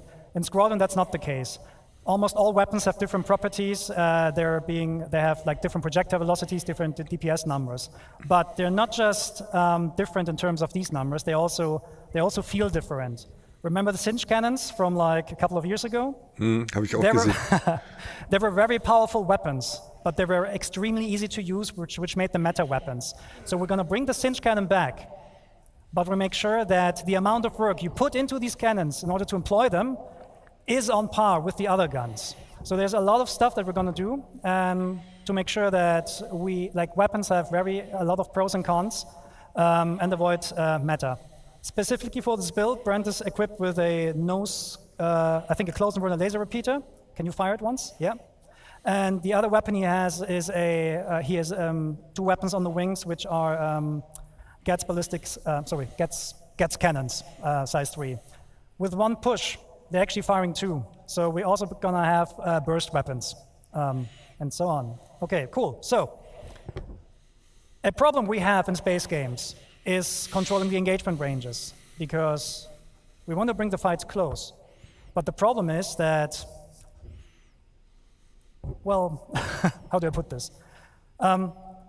Weapons usually, in order to bring them close, what the game devs usually do is they just restrict the ranges. Like in the PU, a lot of the weapons have exactly a range of 1,400 kilometers, which means often the fights occur at 1,399 meters. This is not a good way for us to control die Roten sind NPC, gell? Guck mal, wie die ganze Zeit treffen. Die Grünen sind CIG-Mitarbeiter. Die Roten treffen permanent. The problem there is, how do you communicate that to the player? Seht ihr das? So we're going to do a couple of different things with that in the future. Let's see when the graph comes on. Okay, so show of hands or show. Which of you has an Ares? Okay. As an Ares pilot, you might know the following problem. Der Ares, ich. You're gonna aim at it. And then you, this is, what the? Okay, I need to go back. Okay, there's actually some stuff not there anymore, I don't know. What happens when you aim with your crosshair over the pip is that you actually not aiming at the pip. The legacy system gives you a pip which does not show you where the weapon needs the pip. The new aiming system actually produces the pips based on where the weapon sees them and reprojects them on the target. That means the aiming information you're getting is actually much, much more precise. And this is a very interesting, sorry, I said the completely wrong thing. Na, Yogi, was ist da los? Sorry, I'm nervous. Okay. Yogi? Controlling weapon ranges, sorry. I'll do it now, sorry. Yogi?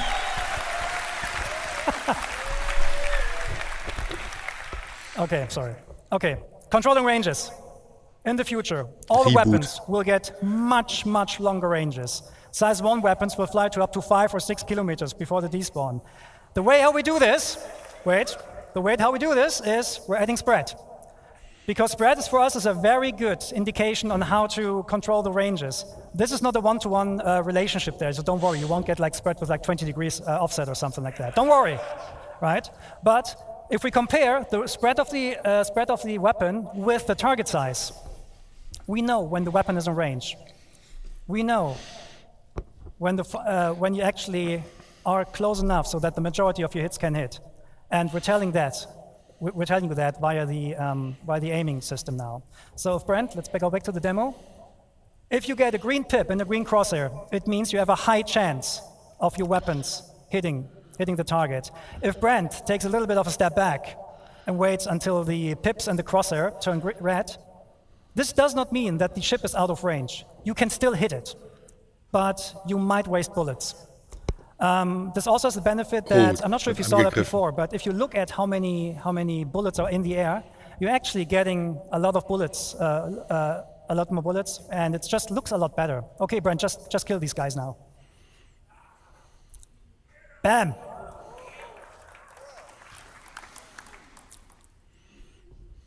Oh, well. Okay, so that was this one. Okay, a thing you might have seen is that is loaded with size 3 guns on size 3 gimbals. That means we're removing the M-1 system. The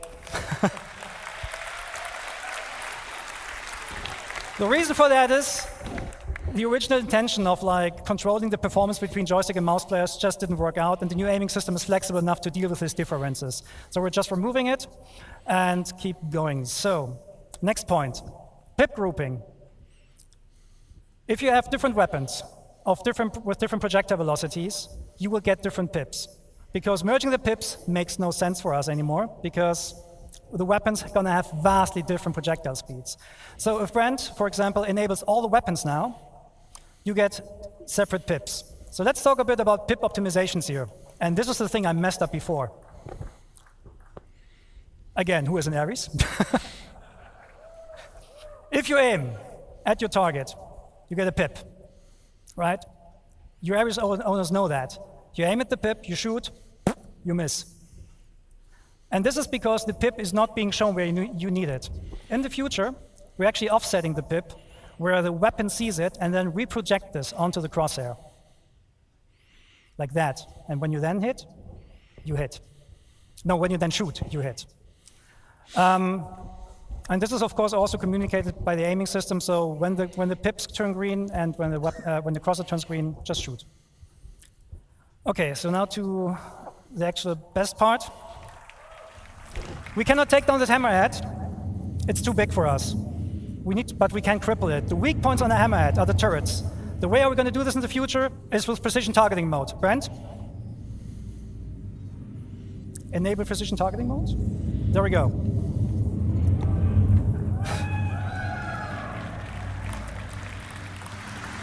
What this does, it does 3 things. You get this full zoom on the target. You get a lower RPM of your weapons, which increases or decreases the spreads for more precision, and you get the painting mechanic. Anywhere where you put your crosshair on that ship, it will tell the gimbal system where to aim at. So if Brent now attacks the turrets, your aiming system will automatically lead the shots.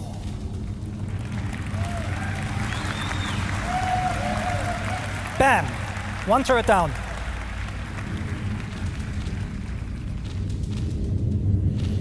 Aber wie fliegt man in der Ansicht? Okay, so this hammerhead now understood that it's not good. It doesn't stand a chance right now. But this will be the way how you in the future will fight against sub-targets and so on. The good thing about this, it also works even without painting the target directly, so you can do very, very precise warning shots. And there's no aim assist that kind of destroys your aiming processes. Okay, so the fight is now over. Sorry, I need to rush this a little bit because I messed up stuff before. And we're going to look at Pyro 3. Okay, Brent, switch to nav mode and bring us down to that landing spot. Let's go. Jetzt gehen wir auf Pyro. So Pyro 3 is also called Bloom. It's a very big planet with a nice atmosphere. Ja, ich glaube, bei Knebel gucken jetzt gerade auch doppelt so viele zu wie jetzt. Normalerweise, aber das ist halt, weil halt die ganzen Leute die Infos halt wollen jetzt über die CitizenCon. I said gameplay demo might have bugs. Okay. Let me go there now. Okay. Yeah, steeper angle, that works. Okay, so the thrusters on your ship. Atmosphäre ist ja abgeprallt, oder? They do like the vacuum of space. We're talking spaceships here, right? And we have thruster efficiency curves on these thrusters. So at some point, especially the MEF thrusters, they will cease working because they don't like atmosphere. They will overheat very, very quickly. So there's the question, what happens when you go down to a planet and you want to rotate your ship with your thrusters off? Well, we'll see. Can you go to external view? Can you waggle your tail?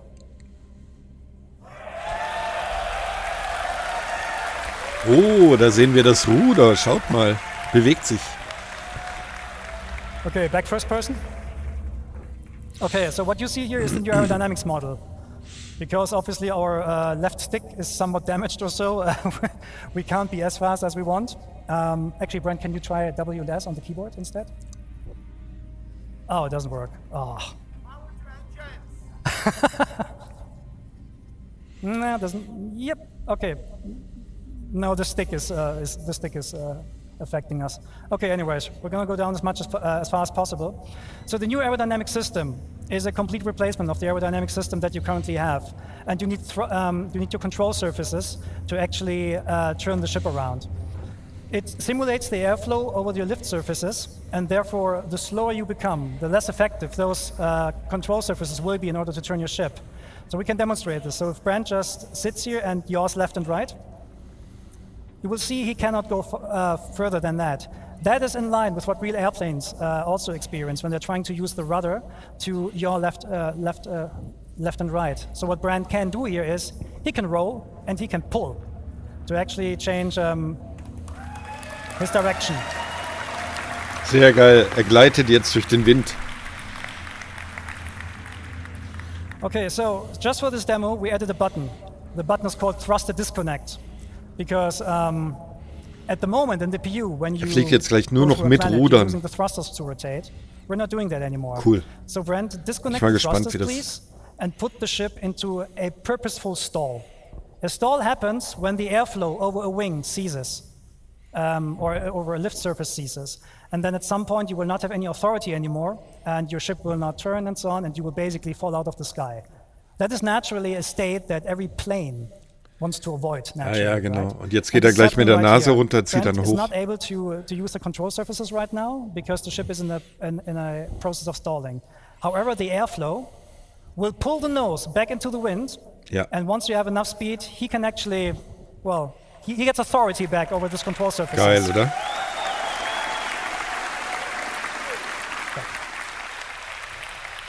Das ist jetzt mal in der Third Person. That means for you as players, what you can actually do, you can do aerobraking, you can do pure gliding if you want to. You can even do like competitions, like, I don't know, like drop ships out of orbit and then das see ist jetzt Segelflug, how far was they der glide. macht. This is all possible with a new system.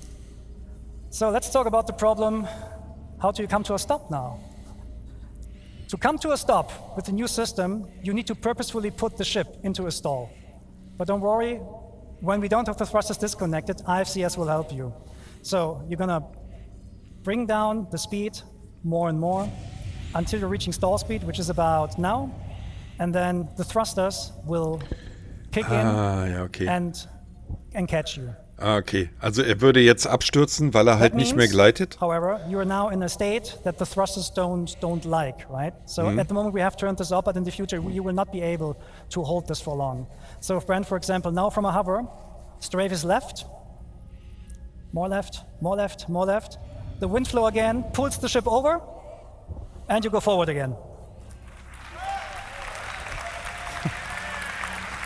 Cool. Das wird Okay, so now Brent realistisch. now show us, how to come to a hover and, Und wir sehen gerade some übrigens water. Pyro 3, gell? Oh yeah, there's our point. Okay. Also jetzt macht er den, jetzt gibt er wieder Gas, fliegt nur mit den Rudern.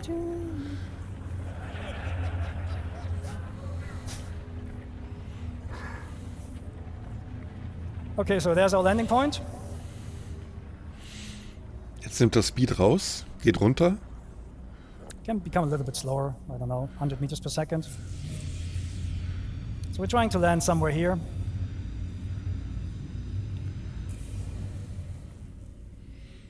Und jetzt fliegt er ins Wasser, oder? Ja, nicht gut. Whoa, look at this.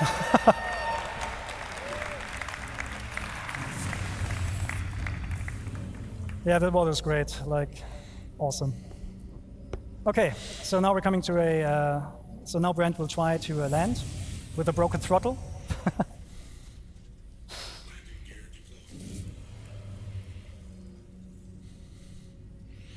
Die Carrack auch, die kann auch nicht gleiten.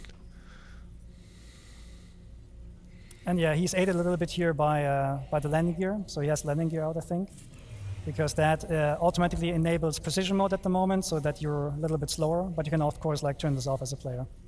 And then you come smoothly down to a landing. The best way to land your ship is in decoupled, because you can just like very smoothly land it on the surface. And clunk. And now you're gonna power down the ship using the new interactions. Engines off first. Then we're in the relaxed pose again, as Ines showed before. Power off. And the canopy off. No, open, not off. Don't put the canopy off. And get out of the ship.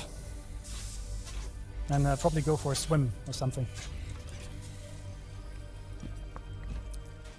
Okay, that was a bit of a buggy, bumpy ride, but thank you for taking the time with us.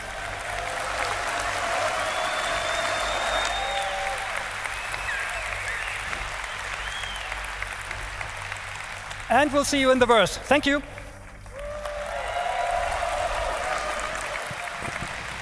Thank you so much, Yogi. Everybody, it's time. Around 2:45, so get yourself some food, get yourself some drinks, give yourself some snacks. Stretch your Pause, legs, Freunde. and then be back in Hall A when we come back, because from this point forward, you're not going to want to be anywhere else. Eine We'll Stunde see you at Pause. 2:45, everybody. Take care. Eine Stunde Pause. Living on the Edge. Weiter geht's um 12.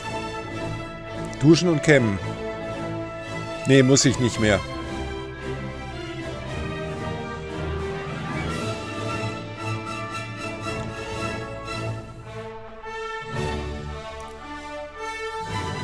Also Freunde, wir sehen uns wieder in einer Stunde. Ich werde jetzt auf jeden Fall mal eine halbe Stunde weg sein. Sollen wir jetzt die Verlosung machen? Gute Idee. Warte mal kurz. Ich schau mal, wie viele mitgemacht haben. Oh, 181 Leute.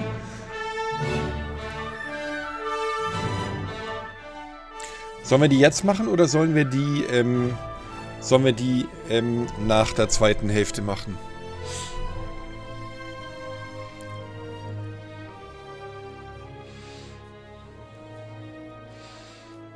Weil wir haben jetzt noch, also nach der Pause geht's weiter. Da kommen noch, ja, 2 Stunden, 3 bis 4 und 4 bis, ja, 2 Stunden kommen noch. Jetzt? Wollt ihr jetzt? Wird halt spät. Ja, morgen ist Montag, gell? Ja, dann machen wir jetzt. Machen wir jetzt, Freunde. Müssen ja viele morgen arbeiten jetzt, okay? Besser als um 3, alles klar. Dann machen wir jetzt, Freunde. Dann blende ich das Ding nochmal ein. Das könnt ihr gewinnen, falls ihr noch nicht mitgemacht habt. Dann habt ihr noch eine Chance. Ich zähle noch ein bisschen zurück. Machen wir hier den Sound ein bisschen leiser. 186. Tischi, leider hast du keinen Gewinn. Captain Seppi. Also wir machen es wieder so, wenn uns der Name komisch vorkommt und so weiter und so weiter. Aber ich denke mal, das wird hinhauen, so wie immer. Warte, ich mache mal den Ton weg. So, und dann zähle ich nochmal, vielleicht knacken wir auch noch die 200. Ich zähle jetzt mal ganz ruhig zurück von 10 zurück auf 0 und dann haue ich das Ding raus. 10, 9, 8, 7, 6, 5, 4, Das ist ein geiles Ding, gell? Ist eine A1 mit Game Package und LTI und mit Skin. 4, 3, 2, 1 und 0. 191 Leute haben mitgemacht. Dann würde ich sagen, Moment, ich muss hier noch in das Richtige rein. Das war nämlich das Giveaways. So, dann mache ich das Ding jetzt zu, Freunde, und dann hauen wir es raus. Also, jetzt wird es geschlossen. 3, 2, 1 und zu. So, und Trommelwirbel. Moment, jetzt mache ich erst nochmal den Bot mache ich noch aus, den Timer. Damit wir nicht immer die Nachricht kriegen. So, und Draw Winners. Let's go. Viel Glück. Ich wünsche euch allen drücke euch allen die Däumchen. Also, es geht los.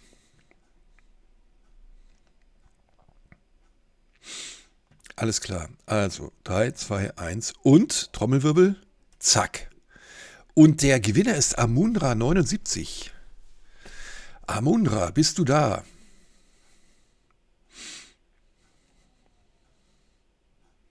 Amunra, du hast ein wunderschönes Schiff gewonnen mit Game Package und LTI und ich glaube Amunra79 kennen wir auch. Der kommt mir bekannt vor, der Name. Das ist auf jeden Fall einer, den wir kennen und sehr schön. Amunra, du hast gewonnen. Ich schreibe dich auf jeden Fall noch an. Aber ich glaube, er ist nicht da. Ist aber auch klar, wir streamen jetzt auch schon wieder 4 Stunden 13. Ich glaube, ich nicht mehr da und ja, den kennen wir auf jeden Fall. Er ist nicht mehr da. Okay, sehr schön. Dann würde ich sagen, warte mal, back to Giveaways. Ich schaue jetzt auch nochmal, ob der bei den letzten gewonnen hat. Nein, da nicht. Da auch nicht.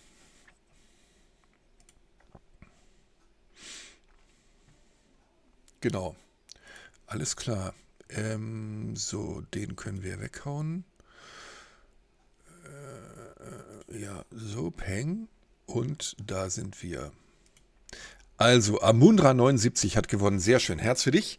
Und wir machen jetzt eine Pause, Freunde. Für alle, die jetzt noch da, die jetzt schlafen gehen, gute Nacht. Vielen Dank fürs Zugucken. Ich glaube, dass wir jetzt aber noch richtig viel geiles Zeug zu sehen bekommen. Ich bin aber auch echt wirklich müde und das hat heute auch sehr turbulent angefangen. Ich werde jetzt auf jeden Fall auch ein Päuschen machen. Ich freue mich über jeden, der da bleibt. Wir sehen uns ungefähr in einer Stunde. Um 12 geht es weiter bei CIG. Also rennt nicht weg. Ihr könnt ja auch noch im Lurk da bleiben. So, jetzt wird das Ding completed, Mark ist complete und Amunra hat gewonnen. Sehr schön. Close Giveaway.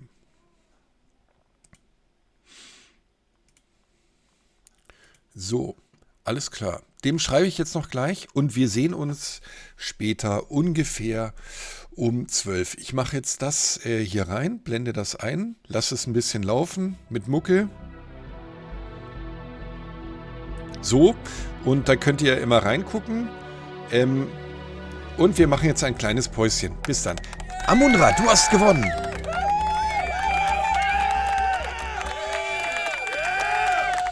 Amandus ist jetzt Follower. Vielen Dank. Vielen Dank für dein Follow, Amandus. Amunra, schön, dass du da bist. Du hast gewonnen. Ja, du hast gewonnen. Sehr schön. Ich hau dir das Ding jetzt raus. Pass auf.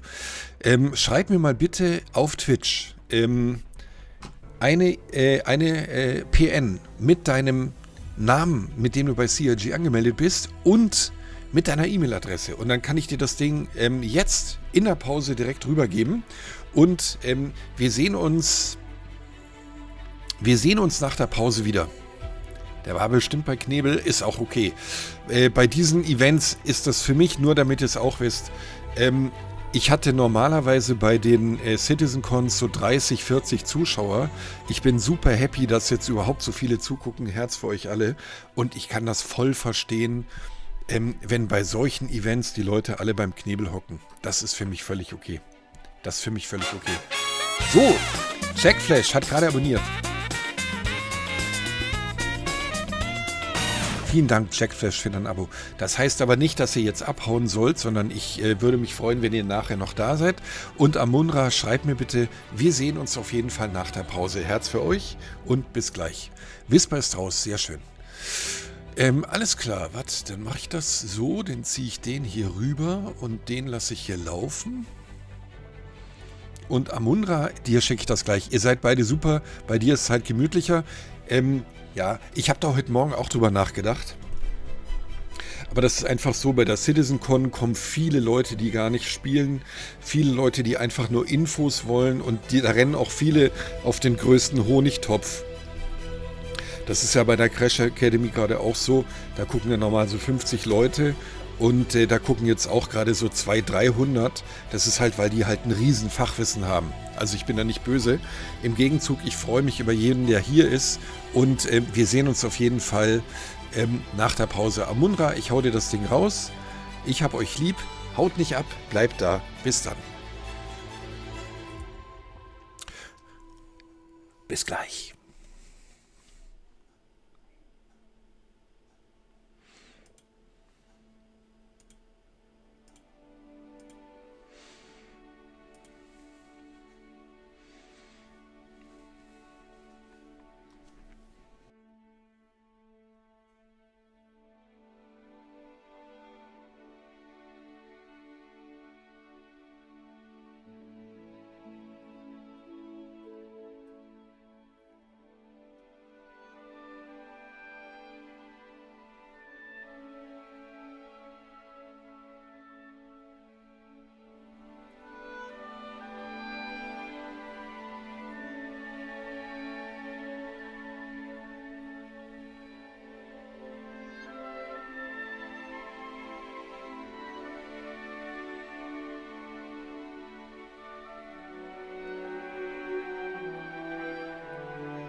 So.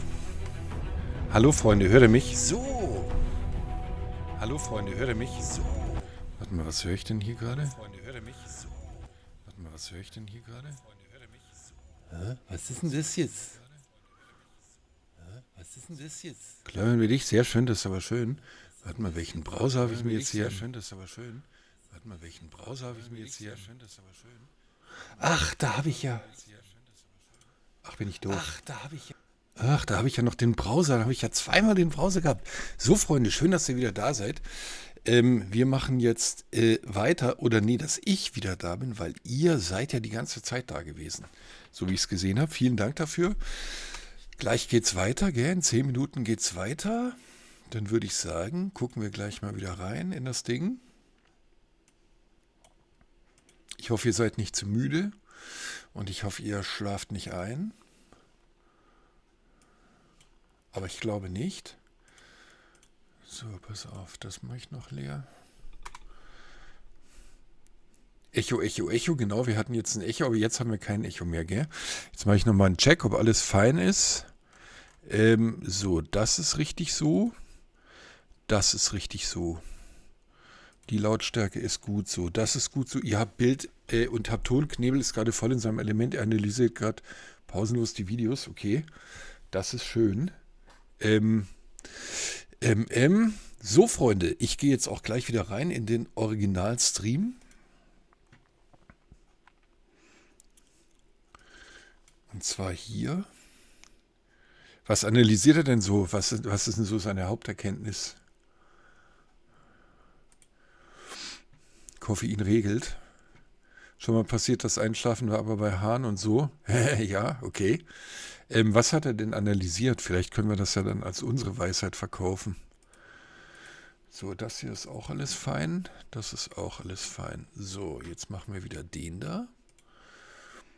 Jetzt machen wir wieder den da. Peng. Flugverhalten von Schiffen. Okay. Das muss ich sagen, also das hat ja Yogi gemacht, das Panel. Und jetzt nicht, weil er den Fehler gemacht hat. Das kann ja echt jedem passieren, das ist jetzt nicht so wild. Aber da habe ich echt tatsächlich nur die Hälfte verstanden. Das war mir ein bisschen zu... Das war mir so ein bisschen zu komplex. Male, female, and everybody pretty much has a different feeling about the game and very supportive of the project. So. Fantastic. So even Jared Huckabee could play this game, is what I'm hearing. And so you guys are going for like the elder statesman. So that's fantastic. So, wir gehen wieder rein, what Freunde. giveaways are you guys doing? I hear you guys are doing a really cool giveaway at the top of every hour. Is that correct? At the top of every hour, if anyone comes to our table, if they're the first one to come here and they say what our table number is, one of our partners or our friends are the folks with Star Jump Station with Grim, Ender, and Starlet. They couldn't be here, but they donated these posters of their work of the Fleet Viewer. And so we have signed this for everyone. All of the members here have signed it. And if you come here at the top of the hour, if you're the first one, we will give you one of these signed posters specifically from Star Jump Station because we love them. They're a great group and they've contributed so much to the community. That is awesome. Thank you guys so much. Soul Citizen, come check them out. Again, a safe space for gamers of any race, creed, nationality. You guys will find a home here. Thank you guys so much. We're going to move on now to Quantum. These guys are all about the medical gameplay loop. These guys are, oh my goodness. So, I almost needed them for a second. That was disastrous. How's it going, guys? You guys are the forefront org designed to help with medical gameplay wherever gamers may be in need. You guys actually have a really interesting Discord tool. Wir sind noch vor dem, vor dem ersten Panel von der zweiten Hälfte. Jetzt zeigen sie noch so ein bisschen Yeah, so the Abe spot that we designed is to be in other people's Discords. One quick, easy command will actually send the ping to our Discord as well as all of our partners through the Alliance Initiative Beacon System Bot, or ABES for short. Und ich freue mich auf die zweite Hälfte, everyone's clear. What is the name of that bot? Bis gleich. The Alliance Initiative Beacon System. The APES bot. I love that. Where you can go ape for the APES bot. So what can we expect to see from Quantum in the future? What do you guys have next on the horizon as your guys' org is expanding ever greatly? So every time we get any type of information, we always try to think about how it's going to affect us. Yesterday, we saw the fires on the ships and everything, and we already started talking about a fire rescue unit. firefighters in space is the coolest thing I think I can think of. Thank you guys, Quantum. You guys rock. Everyone here has been phenomenal so far, and we are going to end our last community booth segment for the day with Imperium. Now, when I say these guys have an amazing set piece that has wowed everyone at CIG, I mean it. Let's take a look at this amazing Bengal carrier. Like, guys, this is phenomenal. Let's see if we can get a good shot of that. Make sure we get a great shot of how detailed that Bengal carrier is. It is sleek, it is sexy. God, I just want it for myself. So, man, that is just so cool. So with me are some Imperium guys. What's up, guys? Let's say a young, charismatic host named Schman, for example, wanted to steal that Bengal carrier. Where exactly is it going? Well, if you live in LA, it's actually going to be staying right in here. It's going to be down to the Santa Monica office, so it's going to be present inside their studio. If you go check it out after CitizenCon, it's going to be there in perpetuity. Yes, suck it, Austin. LA wins, finally. So what has your guys' CitizenCon experience been so far? How have you guys been repping Imperium here on the show floor? Well, I mean, obviously, very well is the answer. So it's been fantastic, man, having everyone here. This is about half of the people we've had present, so it's been a fantastic showing from our organization. It's been a labor of love putting this together, being present, answering questions. It's been great to see everybody coming around, showing support. It's been fantastic, so thank you. Yeah, we've been seeing you guys build this throughout the past 2 days, and to see it finished finally, for those of you at home, there are no easy words to say how cool this thing's look. The level of detail here is immaculate. So thank you guys at Imperium. I know that everyone at the LA office is going to appreciate this so much. All right, we're going to toss it back to Jared momentarily. Thank you guys again so much for checking out the community booths. We'll see you guys back here again. In the meantime, stay safe and see you in the verse. Oh. Alt what? Function F4. Function F4? There we go. Hi, everybody. I'm at the Pyro Playground. I said, hey, at some point during the 2-day event, I want to get out from behind backstage and come see what the thing's all about. So I'm here in Pyro. Don't you come around here? Ich glaube, die Mitarbeiter von CIG kommen damit besser klar, als man denkt, weil die ja viel mehr wissen, was sie da tun, als wir. Und sie können es uns natürlich nicht erzählen. Aber die wissen ja, in welche Richtung das geht. Also ich glaube, so schlimm ist es für die nicht. Und es wird ja auch nicht auf den Mitarbeitern rumgehackt, sondern auf dem Projekt. So this is where the demo starts. And what do we do when we're here at the demo? This is where your habs are. So, yeah, you can't go back in. You want to go straight? Er wird jetzt auf jeden Fall gleich abgeknallt. You want to follow the exit signs, so left. And those are your elevators. Are these ones going to kill me? No, these should not be the death elevators. Not even in Pyro? No guarantees on that. I want you to go on record. Look at that camera and say the elevators in Pyro won't kill you. I'm going to say no guarantees that the elevators in Pyro won't kill you. All right, so we take the elevator, and where do we go next? You're going to go to the entrance. All right. Push the button. Look at this guy. So one of the other players will do it for you. There you go. So, no, show the screen. Show them Pyro. Let them see Pyro. People are tired of seeing my dumb face. All right, so where am I going now, Adam? You want to make a left? This way? No, you went too far. You got to follow the exit signs. I don't see anything. There you go. All this environmental storytelling. Sieht doch This is spitze the aus, experience oder? that you just walked through. All right, up here? Yep. And another elevator. All right. So what does this say here? Do you know? I can't read. I know that's rough and ready for the top part. All right, yeah. So Rough and Ready are the gang that runs the checkmate station. All right. Well, everybody, I am not going to subject you to my first time here in Pyro for any longer. We're going to throw it to the first of our two-part environmental presentations, starting with Living on the Edge. So take it away, everybody, and I don't know, watch it. It's good.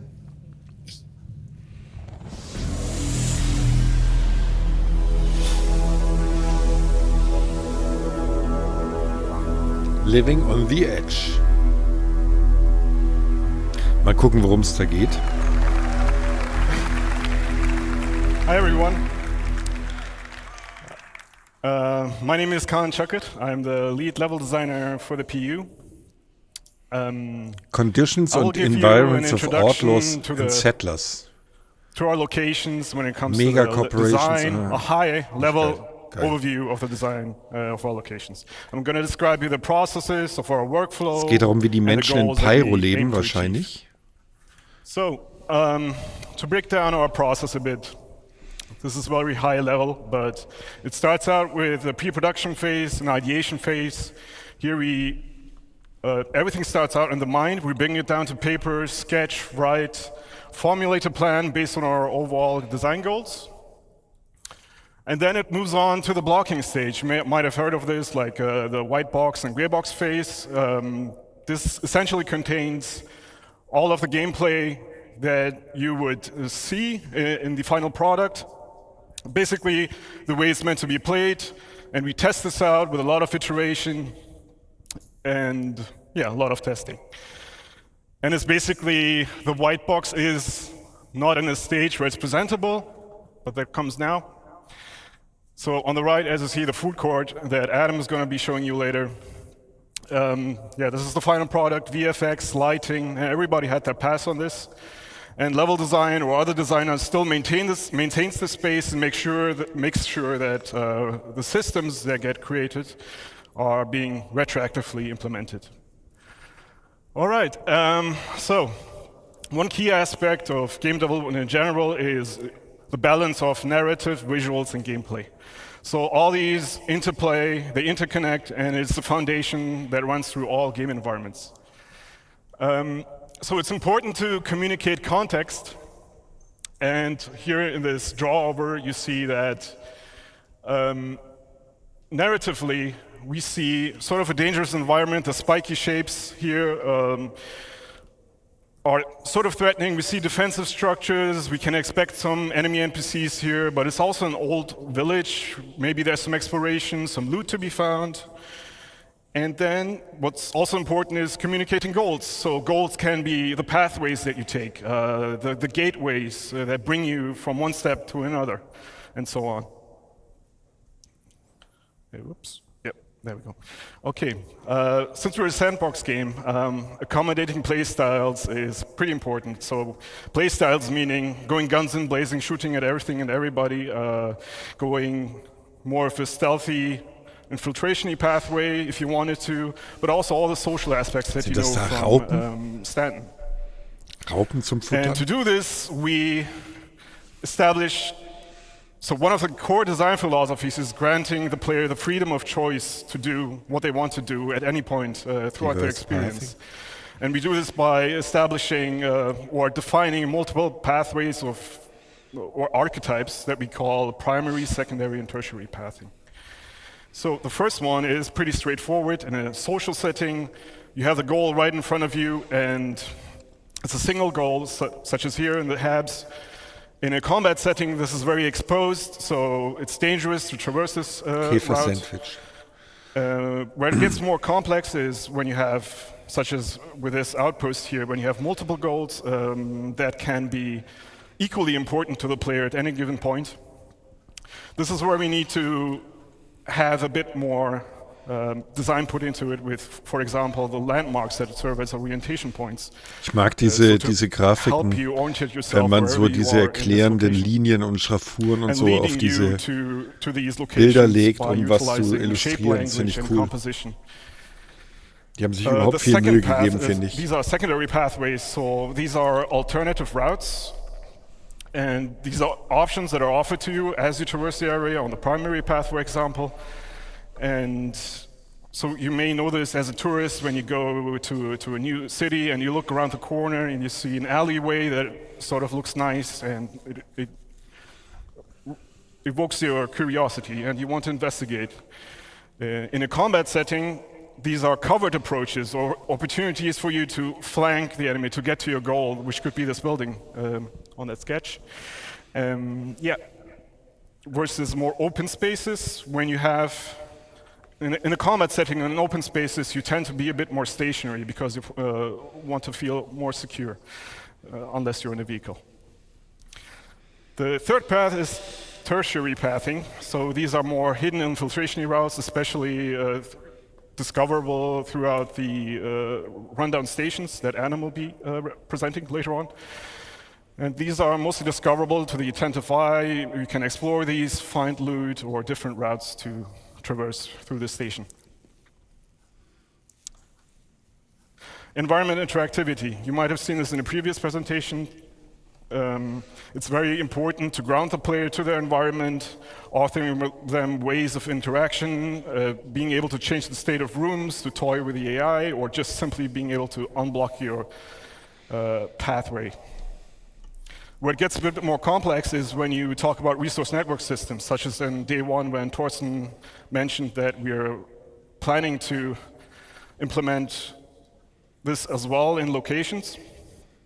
And this will allow the player to engage with their environment in different ways. They will be able to power up or down entities such as turrets, gates, and doors, and also alter life support systems. And also, this ties into security systems. So being able to power up or down certain sections of a security system. And security systems in turn will be dependent on security tokens that you will be able to grab from other NPCs in your environment to then gain access to other terminals, to security terminals or other areas. Reputation is a big topic for us, especially with Pyro. So reputation, what does it mean? It means that it's basically your standing, your relationship with factions, and factions are the UEE in Stanton, or outlaw gangs, especially now in Pyro. And this will define your play style within this environment. So it will define how you experience the location that you're in a more social context or in a more combative context. So we talk about reputation gates as well, especially in the later presentations. So in the case of the food court, in the rundown station, we have multiple floors. So the first floor is the gang floor, and that might require you to have a better relationship with the owner of this location, which then will give you unique mission givers that you can go to and accept a mission that are offering you missions themed after the faction or the owner of this location, but also give you access to unique gear, collectibles, ship weapons, and items. You might have seen these locations in the demo if you've played it. So to close this all off and move on to the other presentations, the glue behind all of our locations is the content. It is the reason why you go to these locations in the first place, and our main goal right now is to not have that divide between social and gameplay as much as we do in Stanton, but mix it up a little and make that dependent on the reputation that you have with the factions or the owners of these locations. And yeah, we're looking into more content. As you've seen listed there, there's a bunch of new stuff coming as well. With the later presentations, for example, with the logistics hubs in the second portion, we're also looking into raids. But yeah, that's it for me. I will pass it over to Eddie now. Hope you've enjoyed this. Take care. Bye.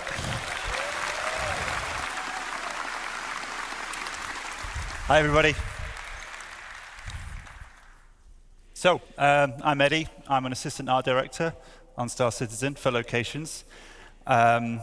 Before we start, I'd like to mention that all of the footage we're about to see comes from our current stable builds. So all of that beautiful tech, all of those features that we've seen in the last 2 days is coming from our tech development builds. Now, all those features are going to make their way to you, of course, eventually. But that is the reason you're not going to see some of them in the builds today. I just wanted to get ahead of the comments a little bit there. So with that said, what am I going to be talking about?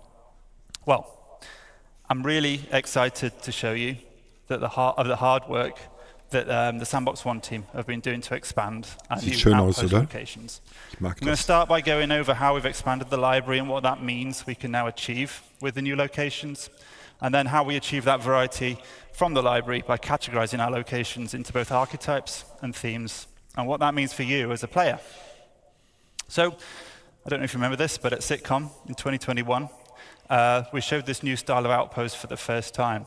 Now, at this point, we had our art style locked in. We'd worked on our library of content to the point where we could make smaller locations like this one, but with a limited amount of variety between each one. And this is what that library of modules looked like at that point. We'd established our main building modules as well as some of our larger buildings and a number of smaller secondary and dressing and standalone modules. But each outpost couldn't be too large without there being some obvious repetition between the modules used. So let's have a look at that library today. Boah. Oha. So, in order to achieve that greater visual and design delta between each outpost and have them not feel like exact clones of one another, we've massively expanded our module library in terms of breadth and depth. And what I mean that, we go broad by making more modules with different purposes, and we go deep by creating multiple thematic overlays for each of those modules. Das ist alles mit dem Tool gebaut, gell? I'll go into what that means a little bit in a minute. But the challenge of a sandbox location like this, as you can see, it's not about building a single unique location. That can be quite straightforward, to be fair. It's about giving our artists and designers the building blocks, the affordance to build multiple locations that all feel somewhat different, even if they do share that same basic DNA. So it's about creating both the ingredients at the same time as the recipes and making sure all of those flavors work in harmony with one another for both visuals and gameplay. So every individual part has to take into consideration all of those design philosophies. So every single module has to take into consideration those design philosophies that Khan mentioned. But we also have to make sure that they work with those same principles when an artist or a designer combines them into any one of a number of different layouts. So the more ingredients we have to work with, the more recipes we can create. But with that complexity comes the challenge of keeping everything harmonious. So Ja, schaut, das ist ja nicht nur ein Außenposten, das ist ja eine Stadt, das ist ja wie Tatooine. Using this expanded library, we've been able to increase the individual location size because there's less of that obvious repetition between buildings within any single location. And we can't really call some of these large locations outposts anymore. They become something more like settlements and imply a larger, more established community. Now, as a player, it will mean a lot more to explore and do at any single individual location with a localized and personal feeling mission types that might see you moving around a single settlement to complete objectives or doing short hop missions between clusters of settlements on a single planet. Das Tool haben sie gezeigt, aber die haben jetzt viel mehr Assets. Wind turbines. You could counter an outlaw attack from a neighboring outpost. Schau mal, wie or on fett the das opposite aussieht, side, you might be stealing or destroying vehicles for the criminal gang that you're working for. But in the art department, we always say show, don't tell. So let's stop looking at slides and let's have a look at some of the locations in game. Tatooine lässt grüßen. Da, das sieht aus wie der Hangar vom Millennium Falcon. Sehr geil. Schaut euch das an. Oha. Hey, ich will da gar nicht mehr weg, ehrlich gesagt. Wenn Star Citizen in VR kommt, dann will ich gar nicht mehr da weg. Gar nicht.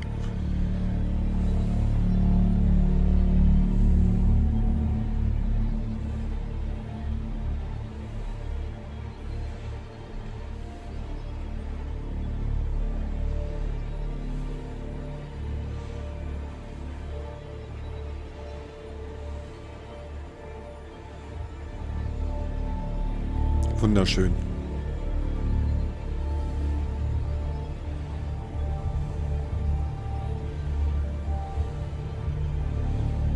Bei Abflug 2000 plus 15, wenn wir Alderan erreichen, genau. Sehr geil, Krautkusswald. Herz für dich, verdammt. Thank you. 17 also. Abgemacht. Sie haben Ihr Schiff.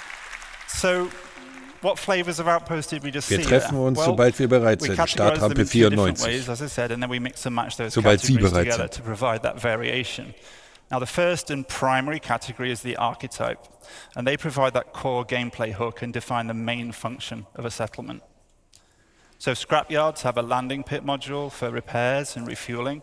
Mining operations can have a refinery module and ore extractors for resource and commodity trading. And trading posts themselves allow a broader range of item purchases through the dedicated trade building module. Stellt euch da noch Tiere vor, gefährliche And I mentioned Tiere. earlier some more like general mission types that you might find that would be agnostic of archetype. And the archetypes themselves reflect that primary gameplay function of a settlement, but there's also a middle layer. Da habt ihr übrigens euer Landwirtschaftsgameplay. Or repair station. So there's be more secondary activities to do locally to an outpost that are also defined by its archetype. So you may find scrapyards can offer salvage-related gameplay and missions. Trading posts can also offer delivery missions or hauling and cargo gameplay. And farms can offer crops and fauna as resources for gathering or trading. So with archetypes as our primary category, in addition, we mix in a secondary category, and these are the thematic overlays. Now, at the moment, we have two main themes. Internally, we call these independent and outlaw. So themes offer additional variation on top of the archetypes to inform the look and feel of a location. Not just visually, but which people you'll interact with there, how they'll respond to you based on your rep. Jetzt zeigen Sie, wie unterschiedlich das aussehen kann. So themes don't change the fundamental architecture of a space or the archetype of a location, but they do drastically alter the mood and feel, as well as altering the gameplay experience significantly. And again, let's take a look at the first of our themes, our independent theme.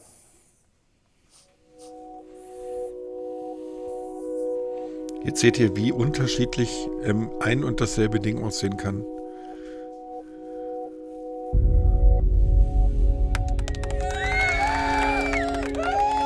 Chuku ist jetzt Follower. Vielen Dank, Chuku.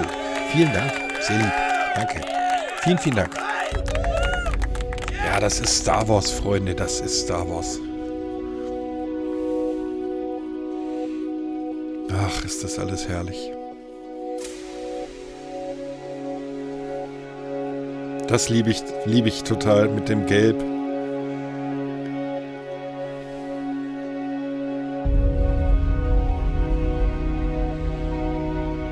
Das ist immer noch das Independent-Theme, oder? Glaube ich. Immer noch ein und dasselbe. Nur in unterschiedlichen Gegenden.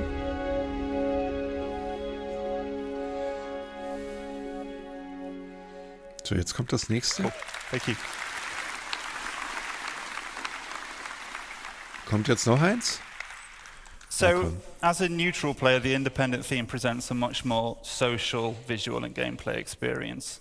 The primary visual read across both themes, so across both Outlaw and Independent, comes from those common architectural forms, and they're generally all more rounded and soft in shape, and the building manufacture techniques are more robust and primitive, with single-story dwellings built from stucco and bare metal.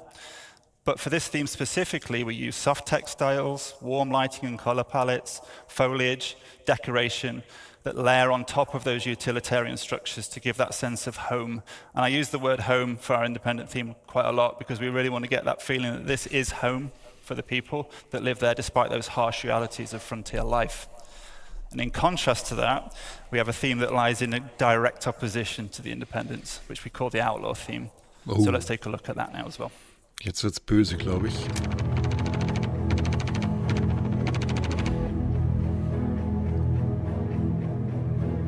Das ist richtig am Arsch.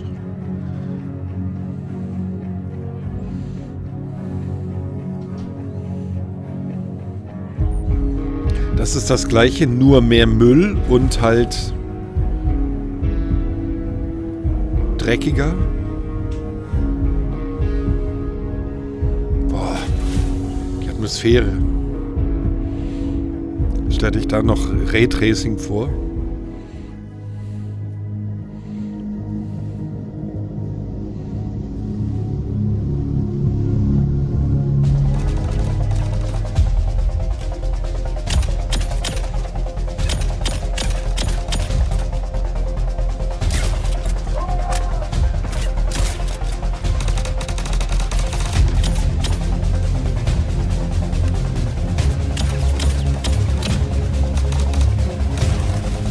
Das sind schon die neuen Knarren übrigens.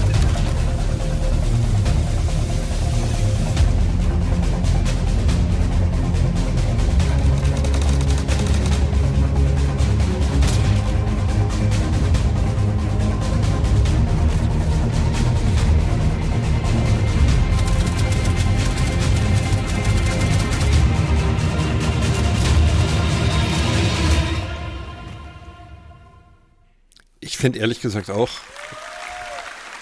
wenn die Grafik geil ist, dann ist Raytracing gar nicht so wichtig.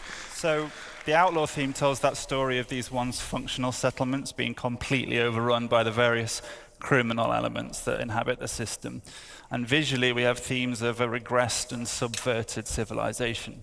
So we layer on top of the architecture these spiked and aggressive forms, and we have evidence of a squalid living arrangements, and lighting comes from fires or poorly maintained fixtures.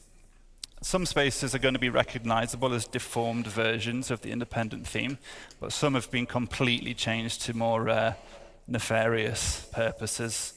And while both themes employ all of the various alternative pathing and traversal considerations that Khan detailed just earlier, the Outlaw spaces are weighted more towards combat.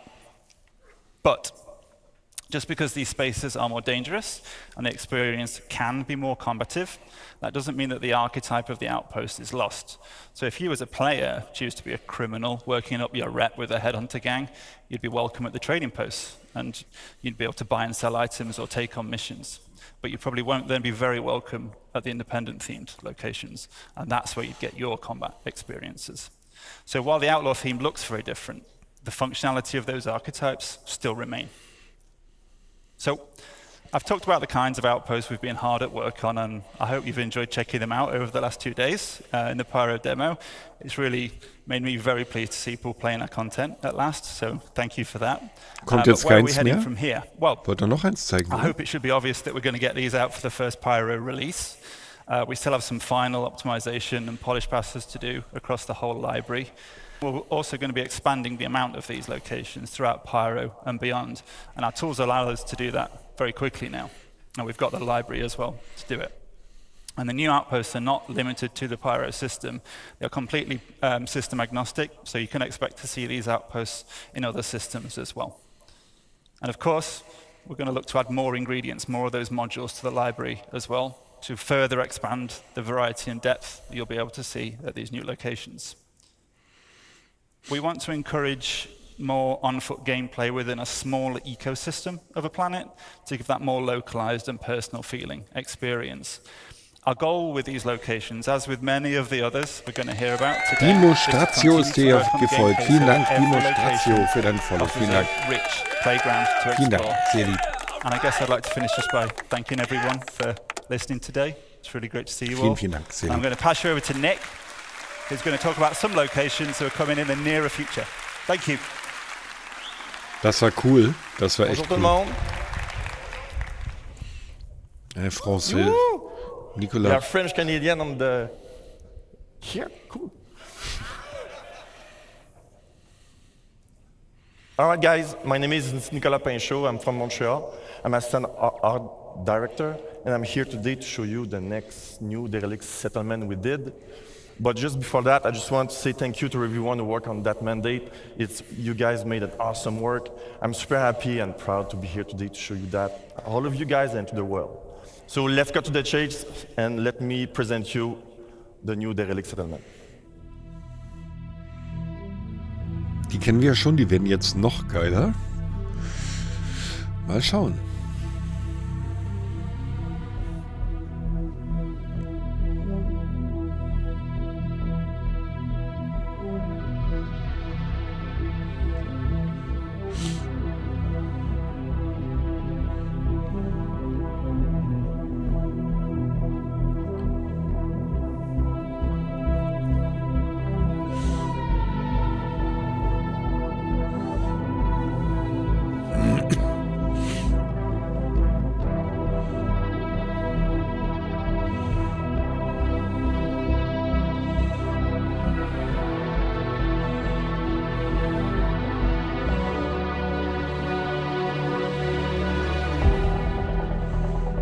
Super geil, oder? Schöne Atmosphäre.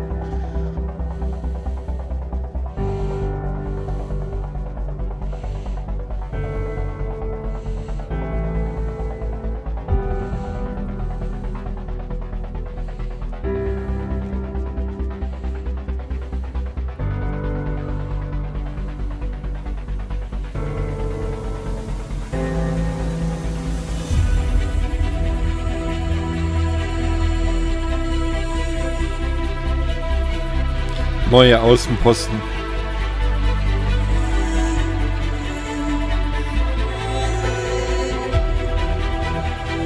Oh.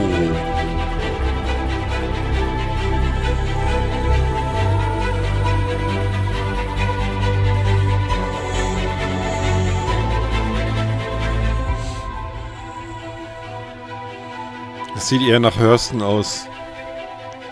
Ich glaube eher, dass es Hurston ist. Waterworld habe ich auch gerade gedacht. Jetzt stellt euch mal vor, das kann man noch alles kaputt schießen.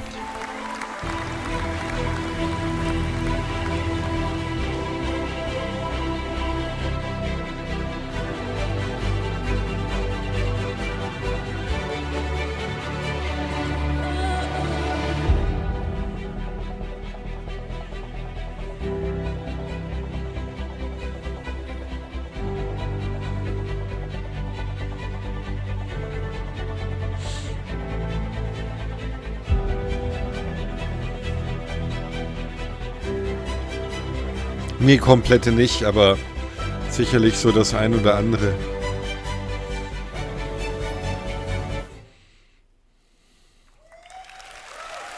Ich glaube, mit dem Kaputtschießen können sie sich gehörig ins Bein schießen.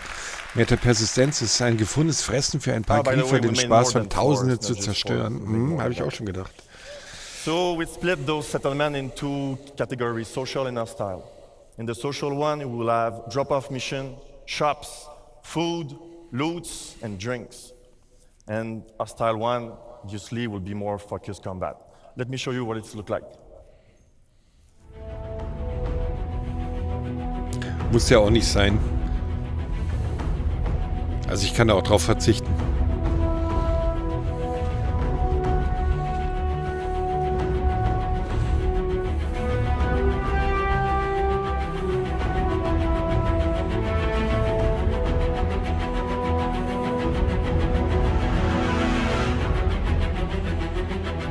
Das ist eine Kistenmission in der Zukunft.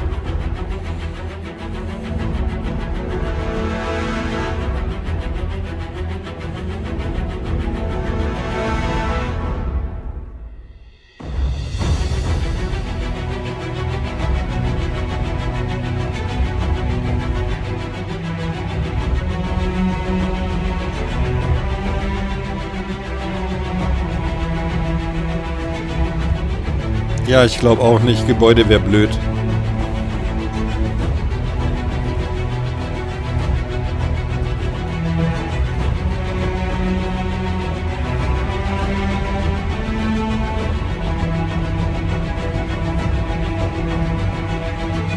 Ah, geil.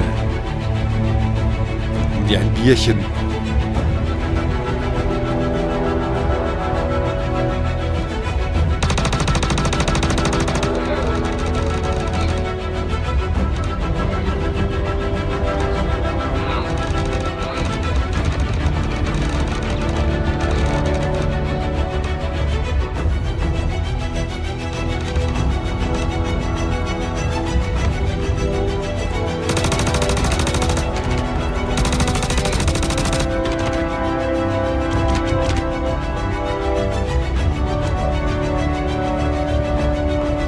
Sind auch schon die neuen Waffen, oder?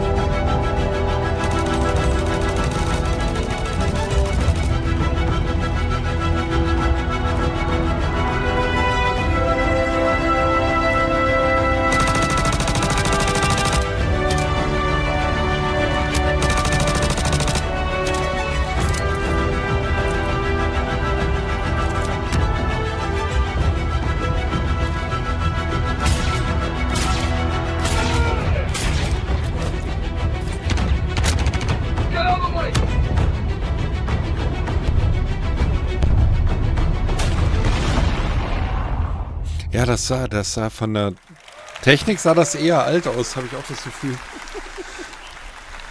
I like the end. The end's awesome.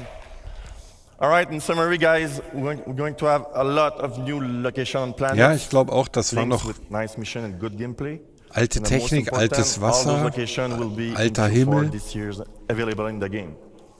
Ja, da ging es, glaube ich, eher ums Gameplay. In der alten Umgebung halt. So, thank you very much. I will let now Adam to show you more good stuff. Adam. Thank Tschüss.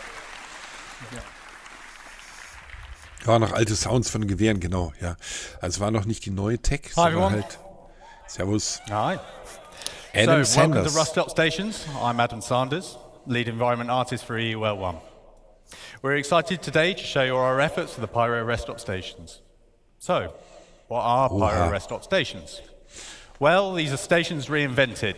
These have new themes, archetypes, and gameplay to support new and interesting experiences.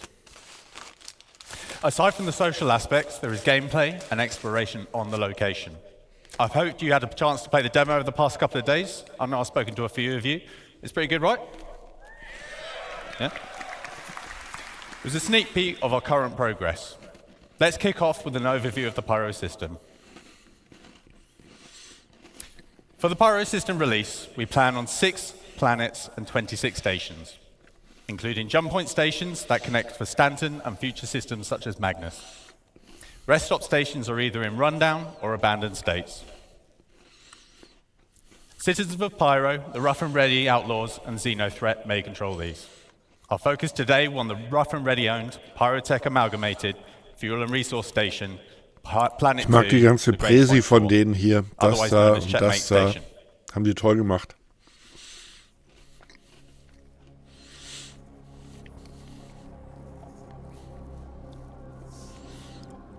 Warum ist in Pyro eigentlich alles kaputt? Kann mir das einer erklären? Da ist immer alles am Arsch. Das auch. Was ist denn da passiert?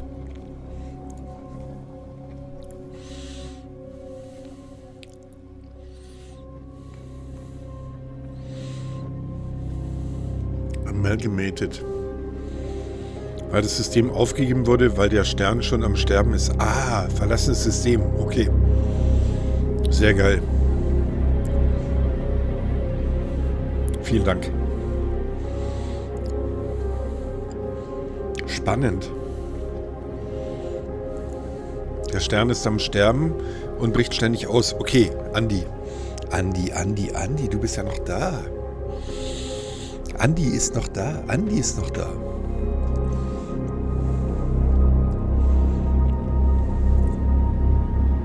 Ich liebe den Look da.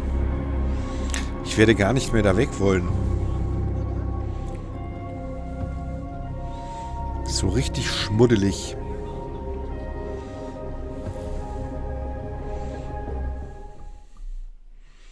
Sehr cool.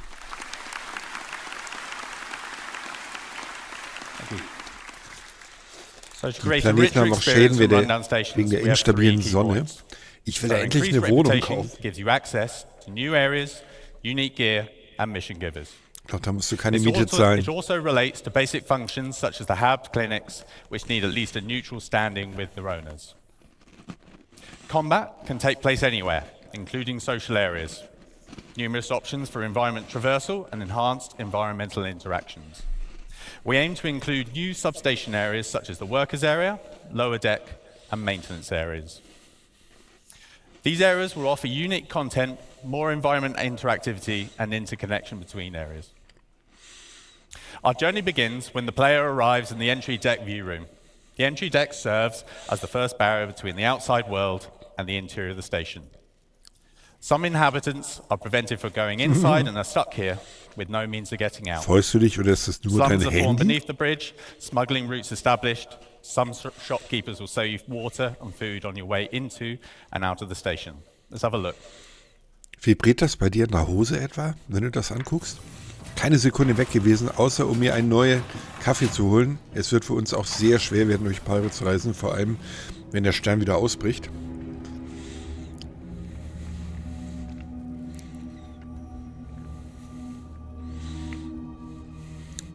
Is that a rocket in your pocket or are you happy to see me? Ah, okay, verstehe. Ach, guck mal, wie geil das da ist.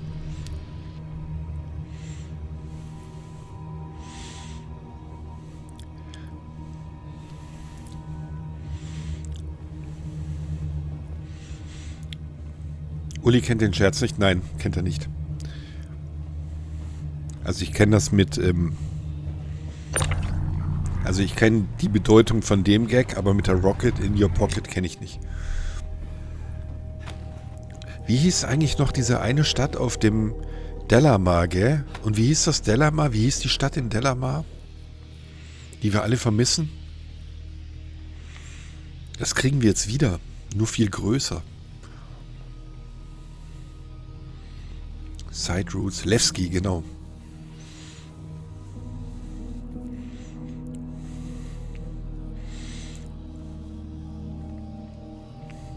Ich vermisse die nicht. FPS waren da immer grauenhaft. Das war bei mir auch so.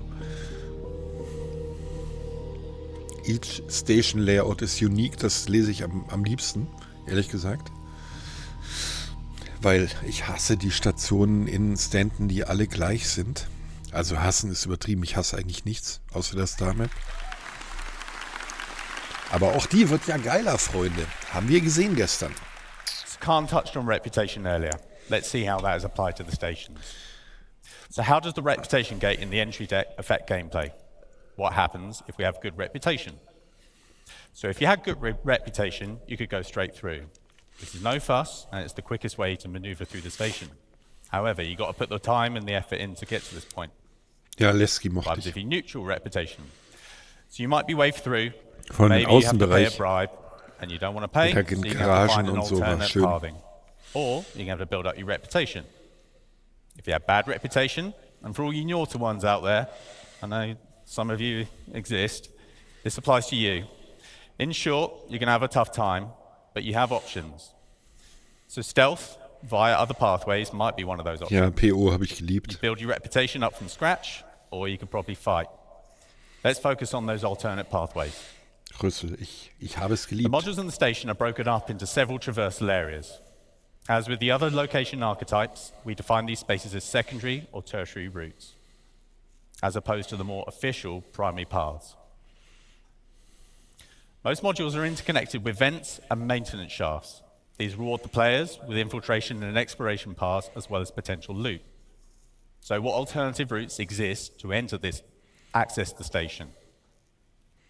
We'll offer the opportunity to access the station through multiple EVA points on the exterior. It gives you the choice on how to tackle missions and reputation issues. These alternative entries allow the player to circumvent the ATC loop completely. Useful for when your reputation with the owners would normally prevent you from going through more official ways. Cool. These server spaces that provide content aligned or against the owners of the station. The maintenance hatch access points are a new common sub-location to the stations. The stations are planned to house maintenance areas that increase the interconnection between all the different sub-areas of the station. They act as alternative pathways the player can take to traverse from the entrance area to the Galleria, for example. Now let's have a look at our main social space. Das The liebe ich. market. A central location for the controlling faction, it houses all their nefarious activities. You Das can sind eigentlich participate in their Seanuts. endeavors if you have the right rep. Seenüsse, Let's have a was look ist at denn some of das? those key features. Ich glaube, das jetzt kommt einer meiner Lieblingsfilme hier.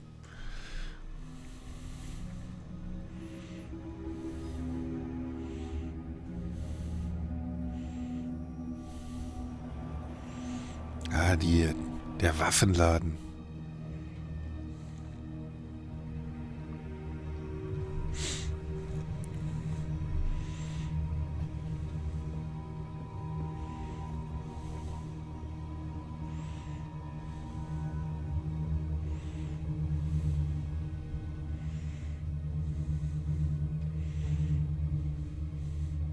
Eat.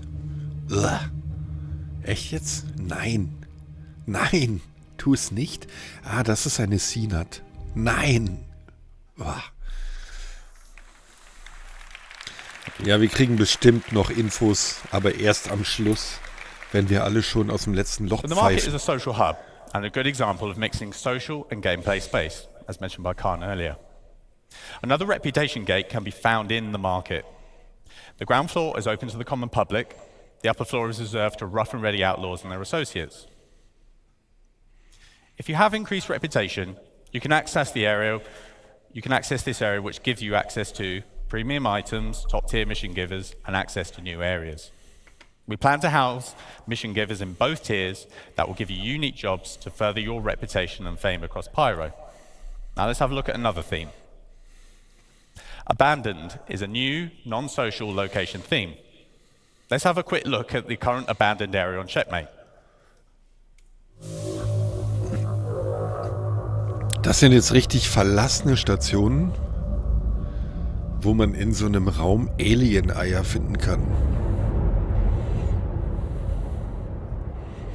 Und dann ist man erstmal die nächsten 3 Wochen mit anderen Dingen beschäftigt. Boah, geil.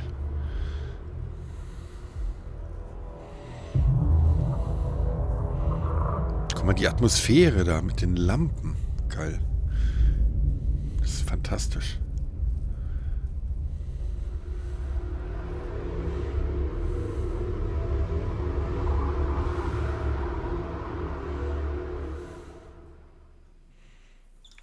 Sehr cool. Thank you. So we have entire abandoned stations as separate locations. On top of that, there are abandoned areas within the rundown stations, much like the ones you probably see in the demo. Da gibt's dann Hundekämpfe. There will be around 15 of these around the Pyro system. These are accessible through airlocks and breaches or other means. We aim to enhance all the space locations with a lot more gameplay content. Loot runs, exploration, creatures, missions of various types with PvE and PvP content, just to name a few. We're also laying a focus on environment interactivity with potential retrofitting of occupied stations. With the future addition of security systems and the resource network system, we will have the means to further improve the experience within these spaces and offer new challenges. With power, life support and gravity playing a key role to give the player a unique experience, especially in abandoned stations. So, what do Pyro rest stop stations bring to the game? So lots more variety in space stations, with more gameplay opportunities within a station location. Guck mal, wie die opportunities for zerbrochen ist. exploration, hidden areas, multiple options for access or traversal. These are faction-owned, and reputation will affect the location and gameplay. These feature lots of new mission opportunities within social space and multiplayer opportunities for combat on location. So I hope you have enjoyed this sample of what stations will offer and had a chance to have a go on the demo the past couple of days. That concludes the Living on Edge presentation. Thank you for your time. Das ist ein Mufflon. Ach shit. Moment. Ach Gott. Hey everybody. Ah, er wieder. We are almost to the end Das ist ein of Mufflon CitizenCon hier. 2953. Can you believe it? 2 days? Eigentlich ein hübsches Tier, oder? Mufflon ist doch Pyro? hübsch. Starcloth? Star Hair? Ich finde, die Stimme passt auch zu ihm. Star Citizen? All right, we still got one more presentation to go, but I have a couple announcements I have to make. This was just handed to me by the facilities team, so bear with me. Astropub, you're going to need to redo your lore video on the history of the Zeus. Living on the Edge. Geo, you need to get some money. Authie, I need to be invited to the next ladies' night. Jetzt kommt Destination Adventure. Burks, this just says get good. From high up even in here? orbit down to the surface of our planets and Fastguard, deep slow into the down. underground, we delve into new interactions, Gabby, missions just and thanks for my gameplay and bracelet. more coming to the Star Citizen And Salty Universe Mike, don't forget to pick up your check on the way out. on all levels. Und dann kommt noch die Closing Ceremony, die 45 Minuten geht. Also wir haben jetzt noch 1,5 You know, Stunden that vor joke is uns. so old, we would never ever pay him. 1,5 Stunden. All right. So the only real announcement I have is that Hall B is closing at 4 o'clock. So that's approximately 15 minutes. So if you wanted to get merch or anything else, you wanted to peek at one last community booth, you've only got about 15 minutes left. Erster der Pressesprecher, Manni. In Der Hall B, Community the last 2 Manager, genau. days, we've had our good friends at Atmo Esports. We're running their fight and flight competition. So I would like to invite 2 of the members of Atmo Esports, their founders, their creators, the big cheeses at the top, Crucian and Corsair. Come on up, man. Nein, es kommt keine Pause mehr. Wir haben jetzt 1,5 Stunden das Zeug. You got 90 seconds to tell people about Das who da, you are, what you're about, Destination and how und the das. event went. Und das da ist eine Party, die wird nicht übertragen. And we're from Atmo Esports, and we've just run Fight or Flight, the first live tournament experience here at CitizenCon 2953. We'd love to thank the staff and competitors. What are you doing? You want? Yeah. Is that what that big group is? Yeah, these guys. Yeah, just get them up. Yeah, come on up, guys. Come on up. Well, I just want to give a big thank you to the competitors who made this tournament happen. We have Lizzie B, Avenger 1, Verity, Cobra, Ja, das ist jetzt was Spontanes, glaube we ich. got Sin, Astropub, G.I. Jew, we have Comet 15, Bognagus, Ms. Gabs, Schwang, Zero State, New Jetzt zeigen sie halt die Leute von Detox, Atmo and the Esports. format. These guys have gone through adversity throughout this tournament, and they've done a fantastic job. So I just want to say thank you to the community who keeps supporting what we're doing. We'll love to be back in the future. And this community is the best community in the world. Thank you. AV1, ist Take es them der out, hier? players. War das der? And of course, if you were here watching this, you can check out the stream, the Hulk event, up on their Twitch channel, I presume. Yep. I should have checked beforehand. Thank you very much, everybody. Watch your step on the way down.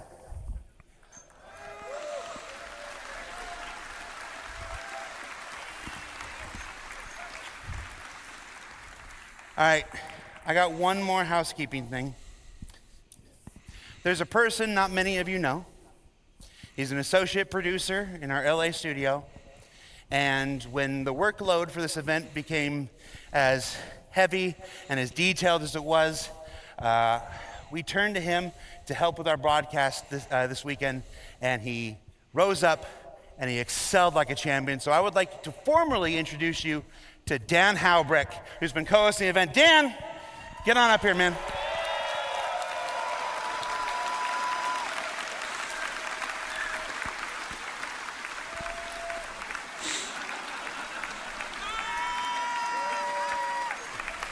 Der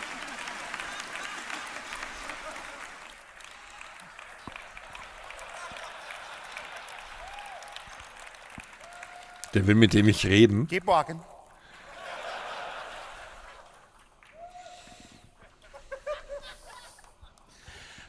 Now, we've got one more presentation. That's Destination Adventure. You're gonna see more about things underground, things up in space, and things I'm gonna let Todd Pappy tell you about.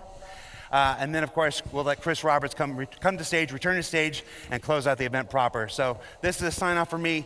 Thank you so much for being here at CitizenCon. And on behalf of Tyler and Leah, if I may, thank you for making this event possible.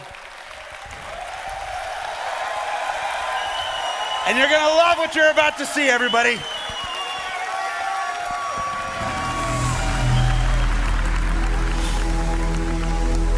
Ja, 1,5 Stunden noch. Nee, es geht los. Es geht los. Hello. Hello and welcome to Destination Adventure. 12 Minuten My vorgezogen. name is John Griffiths. I'm the lead environment artist for EU Sandbox 2, and I'm the product owner for the distribution centers. Before we delve into, I'll put my slide on for a start. Before we delve into it, everything that you're going to see is currently in grey box, so just keep that in mind. So, these distribution centers, what are they? Well, first off, they're the biggest location we have on the ground outside of landing zones. The reason why they're so big is intentional. We wanted them to accommodate as much world and mission-based gameplay as possible. Each location supports multiple landing pads and hangars, making them accessible to as many players as possible at any one time. There's even a road network to support transit from the planet's surface, into the main building and to any berth ships. Das ist cool. So every distribution center will be owned by a faction. Depending on the faction and where the distribution center is located on the planet will determine its specialism. Now, each specialism will lend itself to different missions and gameplay opportunities. So let's talk about some factions for a moment. So an example of a major faction would be the UEE. Now, at their distribution centers, they're likely to be more specialized towards military supply, research and development, or communications, depending on which branch of the UEE it is. They will have a much stronger military presence in the area, and missions here may be more hostile with combat-orientated, team-based raid opportunities. Other examples of hostile gameplay that we're thinking of is hacking and stealing, searching for and destroying a specific item, tracking and eliminating any VIPs, and everyone's favorite, eliminate all. Grey Cat Industrial would be an example of a minor faction. So their distribution centers will be more specialized towards gathering resources, manufacturing, assembly, shipping. There would be a security presence here, but it won't be that as strong as a major faction. And missions here would be more suited to friendly gameplay loops, though we won't be ruling out hostile missions like corporate espionage. Some other friendly gameplay types. Cargo hauling, like I said, resource gathering and mining, maintenance of the location. Das ist das, was man da alles machen kann, But oder? That's enough of me talking about it. How about we show you where we're up to with these distribution centers? Oh, jetzt sieht man das Ingame. Greybox, alles alte Grafik, nicht vergessen.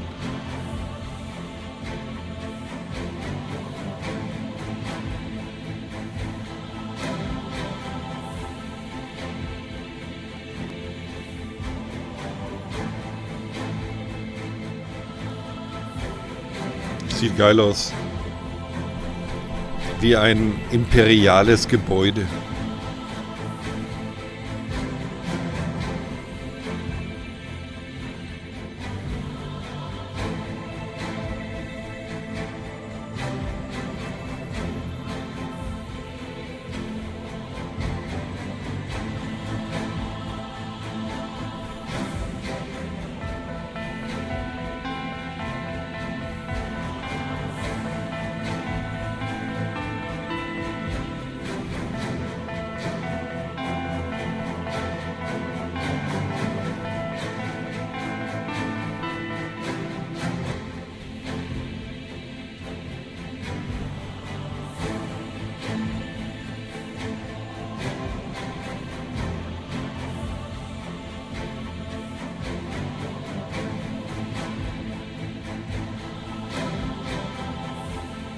Schon cool.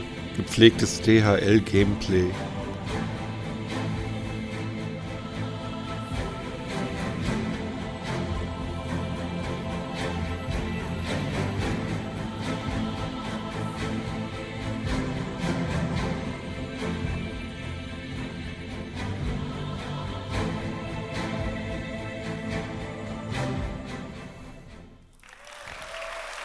Thank you. So to talk you through the corporate spaces at these locations, please welcome Rainer Rick to the stage.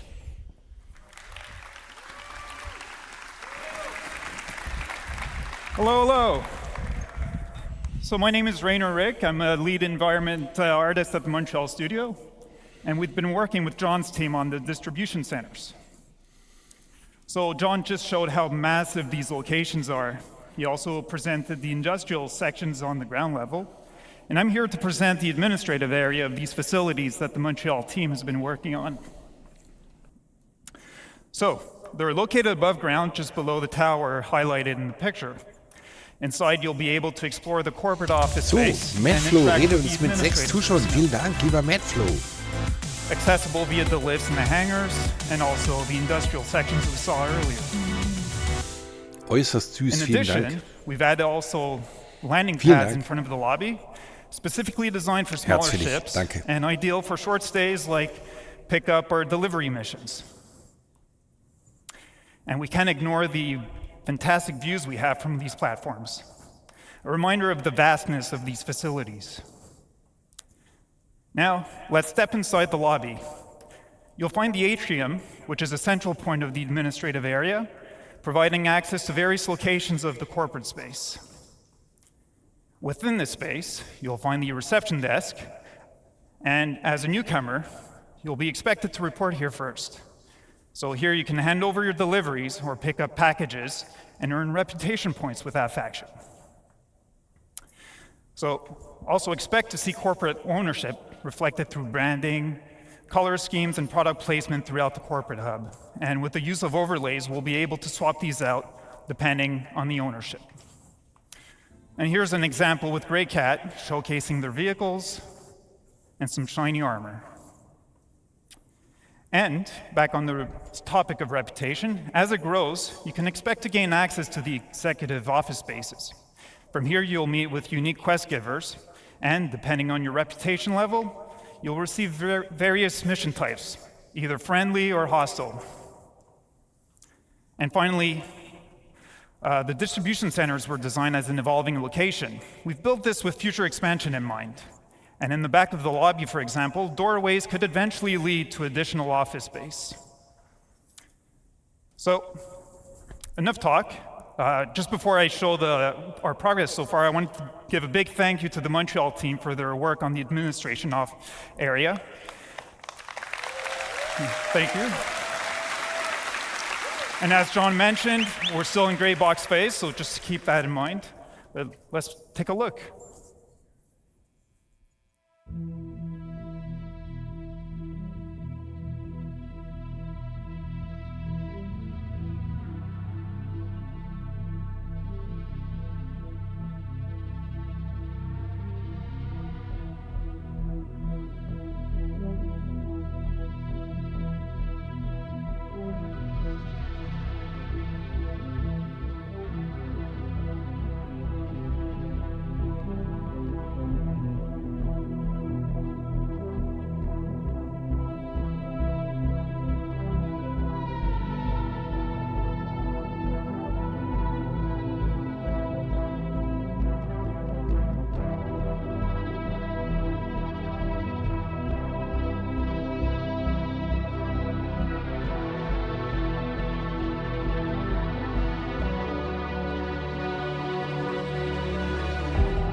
Sieht auch in der Greybox-Klasse aus, ja. Thank you very much. And now let me welcome back John on stage. He's going to continue the presentation.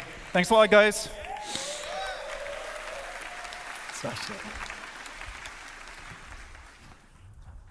Team did a great job with that video. Okay, so something we've been working on that's unique to this location is raids. Click on. So raids are team-based missions with a focus on high-risk, high-reward operations. As Carl mentioned previously, you'll be able to choose how you gain entry to these locations. Coming prepared and geared up will make the difference between success and failure. Ultimately, you'll need to work together in order to succeed. So these raids will have you breaching the interior of the main structure, highlighted here. Now, each interior will comprise of rooms that reflect the location's specialism. For example, a shipping, focus, distribution center will have rooms dedicated to the storage of cargo. Looking to the future, we're planning on having distribution centers with subterranean levels that will be accessed from this interior space. These will expand upon and increase the difficulty of these raids. Now let's take a look at one of these raid missions in action, but please note that this is early gameplay prototype of a raid.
Krass, spannend, oder?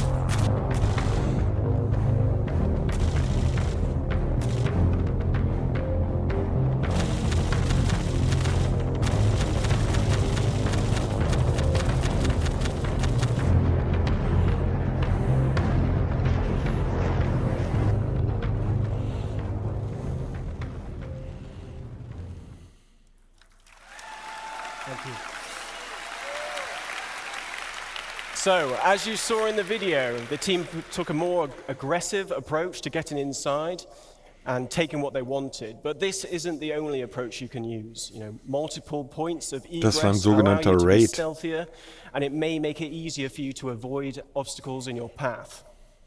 Now, reputation will also tie into these raids. Missions will have varying objectives depending on the player's reputation level. And dynamic events may also be triggered during the raid, so players will need to adapt to an evolving situation. This could range from dealing with additional security personnel to other players arriving to defend the location against you. Something else we've been prototyping is how we can utilize the multi-tool to create gameplay puzzles. Physically interacting with the environment around you changes the puzzles for everybody. With multiple add-ons for the tool available, you may have to get creative when finding a solution to the problem in front of you. In this next video, we show you how using the tractor beam attachment can open up new paths to your objective, but it's up to you to decide what path you can create with what is available. Let's watch the video.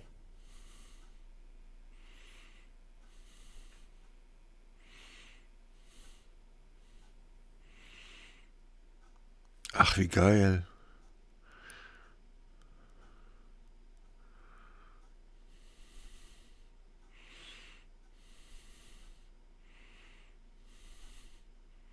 Ah, das ist ja cool. Alter. Wie spannend Star Citizen wird, gell? Ich kann mir jetzt nicht die Haare kämmen und eine neue Frisur machen. Ich muss jetzt hier erstmal Jump and Run über Kisten. Sehr geil. So, yes, thank you. Now, obviously, it was, this location would be possible with several people at CIG, so thanks go to Manuel, John, Jack, Martin, Faruk, Luke, Chris, Mustafa, Sam, Tom and Rob. You've been excellent. Thank you to Rainer and his team in Montreal. 42 Aldi hat gerade abonniert. Jetzt schon 6 Monate. Aktuell im 6. fortlaufenden Monat. Vielen Dank, lieber Aldi. Vielen Dank. Herzlich vielen Dank. Das war geil. Also diese großen Stationen und was man da machen kann. Hello. This is a good segue from the distribution centers, as I'll be talking to you about different aspects of cargo and freight on behalf of art and design. My name is Nick Etheridge, and I'm an assistant environment art director. So obviously, cargo isn't just about boxes. It's a big part of the game. Almost every aspect of the game has some kind of involvement with cargo. And I'm going to briefly go through some of them now. So let's start with missions. How will hauling contracts work in-game? We'll be introducing the Interstellar Transport Guild, as well as formalizing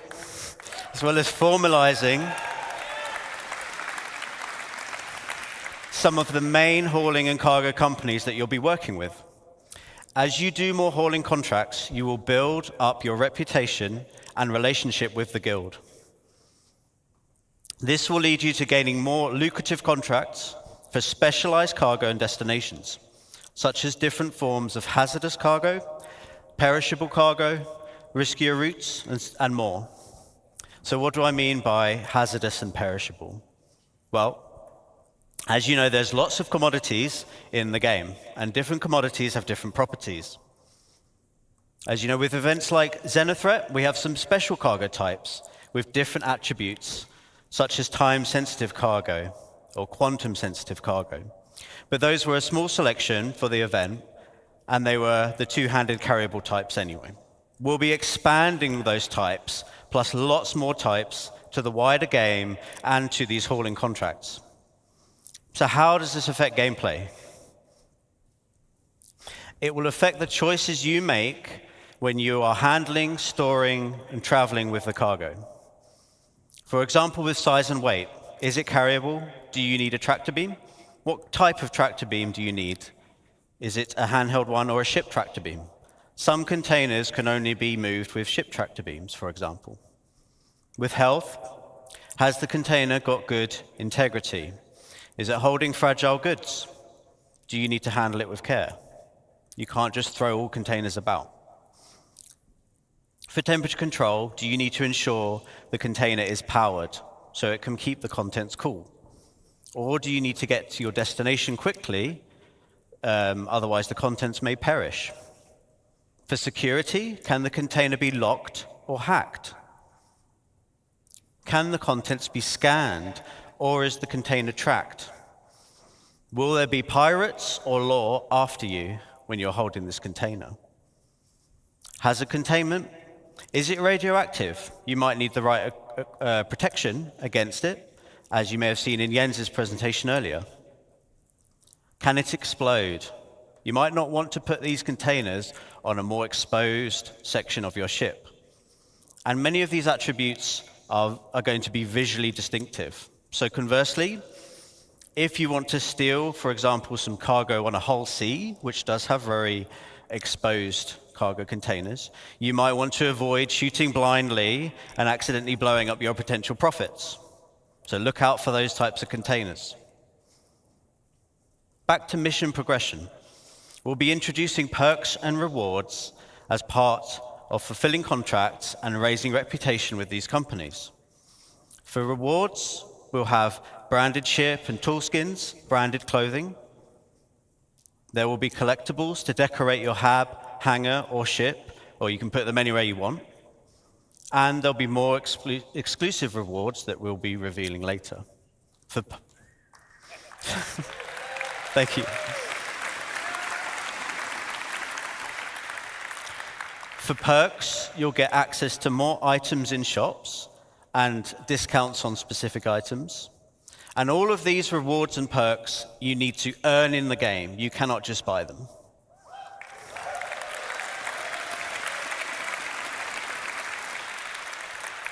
Ist es hier neues Handels-Gameplay? Oder Next, let's have a look at freight elevators and hangars.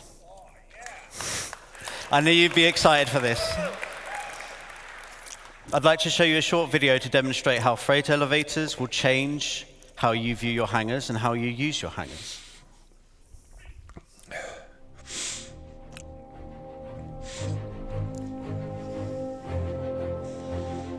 Wow.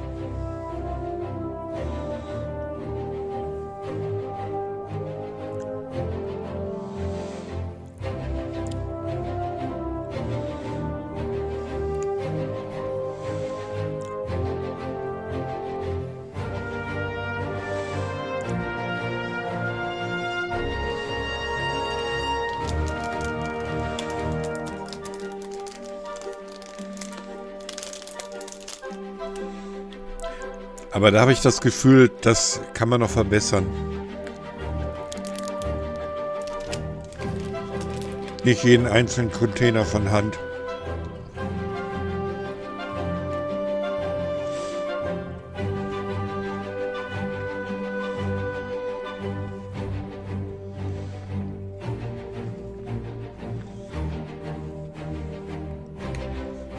Ja, ebenso.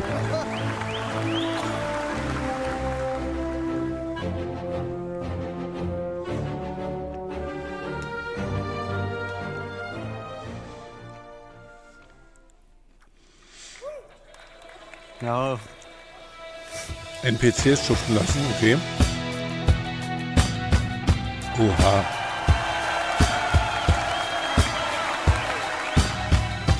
Oh, wie geil.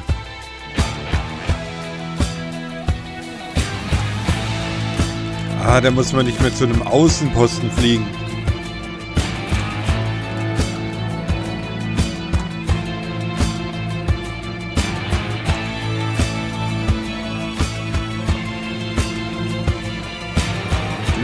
Ich glaube ja.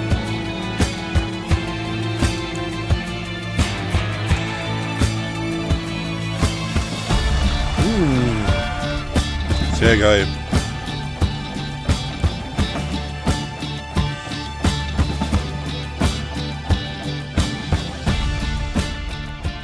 Es geht aber nur mit dem eigenen Hangar, oder? Es war bestimmt ein eigener Hangar. Thank you. Thank you. Your Hangar steht da ja, genau. Your Hangar. As you can see, hangars, they will Sehr become geil. persistent and personal, meaning you Sehr can stay there geil. as long as you want. Sehr gut. Whatever you leave there will persist and will be yours to use as you see fit. Your hangar won't just be a place that you leave from in your ship. It will become a key base of operations to handle your inventory and storage needs, and you'll be able to request your ships from an ASOP terminal from within the hangar itself. Wo wird dieser Hangar sein? Gute Frage. Da, wo du deine Base machst. And instant anymore. This means that the freight elevators will be one of the main ways you interact with your local inventory. Nehmen wir mal an, du bindest dich jetzt auf Port Items stored at the Dressler location can be requested via the elevator kiosks. und du willst dann rüber nach Pyro, dann musst du schon deine ganzen Bodenfahrzeuge in Port Dressler spawnen, dann im Hangar einladen in deine C2 und rüberfliegen, behaupte ich. Oder vielleicht an der neuen Station claimen, ich weiß es nicht. The change is obviously a really big quality of life improvement to retrieving ground vehicles. No Entweder longer do you claimen have oder to travel rüberfliegen. thousands or millions of kilometers Das to erzählt er. specific places in the verse to get your vehicle. You will get them straight from your hangar.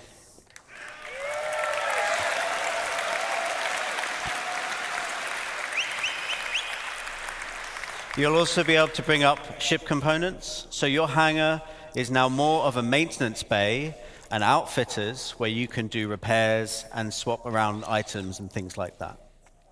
Ist cool. So in short, persistent player hangars Das ist in echt combination with freight elevators will dramatically change what you can do in your hangar. It will be a home to do as you want, which has always been the dream. That concludes my presentation. Thank you very much for listening. Ein guter Mann. And I will pass you over to Todd Pappy. Mit Tommy Hilfiger Hemd. CitizenCon. Ah, den kennen wir doch auch. Come on, I can't hear you. All right, there we go. So, we'll be talking today about something special. It's an update on something that we talked about a little while ago, but we feel it's the future of Star Citizen, and it's the actual culmination of multiple different game systems coming together. So why don't you play the video? Jetzt wird's geil. Oha.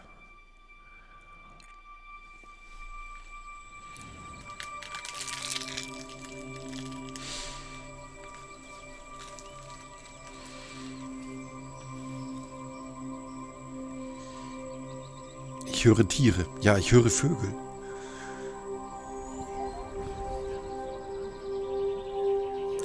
Das sieht aus wie Base Building hier.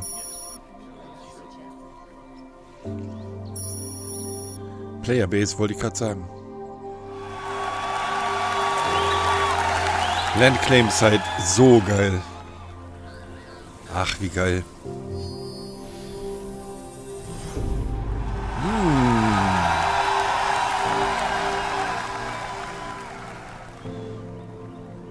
Die Leute jubeln.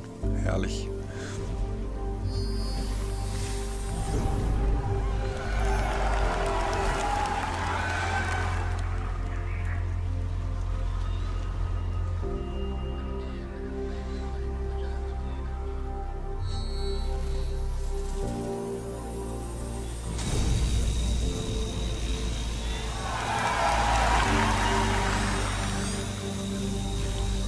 Nee, das kann man, ich weiß nicht, keine Ahnung, Smoking Joke, ich weiß es nicht. Was ist das denn? Eine Bodenfräse? Ach, das ist so ein Mining-Teil.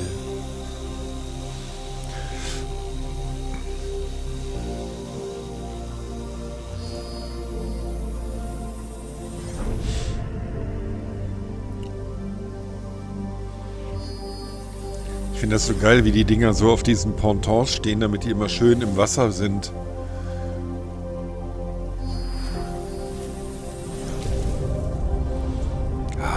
Das sieht ja spitze aus.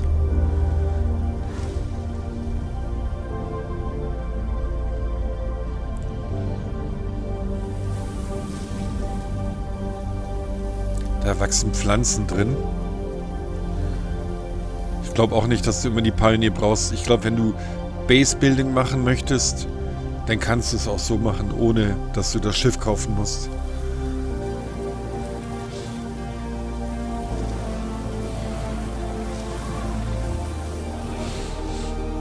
Im Wasser. Wie heißt es denn für die iPhone-Generation? Alles von Starfield geklaut, scheiß drauf. Glaube ich nicht.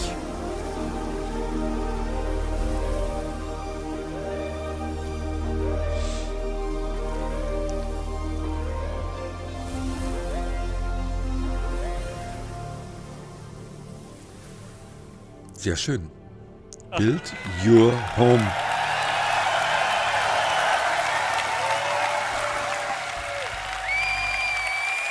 All right, so base building.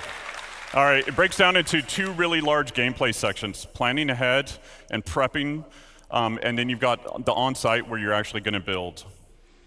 So with that, you need to figure out what your goal is.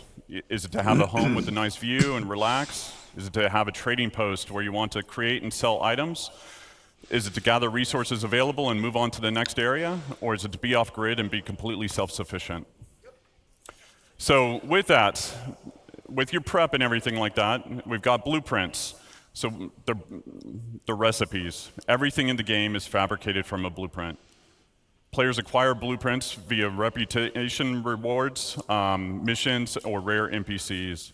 With any blueprint, you can actually do research on it and then create different variations.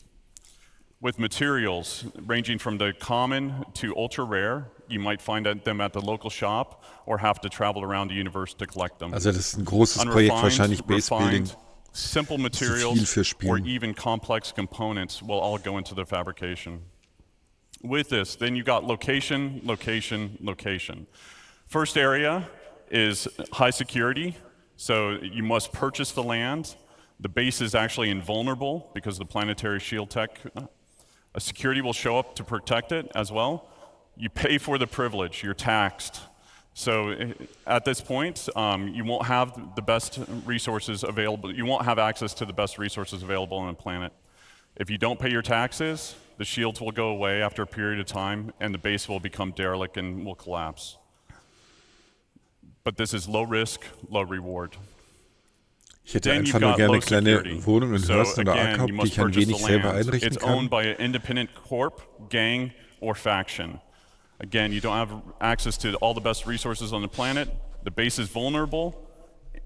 AI NPCs will show up and protect the base if it's attacked. The protection will escalate over time. Player can also build defenses to help mitigate this as well. And then it's medium reward, medium risk. Then you've got lawless. So this is no protection other than what you build.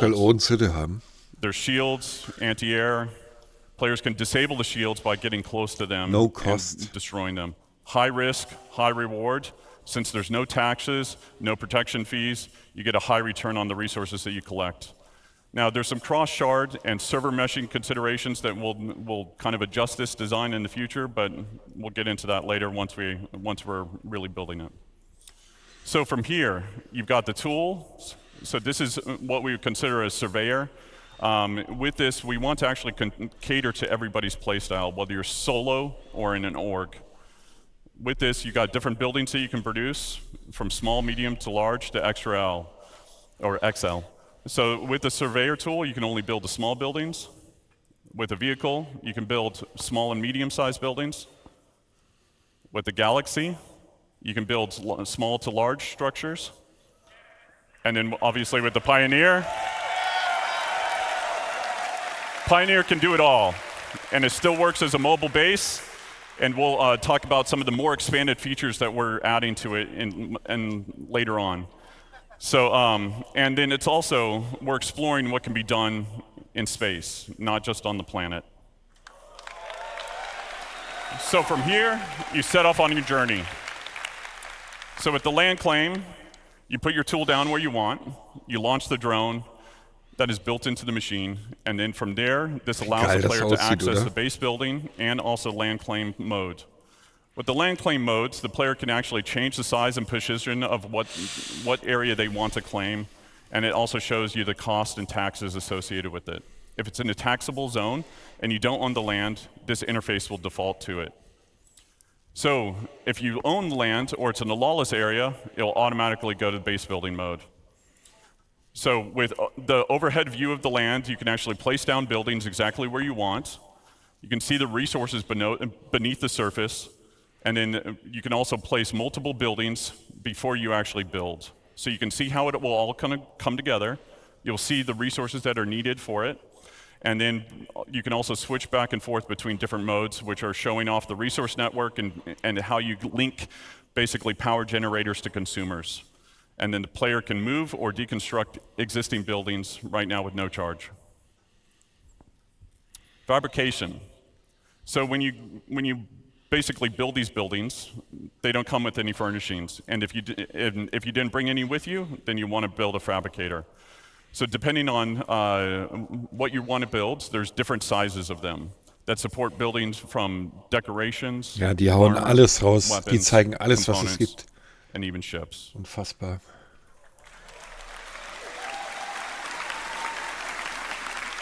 So like base building mode, you need blueprints, resources to craft what you want. Everything fabricated is produced from it produces a physicalized entity. Stats and quality will depend on the quality of the materials actually used. Once you've done that and you've built your decorations, now you can actually fill the room the way that you want to fill it. So furnishings can be purchased at different locations or they can actually be fabricated. You can do that via first person or in a dedicated mode in the surveyor's tool. With that, you've got Wie different geil das types da of drin sein buildings. muss, wenn das So you've Licht got sich immer utility ändert. style, which would be garages, freight elevators, landing pads, storefronts. And then you've got extractors. So with extractors, we want to make sure that nothing in regards to resource gathering is fully automated. A level of player engagement is always needed. So as Nick talked about before, there are different types of commodities, radioactive, perishable, etc. What you'll be doing is pulling out full containers. Then from there, it'll be repairing, or there's wear and tear associated with it, or even misfires like you saw in Thorsten's talk and Guillermo's talk yesterday. There's also upgrade paths for making them more efficient or resilient. Power generators. So with different types of power generators, there'll be some that are more cost-effective as well as effective in different areas. Das dampft auch Solar noch. panels will not always work in darkness. Fuel generators will need to be filled up every now and then batteries to store excess power. Then you've got producers. So things that will require the players to combine different resources to produce new items. And then you've got defense. So anti-air, anti-personnel, and then shield generators. Boah, geil. And then the big Schilden, one. ey, cool. We start development Q1. Okay, geil. So sehr cool. that's me. Thank you all. Thank you for coming. It's wonderful to see you. Locker. Cool. Sehr geil. Sehr geil.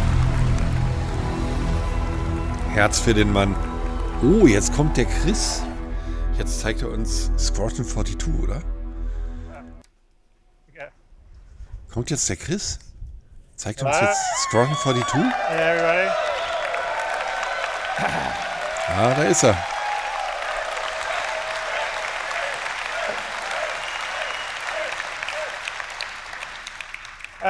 I hope you've enjoyed everything you've seen in these last 2 days. We were really excited to show you a lot of it. Der Mann mit dem Sakko, genau. Sehr geil. Der hat ein Squadron 42 T-Shirt an. I've sort of seen some online comments about, Schaut mal okay, auf das well, that's very T-Shirt, cool, auf but when das are we going to get it in the T-Shirt. game? But one of the real reasons why we wanted to show you this CitizenCon is because we've hit an inflection point on a lot of the features, as in they're either finished or they're in polishing stage, Das which ist noch is why seine we're showing Frau, them. So everything Sandy. that we've been showing you here at CitizenCon is our intention. Not making 100% promise, just so everyone remembers that, to get them into Star Citizen through next year. So it's not going to be gated on having to be after Squadron 42. So we are...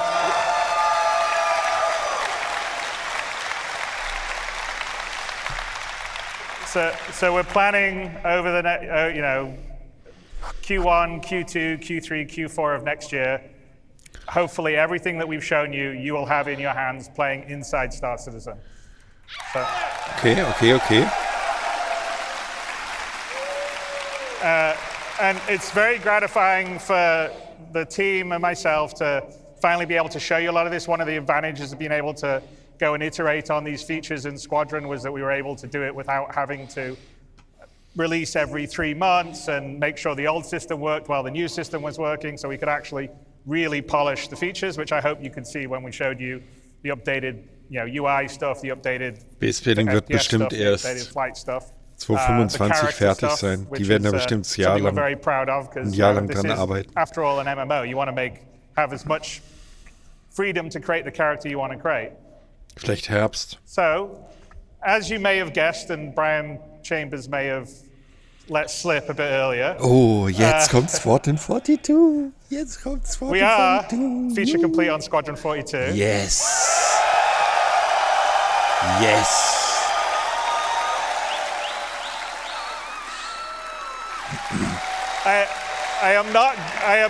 You will not get a release date from me today because, first of all, you always get very angry at me when I give dates.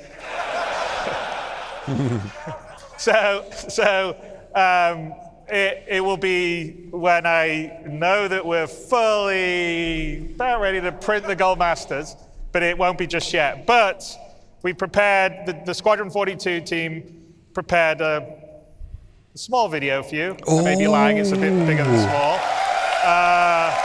To give you a glimpse of everything we've been working on and what the gameplay looks and feels like. So let's roll that.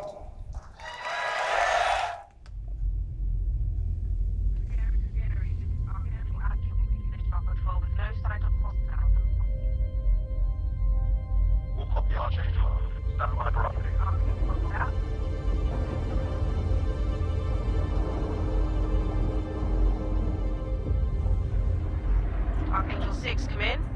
Go for 6. I'm getting a faint contact on bearing 287. You picking that up? Yeah, got it. Scanning now.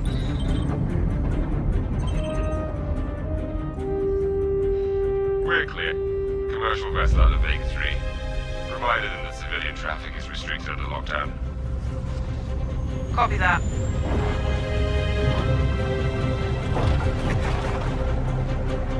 Archangel, this is Krugeri. Come back, Krugeri.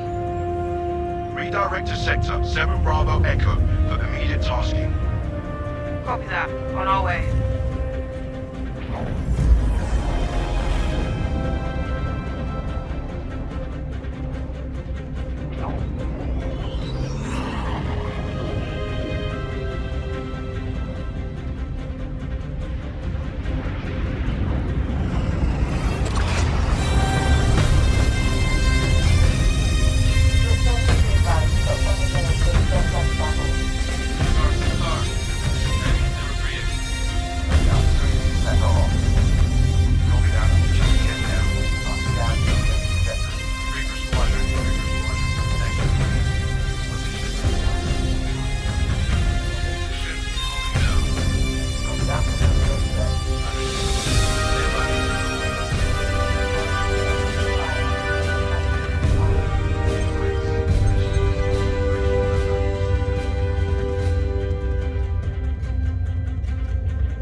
I know I just wrote you.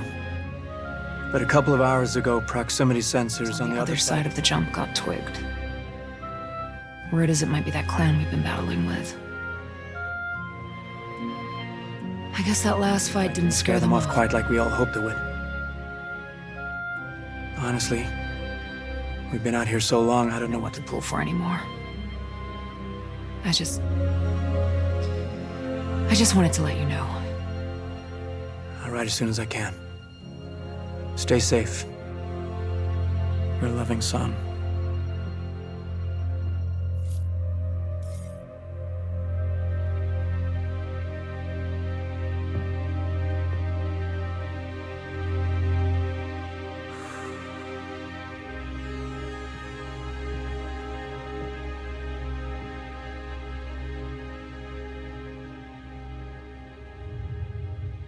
Never gets old, does it?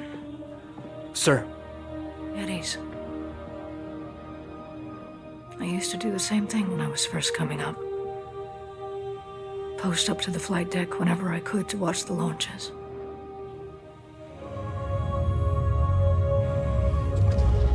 Have you seen the F-8s up close? No, sir. The thing's a beast. Nimble, too. 12 maneuvering thrusters and 3 mains. It sure sounds like it. Sir. Captain McLaren, to the bridge. Captain McLaren, to the bridge.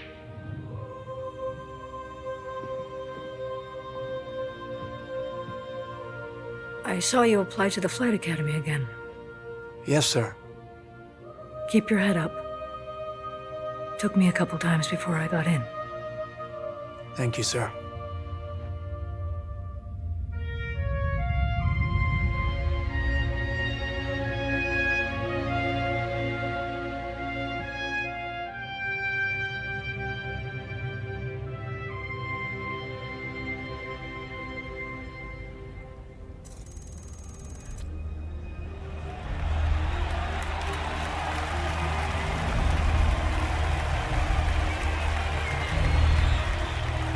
Welcome to Cloud Imperium Games Manchester Studio. I'm Chris Roberts, and I'm pleased to announce we have just passed a major milestone. Squadron 42 is now feature complete and has entered its polish phase. To celebrate this milestone, we've gathered some of our core leadership together to share what this means.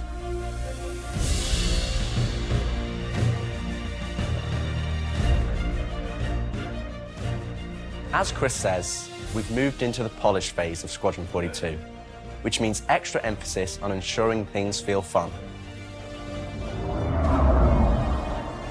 This means focusing on the small and large elements of the game, such as dialing in combat encounters, but also looking at the feel of how you control your character or vehicle and making sure it's immersive as possible. We've paid extra attention to how your character reacts when in their ship, so that you feel like an actual pilot, whether that's firing your weapons, taking hits, or punching the afterburners to get to cover. Ship AI has also seen huge improvements, with closer engagement distances and more varied behaviors.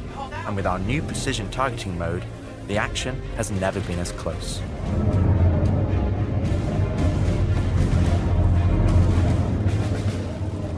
With the aim now on polish, we've organized the project into self-sufficient strike teams, so we can focus on individual areas to deliver the best experience.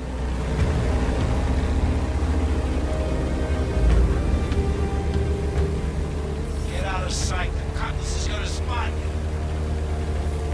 This allows us to bring all disciplines together with a unified vision of enhancing the gameplay by seamlessly blending it with polished visuals, final cinematic performances, and our ever-improving technology.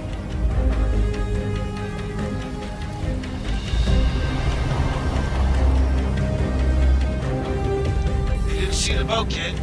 You're good to keep going.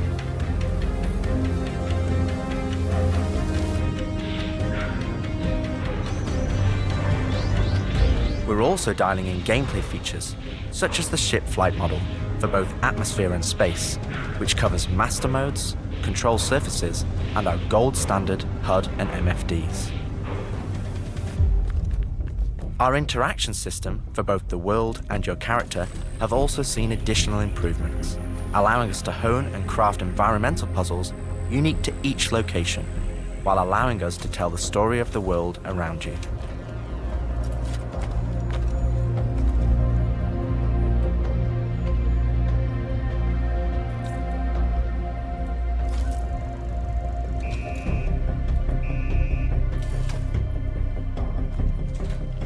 The military multi-tool is an essential piece of equipment for every pilot that integrates all attachments into a single handheld device and allows us to create really interesting challenges, including physics-based puzzles using our updated rope tech.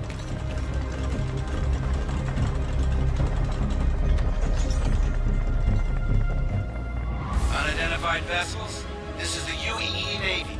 Power down your ships and stand by for processing. There you go. F*** off the coil's ass.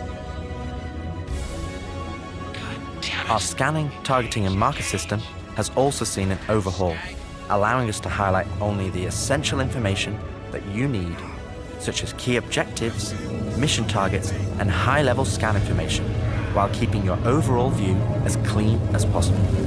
Damn skank!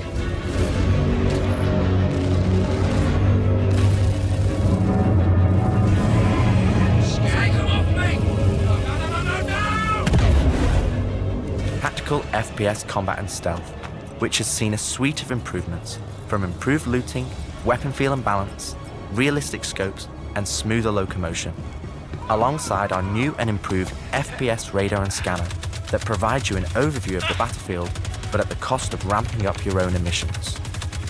We've also seen the introduction of our Maelstrom-powered destructible environment, which adds a layer of dynamism to the experience, alongside our improved AI, that can now have hundreds of combinations of traits that allow us to create unique and challenging combat encounters that really push your tactical awareness and skill.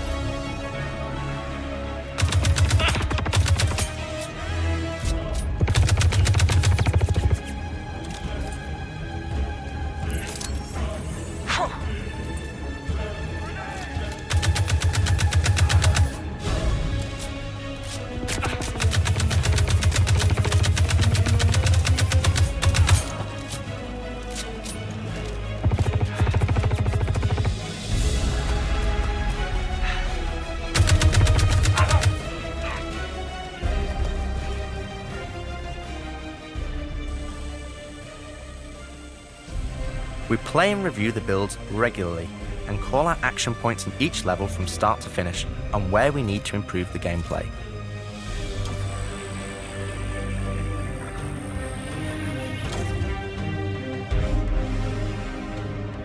This is an incredibly rewarding stage of development for me and the team, as the ultimate vision of the game is realized, allowing us to craft an experience that we can be really proud of. One specific area that I'm excited to dial in is the feeling of the player interacting with the world around them. Patching you in. As it's a core component of Squadron and really grounds the world that you inhabit. We've made sure that any interaction in the environment is physically represented by a character animation to keep you in the moment and fully immerse you in the experience that we've created.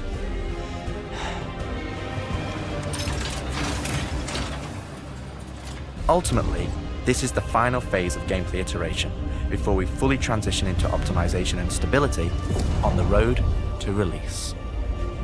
Here's your Trejo. This is Colton. Come back.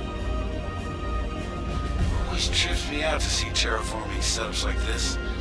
Webb tried explaining how atmosphere processors work. Really shows how far we've come. What the hell is she? With the transition of Squadron to polish phase, we've had the opportunity to find additional moments within the existing narrative to add subtle interactions where appropriate. It's been tremendously exciting to play through these areas and find places to augment the mood, support gameplay, and further embellish our story and characters. So yeah, man, I can't believe it. They said I've got to wait another 2 years before I can reapply. So that's why I figured I'd get a job trying in security, because that's You know, I can get some hours flying in the cockpit and whatnot. Can't hurt, right? Exactly. We've also been capturing pickups for our lead female player character, as well as wildlines for our various enemies that you all will encounter throughout the game on both foot and in your cockpit. These consist of a range of responses and reactions that you as the player can trigger, which has been the culmination of efforts by the gameplay and AI teams. This means that you're going to have to tangle with some very smart and reactive bad guys to complete your mission.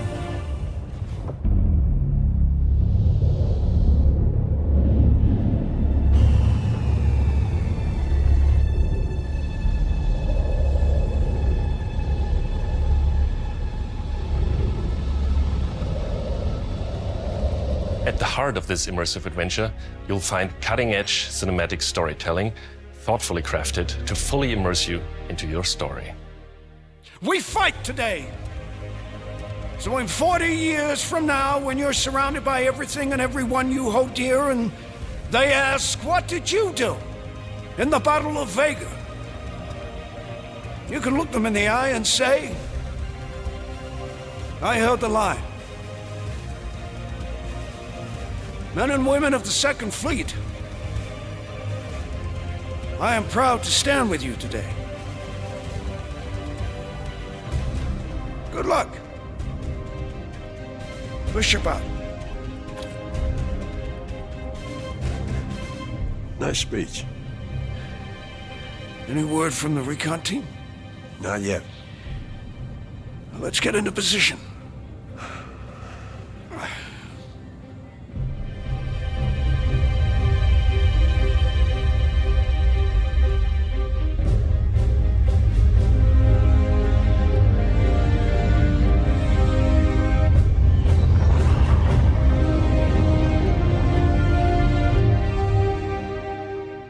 Throughout the polish phase, our team is taking every opportunity to push things to the next level.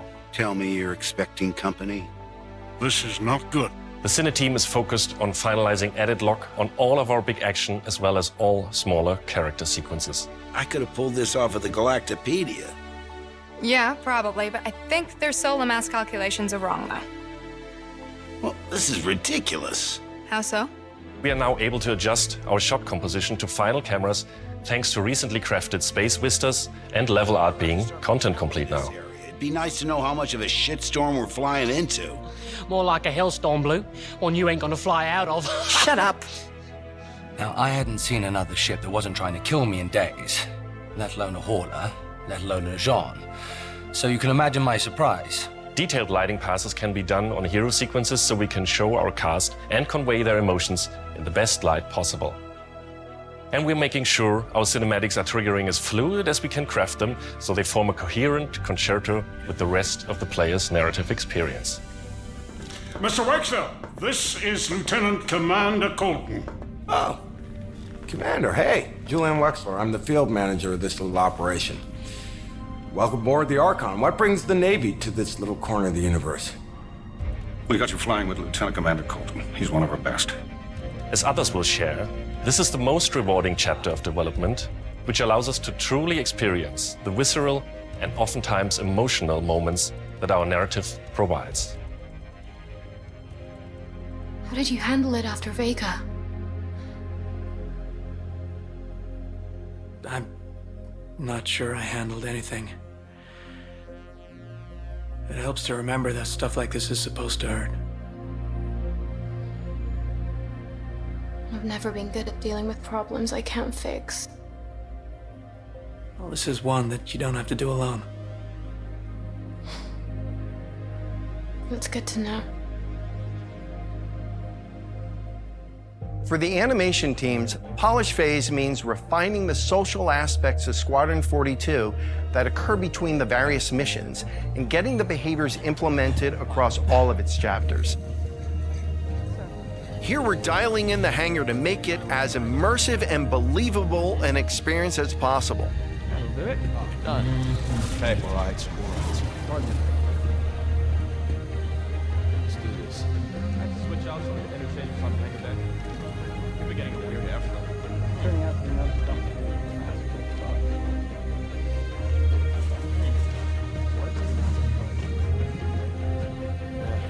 I feel that. evaluate, I'm off. For example, we're launching off a space carrier, but we still ground the feel in real-world actions, refueling, repairing, and inspecting, and making sure that your next flight mission is a success. This means we're looking out for pops, hiccups, or awkward transitions, and ensuring that everything flows and looks like all the great mocap performances we've captured.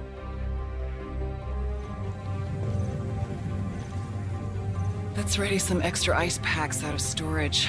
Whenever gunners are on full rotation, you can always count on at least one of them getting hurt. We also have you covered in everyday life. The medical staff work diligently for their patients, whether they're players or crew.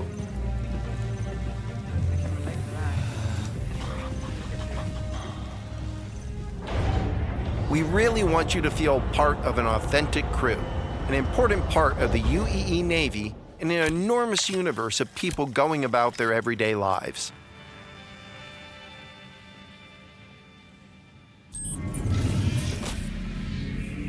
Let's go ahead and clear for takeoff.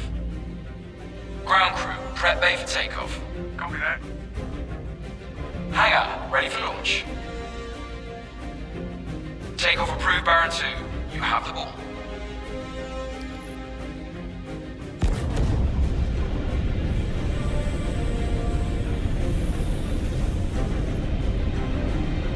Square the deck and line it up. Ready and hold on as you're launched off the deck of the carrier.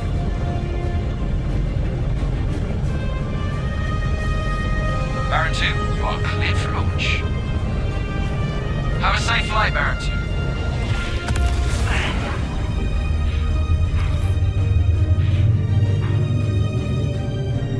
We want you to not only decide how you play the game, but to feel as if the people you interact with are in that world with you. I would have never thought a shotgun could be so pretty. Damn, this R97 is sleek as hell. Like a lot of other weapons in Gemini's arsenal, it has a higher rate of fire than most guns of its type.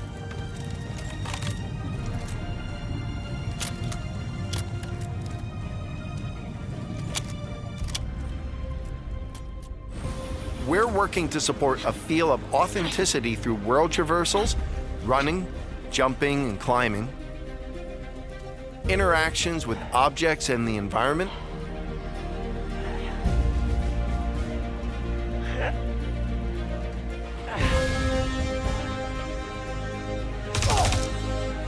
solid weapon gameplay and enemy reactions,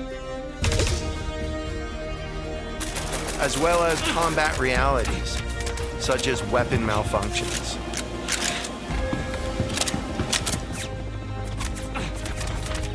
Or in close encounters of the more lethal kind.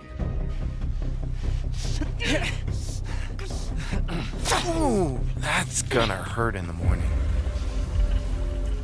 As we continue to focus on the quality experience, we've been working closely with our art teams, and it's been exciting to see their environments come to life alongside us.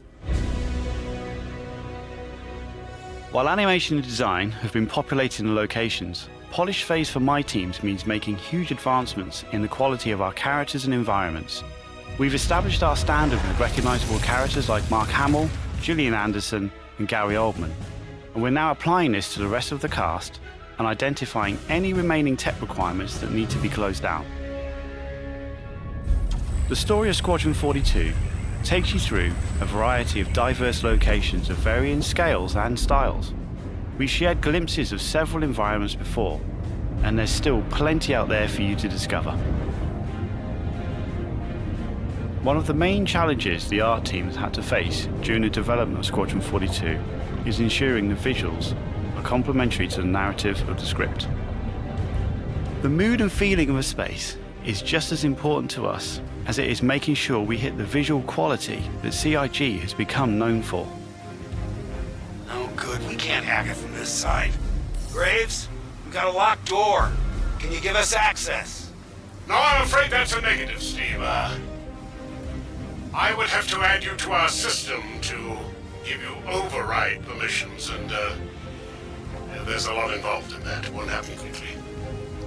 Okay, we'll figure something out.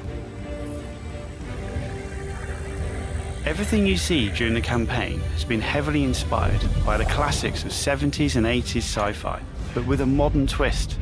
We want everything you see to feel like it has a soul, its own personality, and tells of a history long before you arrived.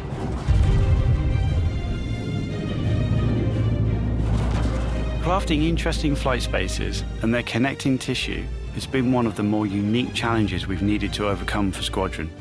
Developing our VDB tech to blend seamlessly between tighter traversal spaces and into wider space vistas and planets has proved incredibly difficult but rewarding, ensuring that Squadron flows seamlessly from one chapter to the next, without interruption. Creating a diverse array of locations is essential to us. Our environments need to work from a variety of scales.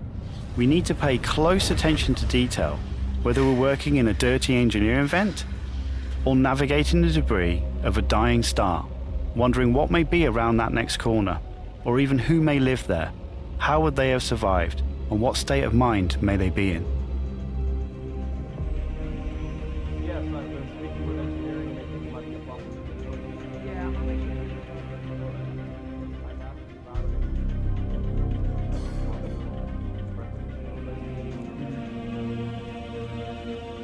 We've worked closely with our social teams in delivering a cohesive social experience when you're taking some downtime from our refined flight and FPS missions, or even missions of the more eerie kind.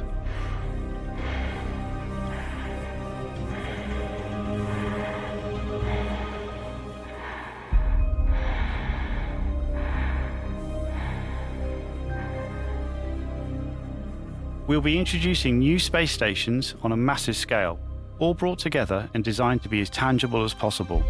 We've thought about their function, their age, and tried to ensure there's a progression in artistic style with each station as you progress through the game.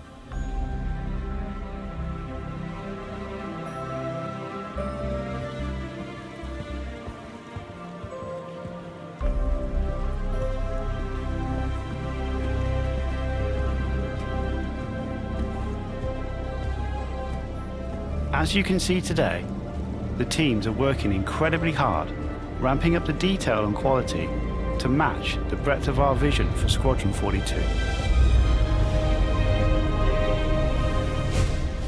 Now, I know you're all asking, when can I play it? When can I play it? When we have the locked release date, you will be the first to know. Now, we're in polishing phase on Squadron 42. You will start to see a lot more things coming to Star Citizen, as well as overall progress on the persistent universe. The polish phase can take some time. We have come this far, and we want to make sure Squadron 42 delivers on the promise of being this generation's wing commander.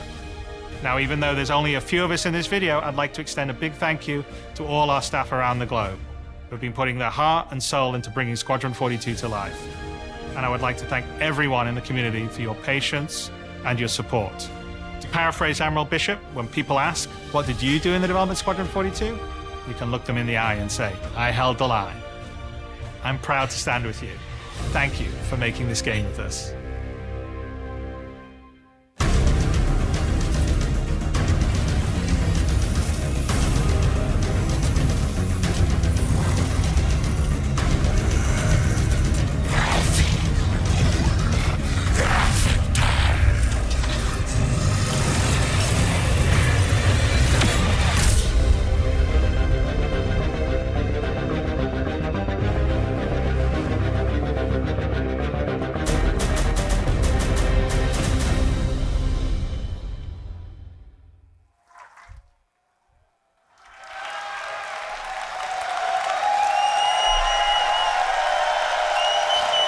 So Freunde, das war Squadron 42 von der CitizenCon 2953. Extrem geil. Und ich habe jetzt das ganze Video über die Schnauze gehalten, damit ich nicht dazwischen rede. Super geil. Mega.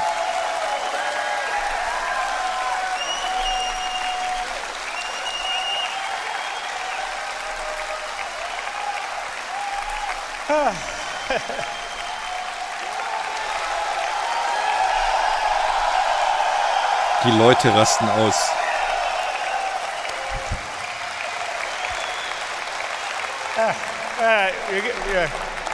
You're making me very emotional now. Ja, Mann. Thank you so much. It's been definitely a long time coming. We're, as you can see on that video, that's Squadron 42 gameplay. So we are really dialing it in and polishing it, and we're really proud of what it is. I mean, anyway, I think it's going to be something I'm very, very proud of. So I can't wait for you guys to play it in the. I'm not going to say when, but anyway.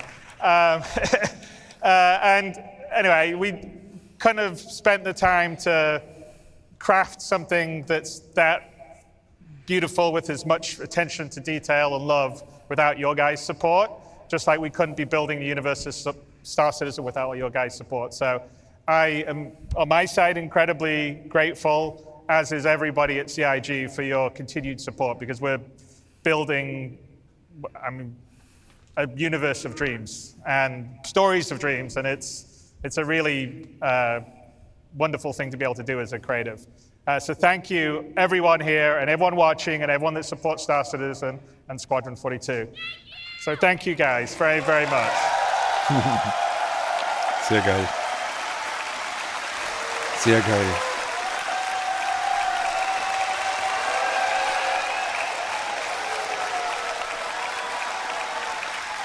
And then I'd like to call out everyone that's put the show together here. It's been an amazing job. Tyler Whitkin headed up, but there's a lot of other people. I mean, obviously Jared's been doing his great job emceeing. Leah has been organizing the show, and there's 1,000 other people that are part of our community and marketing side that have been doing it. There's been volunteers that have been helping to do this. The companies that we've had, like Envision, have put the video and stuff all together. So everyone's done an amazing job of the show. So thank you to everyone, and sorry if I didn't call everyone out by name, because there'd be a lot of names, so I had to call them out. But putting all that together, and thank you to all the devs that worked really hard to put the presentations together for you guys, because I think you could feel that they really love what they do, and they're very passionate about what they do, and they're really excited to get it into your guys' hands.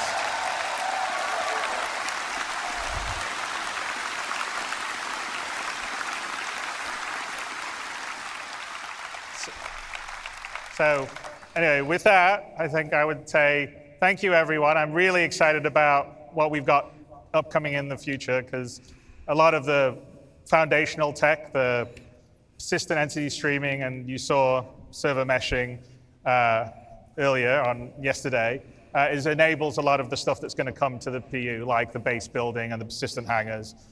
So I am incredibly excited by 24 and beyond.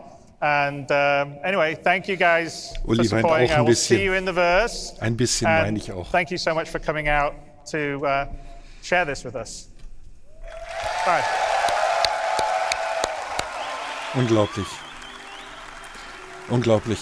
So, Freunde, ich war jetzt ein bisschen leiser, weil ich habe das Ganze jetzt hier aufgenommen und ich werde das jetzt gleich auf YouTube hochladen, damit wir das Ganze so schnell wie möglich haben, damit nicht nur andere große Streamer die sind, die den Videocontent zuerst bringen. Diesmal bin ich der Erste. Unfassbar. Geile CitizenCon, Freunde. Unglaublich.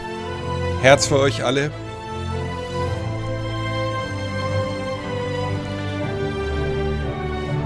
Vielen Dank fürs Zusehen.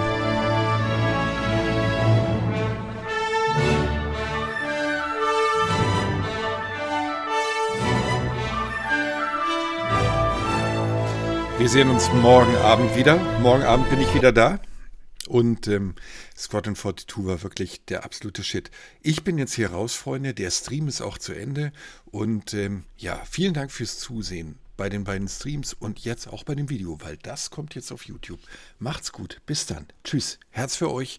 Ich muss es erst fertig rendern, aber ich beeile mich. Bis dann. Ciao, Freunde. Gute Nacht.